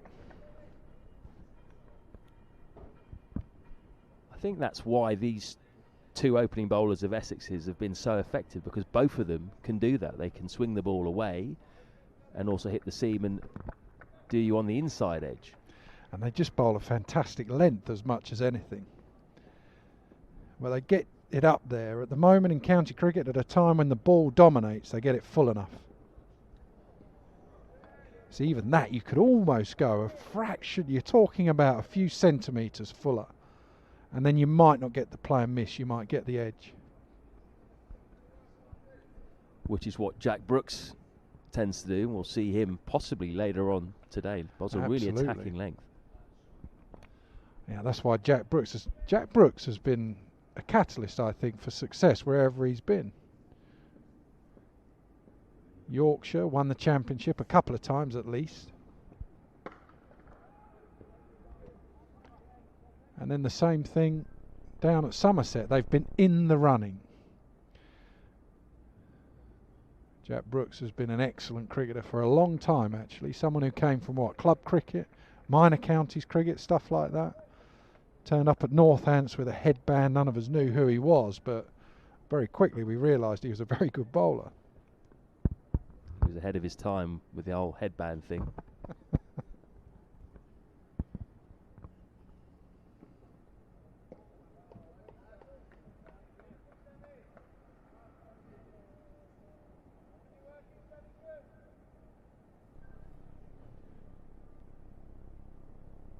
Into his 30th over now, Sam Cook. He's done plenty of work for his captain Tom Wesley. He and Jamie Porter have bowled the lion's share of the overs so far. 26 for Porter, just 11 for Beard, 19 for Harmer, 1 for Lawrence, 9 for Walter. Nice shot from Davey. Lovely on drive, well stopped though. Really good work there at mid-on. That is the over, 282 for 8. You've done a few blast games this year, Floydie, haven't you? Who have you enjoyed watching? Who's impressed you? Someone we might not know much about. Young players, T20 stars of the future? I've just done Middlesex games, so fairly limited scope. Yeah, I assume they're playing against opposition, though, so. Well, I tell you what, from Middlesex, young leg spinning all-rounder called Luke Holman has come on and done really well. Yeah, I saw him in the under-19s, I think, a couple of years ago. Yeah, very promising player. I've seen him in league cricket for a few years where he gets a lot of runs actually in the Middlesex Premier League.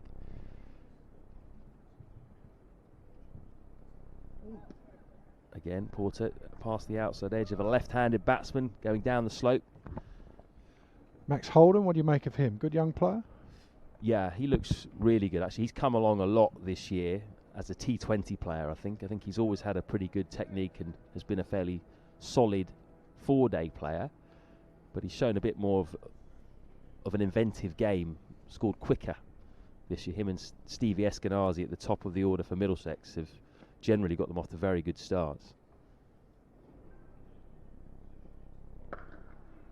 Another quick single for Leach. Nice drop and run for him. Was he said to Stokes on that famous day, sort of got the single and then just walked down, tapped the gloves and said, finish it off, Stokesy. He's become a bit of a cult figure, hasn't he, really? It's the momentum's been halted a bit, I know, because he hasn't played much, but I'm pretty sure when we get crowds in and we get Jack Leach back in the England side, we're going to have those ridiculous bald-headed wigs out again and glasses.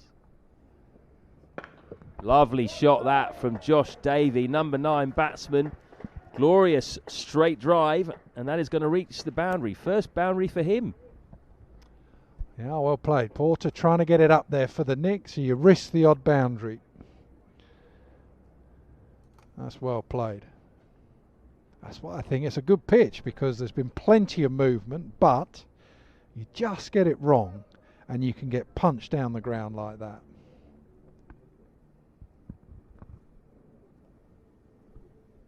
Josh Davey, actually another player that originated from Middlesex before moving west to Somerset. And that is a lovely pull shot, just a short arm jab. That's going to run away down the hill as well and go for successive boundaries.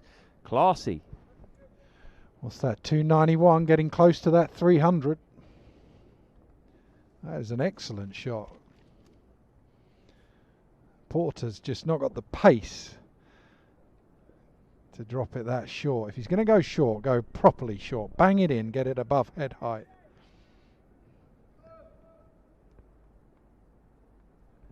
I'd almost just stick a man back. Let him go at the stumps a little bit with full balls. Don't be afraid of the odd short one, but put it in his mind.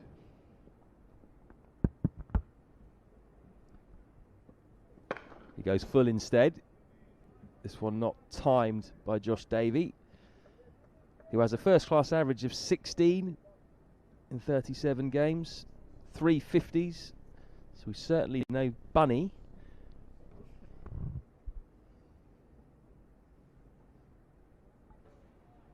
But he is, of course, in the side primarily as a bowler. He's had a brilliant season. 24 wickets at 10 in this competition.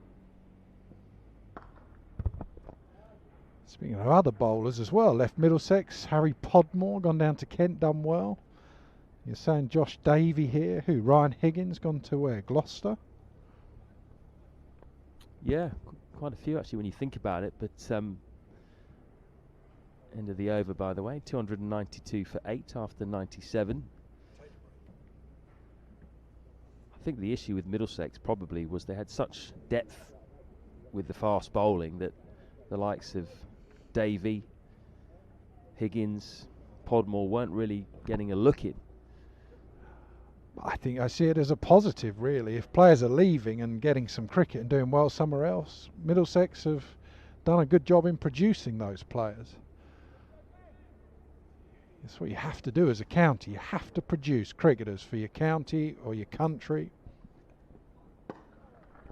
And if you get to the point you're producing so many that they have to go elsewhere, well, so what? You've still done a decent job.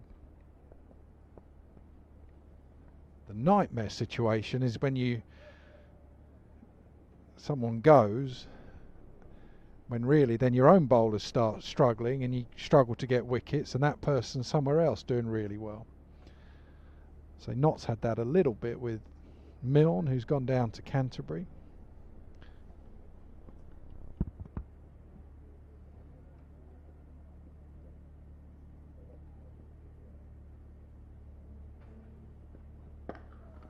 So would you say, in terms of producing your own players and keeping them, that these two counties on show are two of the best? Yeah, absolutely. Certainly producing them to become seriously good first-class cricketers, and in some cases international cricketers. We saw Craig Overton, who's been in and out the England setup. Essex obviously have produced one of England's greatest cricketers ever in the man at first slip, Sir Alistair Cook. And someone like Ben Foakes even, who's gone to Surrey because he couldn't get in because of James Foster. Ravi Bopara, who's here doing radio commentary. And Tom Wesley had a look at it, but the fact that someone like Tom Wesley never quite got it in international cricket, he strengthened county cricket. And these two bowlers, so many of the successful teams actually produce their own bowlers. Durham did it, Somerset have done it, Essex have done it. Clipped nicely by Davey. He'll pick up another couple here. Takes him on to 13 off just 22 balls. Looking very assured for a number 9. That man has gone back out on the hook. Now I reckon that's more so, he might test him with the odd short ball, but just for him to go a bit straighter. It gets frustrating when you see the ball move. Was it 7 and a bit overs old? And it's just play and miss, play and miss. This way you can go at the stumps.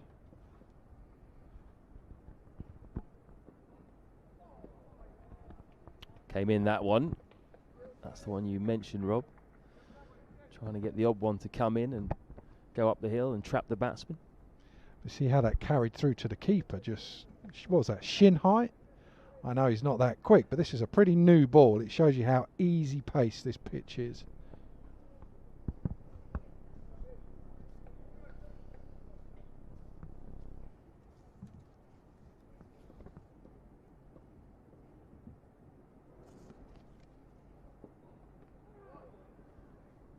And they take the leg by off the final delivery of the over.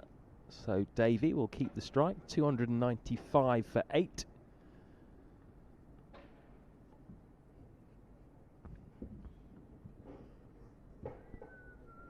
Somerset have had quite a few rearguard actions in this year's Bob Willis Trophy. Some very useful runs scored down the order by a couple of their batsmen coming in at 8, 9, 10, 11, including Jack Brooks, who's in next. 72 he made against Glamorgan. That was a very important innings for his side. Put on over 100 with Stephen Davis for the last wicket on that occasion.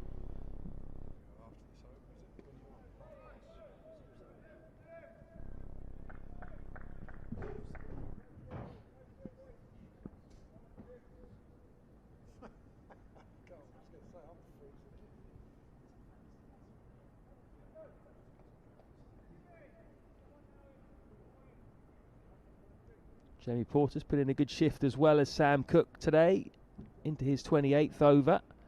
Nice cool conditions for him though.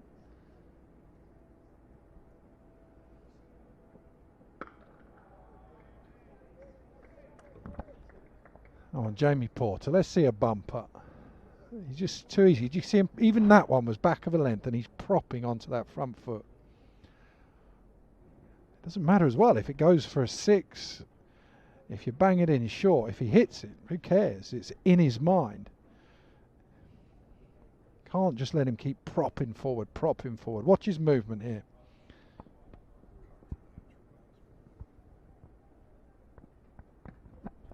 A little trigger and then his foot goes again.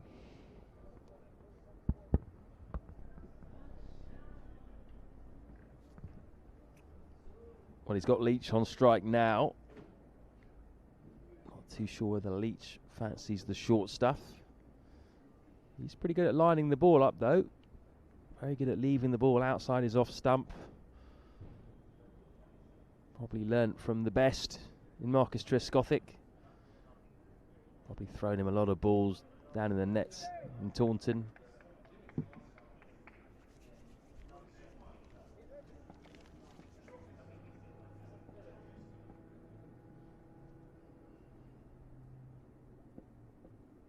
That's a lovely delivery from Jamie Porter to a left-hander. He likes coming round the wicket and getting the ball to go down the hill like that. Not an easy skill for a right-arm seamer, but he's adept at it. Yeah, that angle from round the wicket just draws. You must have to play that. As a left-hander, you just must feel play at the ball, play at the ball. And you're right, if he can just get that to go away, got to do the same thing again.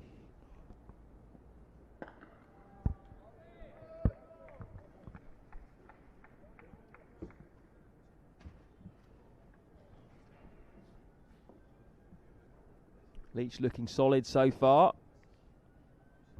He's not had to clean his glasses once. Although certainly it's not conditions for that really at the moment. As I say goodbye to Rob Key, Niall O'Brien hops in colour commentator's seat.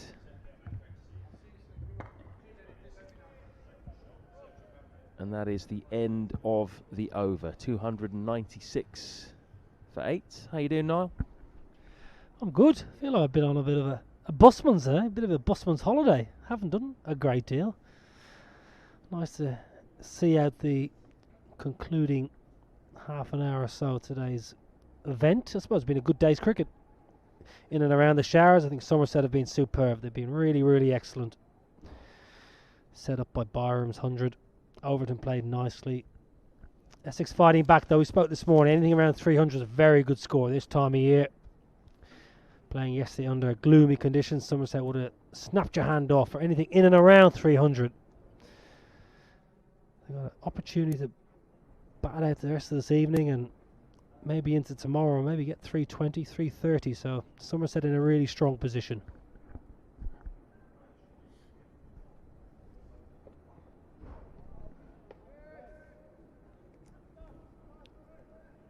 Just got a little bit darker over the last few minutes.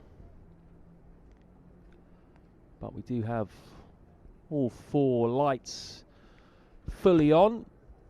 So the light shouldn't be an issue at the moment.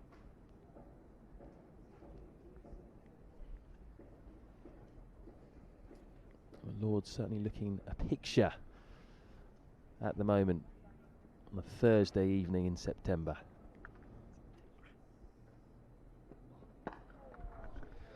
Ball all overs, these two. Cook into his 32nd over. Porter's bowled 28 out of just shy of 100 overs, so heavy workload. Think of a first-class fixture, a lot of overs. Okay, a curtailed season, but this is a lot of overs for these two quicks to bowl, and Somerset have just got to drag this innings out as long as possible. Get overs in the legs. Will work in their favour second time around, Somerset.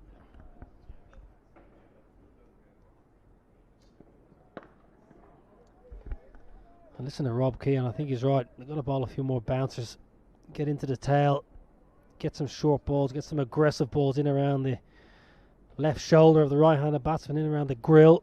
Try and unsettle them slightly. Can't have tail enders just propping forward. They can't feel comfortable.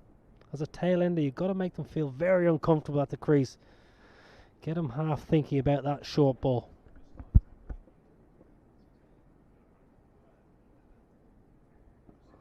There's that bouncer Niall and Rob were asking for. Quite short, that one, so it was very easy for Josh Davey to get under it. But at least now he's got the thought in his head. Yeah, definitely. Get him off that front stool. Maybe just the next one might be pitched up slightly and you get him half forward and you get a feather, you get one nick. But Essex are just, well, it looks like they're hopeful of a wicket at the moment. The likes of Alistair Cook, Nick Brown, do they want to have a bat tonight? That's the question. I'm not sure I would, to be honest with you, if I was an opening batsman. Well, you say that it's interesting because late in my career I was captained by Ramnaresh Sarwan and I was keeping wicket and opening the batting, and if it got to this situation, maybe 9 wickets down, probably not 8 wickets, but if it got to 9 wickets down with 15 or 20 minutes left, he often would say to me and the other opener, do you want to bat this evening? And if we said no, he would just tell the bowlers not to get a wicket. What a great captain.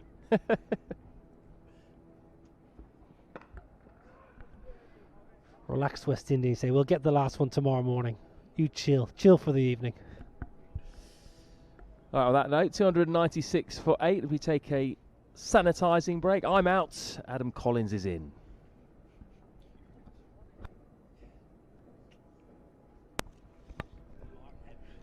Thank you, Floydie.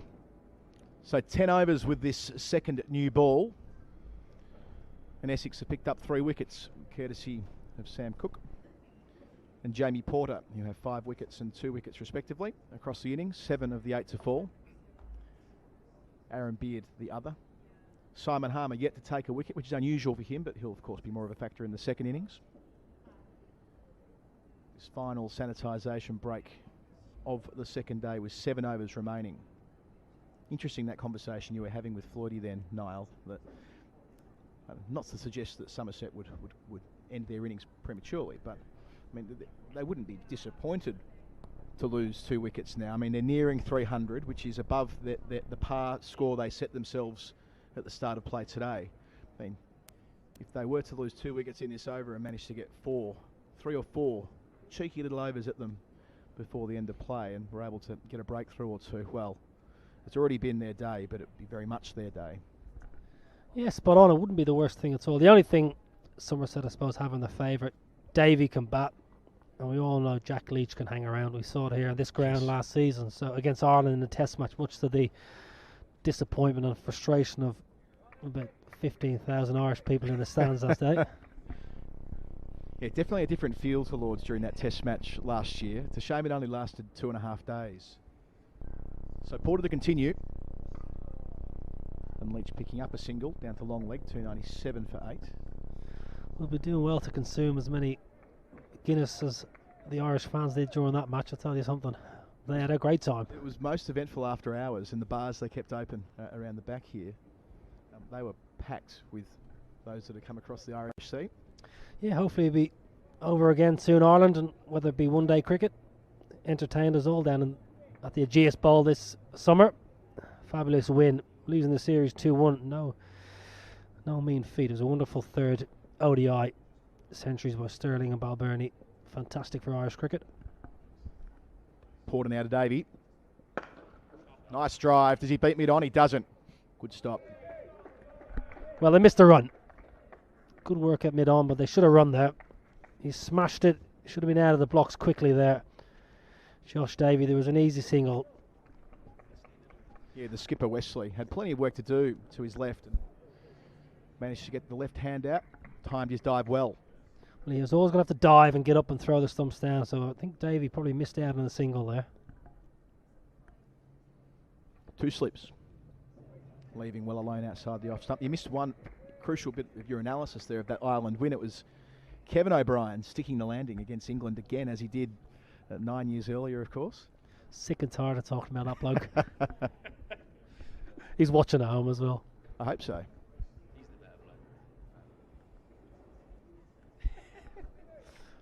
People chirping up everywhere up in the com box here.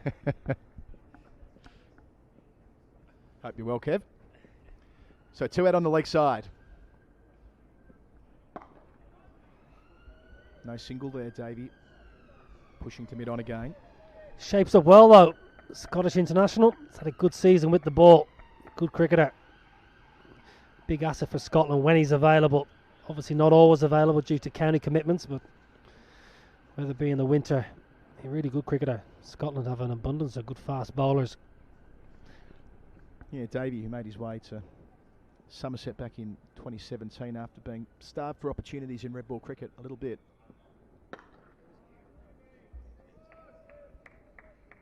Doing well here with bat in hand, but had a fantastic tournament with the ball as well. And the Bob Willis Trophy, he's picked up 24 wickets at 10. Yeah, fantastic season. Probably been his best season. Might not be the most wickets, obviously, because of less games, but this has probably been his most consistent, I would think. More opportunity. Grunewald obviously gone. Made his way to Kent, so maybe presenting Josh Davies some more opportunities in the first team. Yeah, sport for choice. Fast bowling rank Somerset. Nice clip that. Through mid-wicket, in the gap. And down towards the tavern stand for 4. That's a beautiful shot. Leg side, plenty of space. Hit it down the hill. Fantastic. Good timing. And just a little bit greedy by Porter. Brings up to 300 for Somerset. What a number that was. Ben Green spoke about the magical 250 last night. Well, 301 with 2 wickets left. Absolutely fantastic position. Especially in the circumstances where they've had to come on and off for rain a number of times. I mean, you'd know, having played in England for a long time, that it's not easy to recalibrate and go again. Yeah, spot on. Often you think it's easier for the bowlers to settle in because they can bowl longer spells. They might only have to bowl 5-6 overs spell and then go off for rain. They stay fresh. As a batsman, you always feel like you're starting your innings over. So credit to the likes of Byron. Craig Overton did a good job with the bats. So put Somerset in a really strong position. And it does prompt that change of bowling from the nursery end. So Sam Cook given a breather. He's bowled 32 overs. And Cook, out of the 101 sent down for Essex, taken 5 for 76. Certainly done his job on both days. But Simon Harmer, the veteran, experienced tweaker, getting a chance before the close. Must be expecting some sunshine here, Simon Harmer. He's got the old sunglasses on. He seems to always bowl in them. Some bowlers just, it's part of their routine, isn't it? Dark glasses, despite the fact that all the floodlights are on. No sun left here at Lord's. That's something like an Irishman would do. And then not be able to see the ball when it's hit back at you or something like that. Athers and I were having a lovely conversation about Dean Jones before, and that's another innovation that he brought to the game. No one wore sunglasses until Dino, and then he wore them all the time. Slipping a short leg. Ballooning up into the onside off Leach's front pad. No concerns there. Well, no man out in the leg side boundary for Leach. At the moment he's resisting temptation. I just wonder, has he got a good sweep shot in him?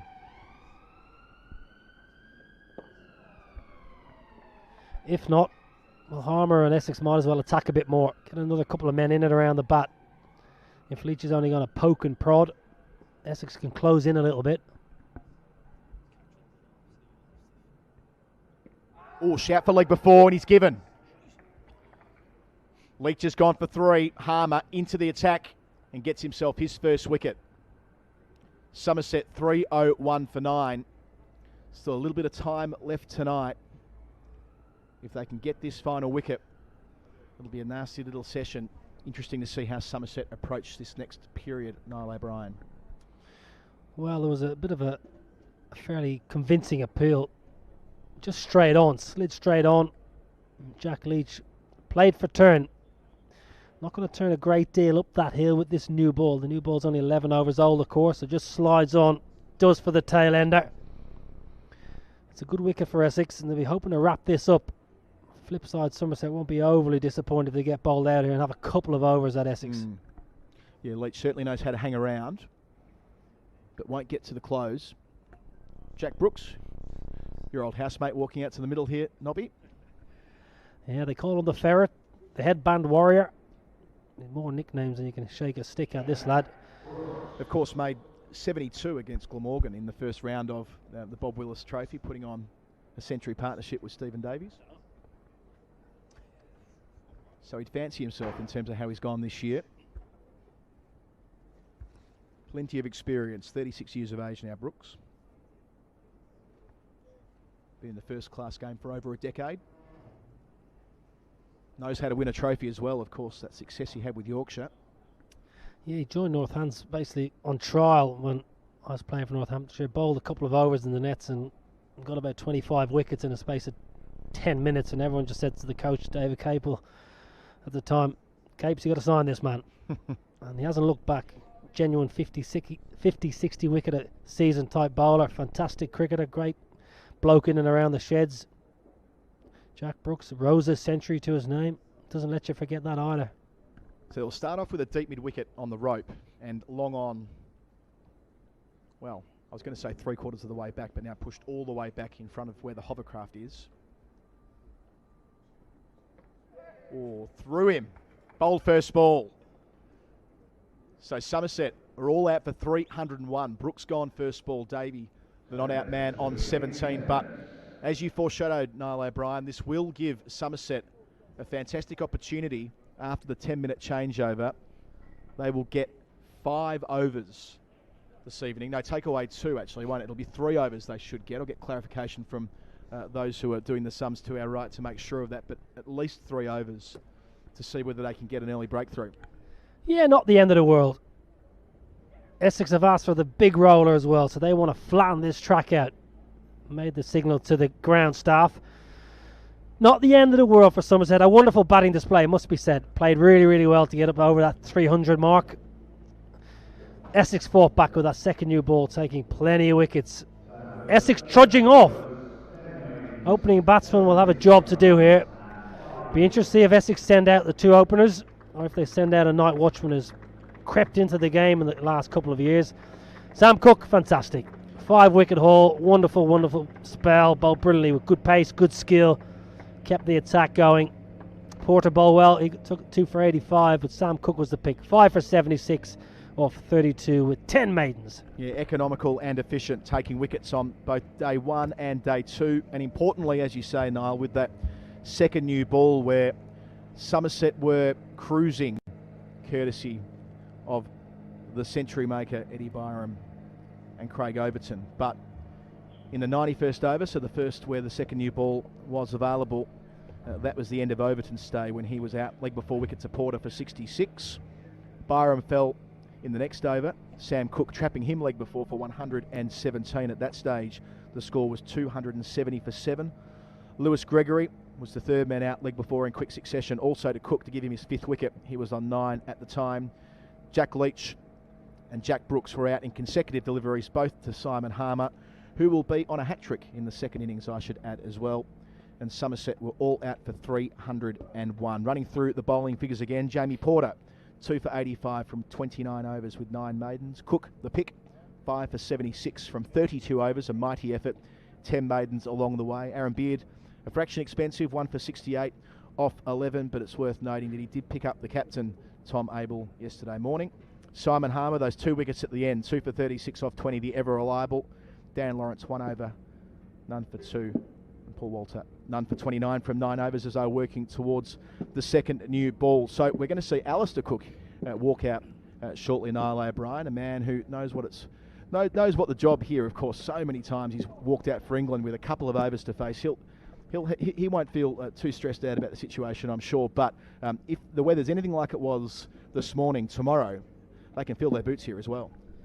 Yeah, it just got a little bit gloomy again. In the last 5, probably 6 minutes. So Somerset will everything's playing in their favour at the moment, you would feel. Played well with the bat, and now it just got a little bit gloomy.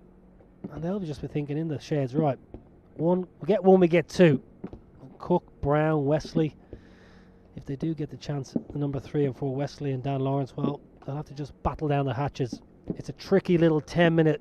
It's something you don't really want as an opening batsman, truth be told. You secretly might have been hoping that you just Brooks and Leach and Davey just see out the day, and then you get an early one tomorrow, as you mentioned. The sun will be shining, and it's a totally different feel. But Good little session here for Somerset. Good little 10-minute opportunity. It couldn't have worked out any better for Somerset, really, as far as reaching that threshold of 300 and all out in the next over. And now their quicks get a chance. I mean, Craig Overton in this campaign, 28 wickets at 11. And I mentioned before, Josh Davey, 24 at 10.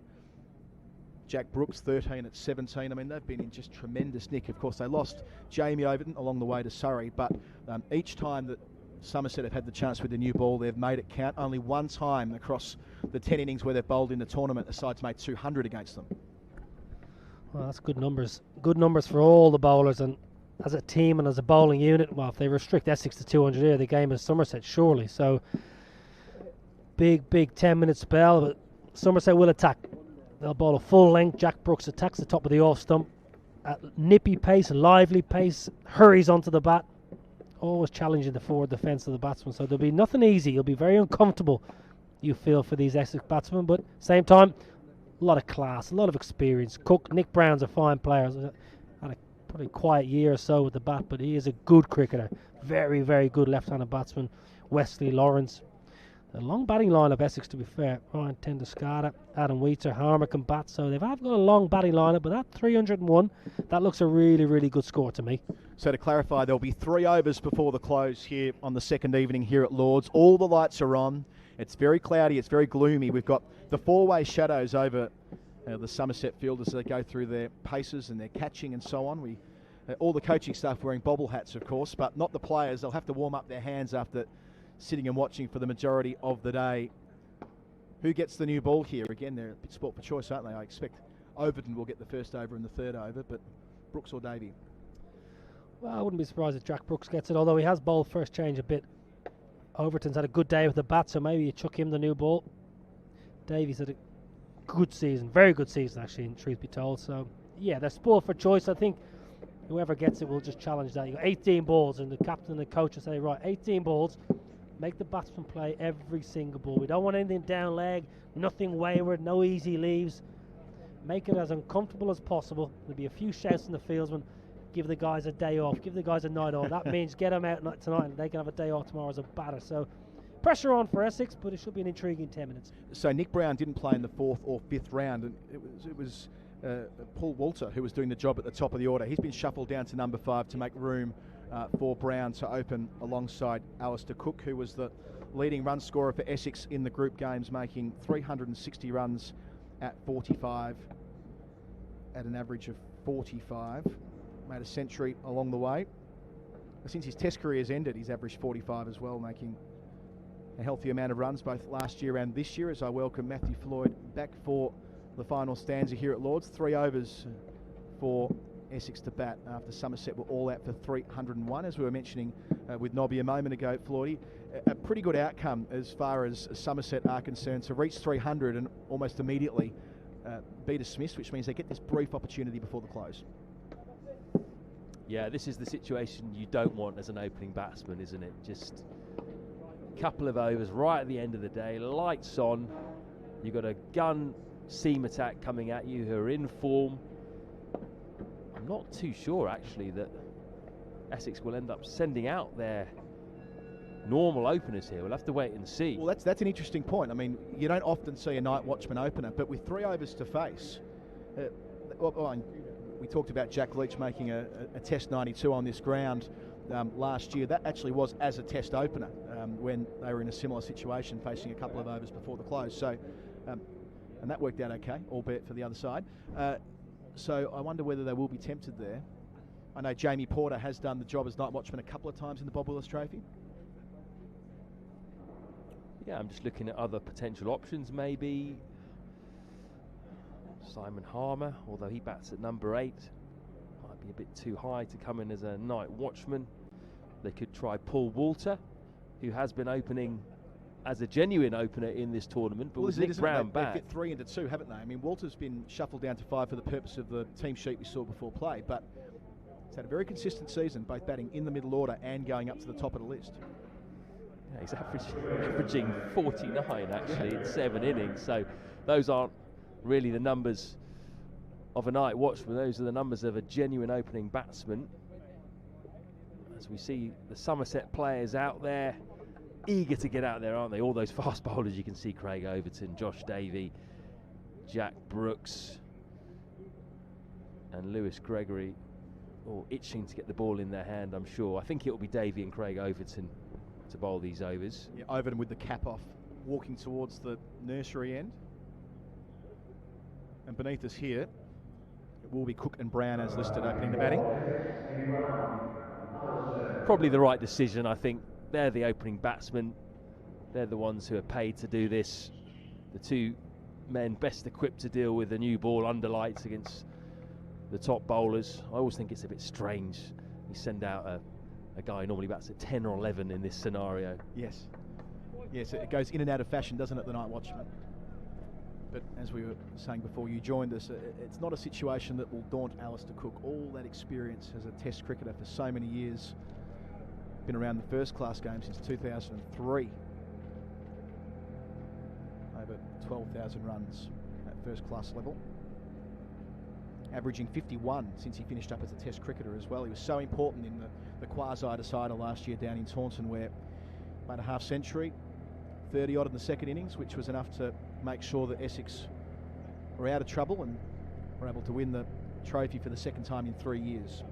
Chance here, well, not to go back to back per se, different trophy they're playing for, but nonetheless. And this is a strange situation where it looks like the players are leaving the field before the first ball is bowled, which can only mean the umpires have agreed that the light is not sufficient to continue, Matthew Floyd? Yep. Rob Bailey went out there, put his light meter on the stumps and immediately said, unfortunately, it is not fit to play anymore. I think that's why the Somerset bowlers were so keen to get out there, because they knew that the light was deteriorating slightly, and it has. I suppose you can see now all four shadows coming off the players. Doesn't look horrendously murky to me. Don't know what you think, Adam, but well, it's no darker than it was 10 minutes ago necessarily, but perhaps the fact that the new innings, the light meter has been brought out. You can see it again on the stumps at the moment, just to clarify that position. You mentioned the four shadows. That's a pretty good sign. Usually the artificial light, bit of a cliche as it is, but has taken over.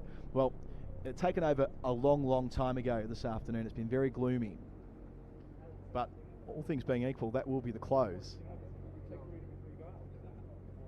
Alistair Cook and Nick Brown very happy to walk off, sharing a smile to each other as they crossed the rope and re-entered the pavilion, only a couple of minutes after preparing themselves for 3 tough overs, but not to be. So, assuming the umpires follow suit in a moment, as they do now, that will be stumps on afternoon 2, or evening 2, I should say. Somerset all out for 301 after resuming this morning at 119 for 4. And doing ever so nicely through the middle stages of the day. Another day interrupted by rain, but certainly with the upper hand as we go into morning 3.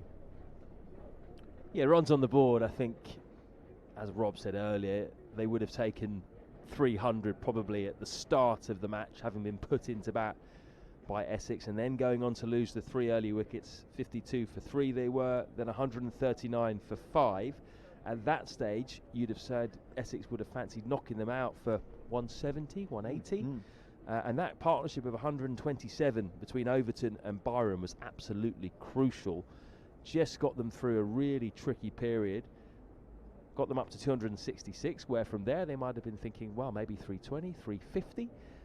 Then Essex came roaring back into it with the second new ball. So it's been a really interesting first innings, that actually. Swings in momentum. Rewarded for captaincy, bold captaincy as well from Abel, sending Overton in at number 7 instead of Gregory. We expected it to be the other way around, but Overton getting that promotion, immediately going at a decent enough strike rate that the scoreboard pressure transferred back onto the bowling side, and after lunch they were able to go through the gears, and as we saw, they were able to add 127 for that 6th wicket, and that was, so far, it's been the defining partnership of this game. Yeah, I think it has. That was a big moment. Craig Overton, it must be said, had one very lucky escape when he was pretty much stone dead LBW.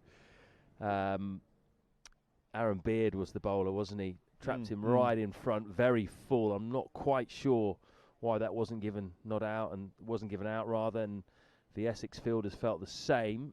And then possibly another lucky escape with Simon Harmer bowling at the same end, although that one wasn't as clear cut. But he certainly took full use of his luck, played some very nice shots along the way. 66. I wonder if in the future he could be considered a genuine all-rounder. You know, he's not far off that at the moment, and that innings today really got his side out of a hole. But it was Byram, wasn't it, who's played the standout hand so far over the last couple of days. Quite unexpected as well, you'd have to say. His third first-class century, but one that he'll remember perhaps as being his most significant so far, with the first two coming against Cardiff University and the other in the Zimbabwean domestic first-class competition against Bulawayo. This, though, under pressure, all eyes on you in a final. You've not been playing well all year. You're an opener by trade. You're shifted down the order, coming in at number 4 in a crucial position. And to perform like that was absolutely outstanding. Yeah, what a time to make your first, let's call it first senior century. 2 first-class hundreds before, but first senior century for Somerset on the big stage in a Lord's final. Unprecedented, really, having a game like this to end the season. But played with such control. The comparisons to Marcus Trescothick were obvious and made by Mike Atherton and Rob Key, the way he sat up tall in his crease. Boundaries before lunch yesterday at an important time when walking in. Somerset at that point had lost 3 wickets in the first session, but through scoreboard pressure got themselves back on top by the close last night, you would say, given that Essex won the toss and elected to bowl him. And what a great moment for him, holding that bat up high to the dressing room when making the century. That shock of blonde hair from underneath the helmet, finally getting to take it off and acknowledge his teammates. A real opportunity to build from that, the young man of 23 years of age, something he'll look back on fondly for a very long time. Yeah, and that sums up really what the Bob Willis Trophy has been about so far, hasn't it? The opportunity that a lot of these young players have been given that they perhaps wouldn't have had in a normal county championship season. But generally all of the counties have bought into that and tried to give their youth a real opportunity in these games. If you look at the Somerset top order, it's really young, isn't it? Lammonby, 20 years old, Green, 22. Abel is the experienced head at 26. Bartlett, 22. Byram, 23. So all of those guys have had a great opportunity this year to stamp their authority on this side, and generally they've taken it. Byram's taken it today. Lammonby has taken it earlier in the season. Bartlett's got a century, so it's been a real success story for Somerset. Yeah, it reinforces how well they've done with the bat. 6 centuries across the group games, and Byram making it a 7th today in the one that matters most. Looking at the Essex bowling, Sam Cook 5 for 76 from 32 overs with 10 maidens. I mean, we talked throughout the 2 days about his prospects of taking the next step and whether his pace is necessarily there, but the results speak for themselves, not only today but across his short career so far. Yeah, he's perhaps someone who goes under the radar a little bit, isn't he? Because he's got Porter and Harmer alongside him, ripping through batting lineups. But Sam Cook's got an outstanding record. Before he came into this game, 33 games, 99 wickets at 23. Handy. Very handy. He's done nothing wrong at all in his short career so far. He played a big part in the 2017 and 2019 County Championship wins. And today and yesterday he was by far and away the best bowler on show for Middlesex. For Essex. Indeed. And Jamie Porter did his job as well, especially with that second new ball, coming back and getting a wicket immediately. Just relieving a little bit of pressure when it looked as though Byram and Overton might perhaps bat through to the close. Not that long to bat really in this final session. There were 23 overs listed and both of the set men fell in succession and Porter got them going. Jamie Porter stuck at it, I think, throughout the first 2 days. Maybe not quite at his best, but he had his moments. Didn't really bowl too much rubbish throughout his 29 overs. He was constantly at the batsman. Maybe didn't quite get the reward that he could have done. But 2 for 85 anyway is what he finished with. And now we can go down to pitch side where Niall O'Brien is talking with Anthony McGrath.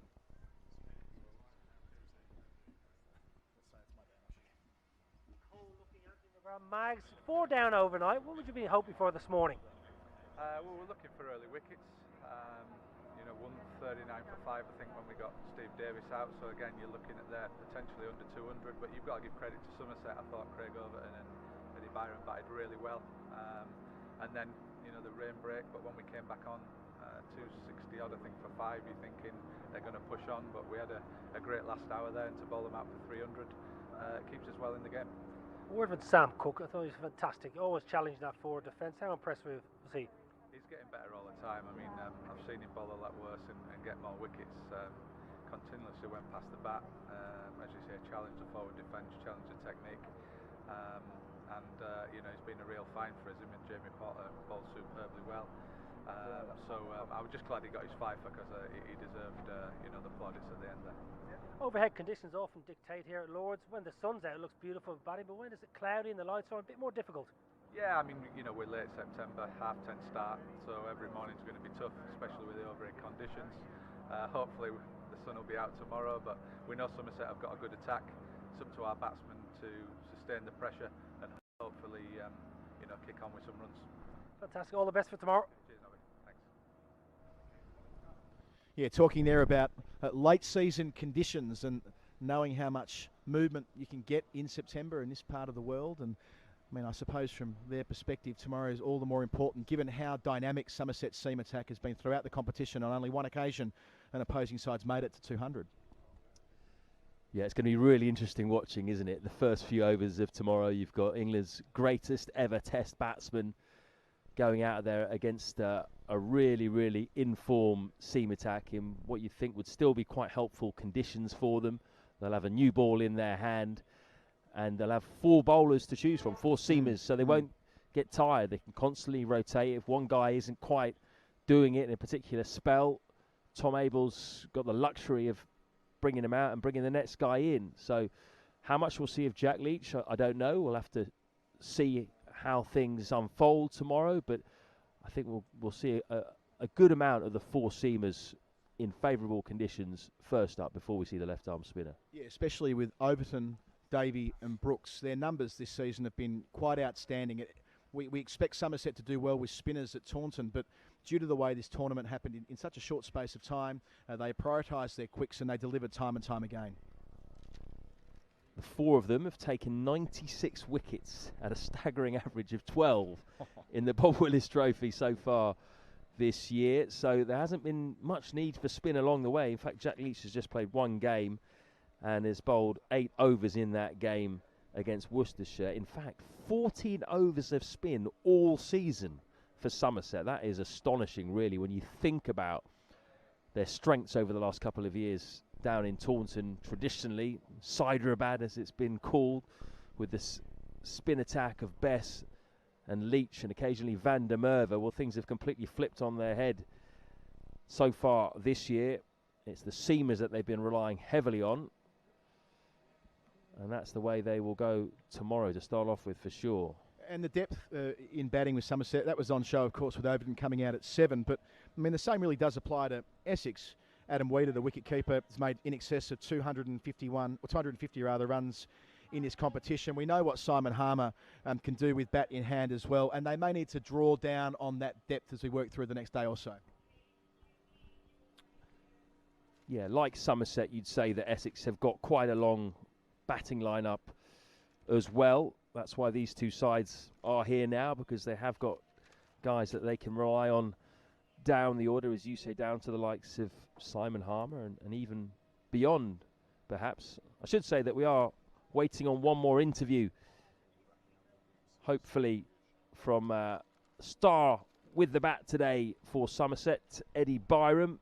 Should be with us just shortly, so stick around for that. He can reflect on his 3rd first-class 100 and where he sees the balance of power at the moment in this game. He can talk well about how the pitch is playing too, but I'm sure Essex will look at him as the example, won't they? That's how you get in on this pitch.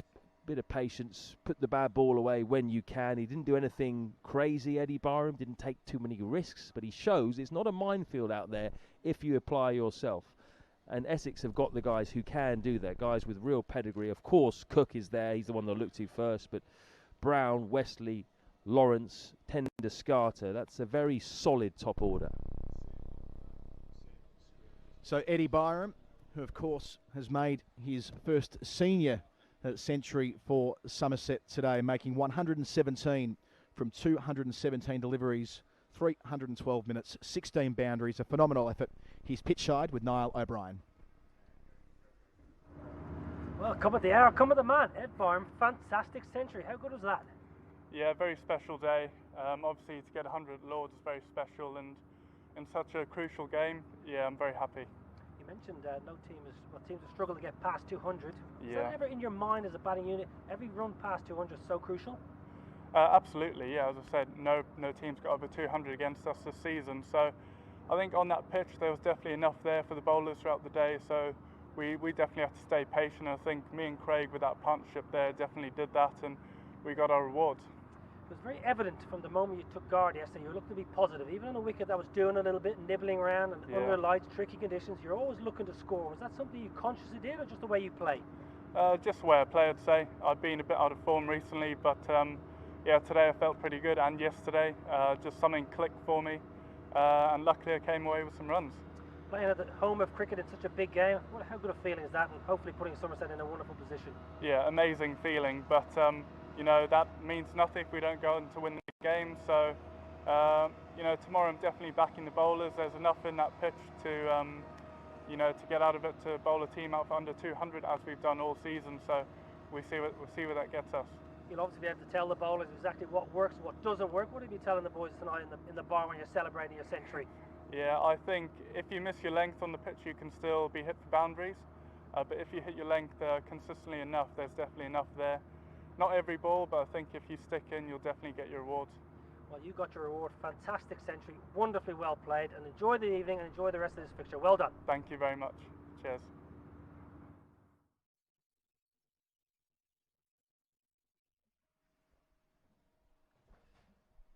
Thank you, Niall. Thank you, Eddie, as well, for doing that interview. That is pretty much us done for the day on day 2 here at Lords. This game is intriguingly poised, so do join us again tomorrow. We'll be on air at the same time, 10:20, for a short build-up with the first ball due at 10:30. We'll see you then.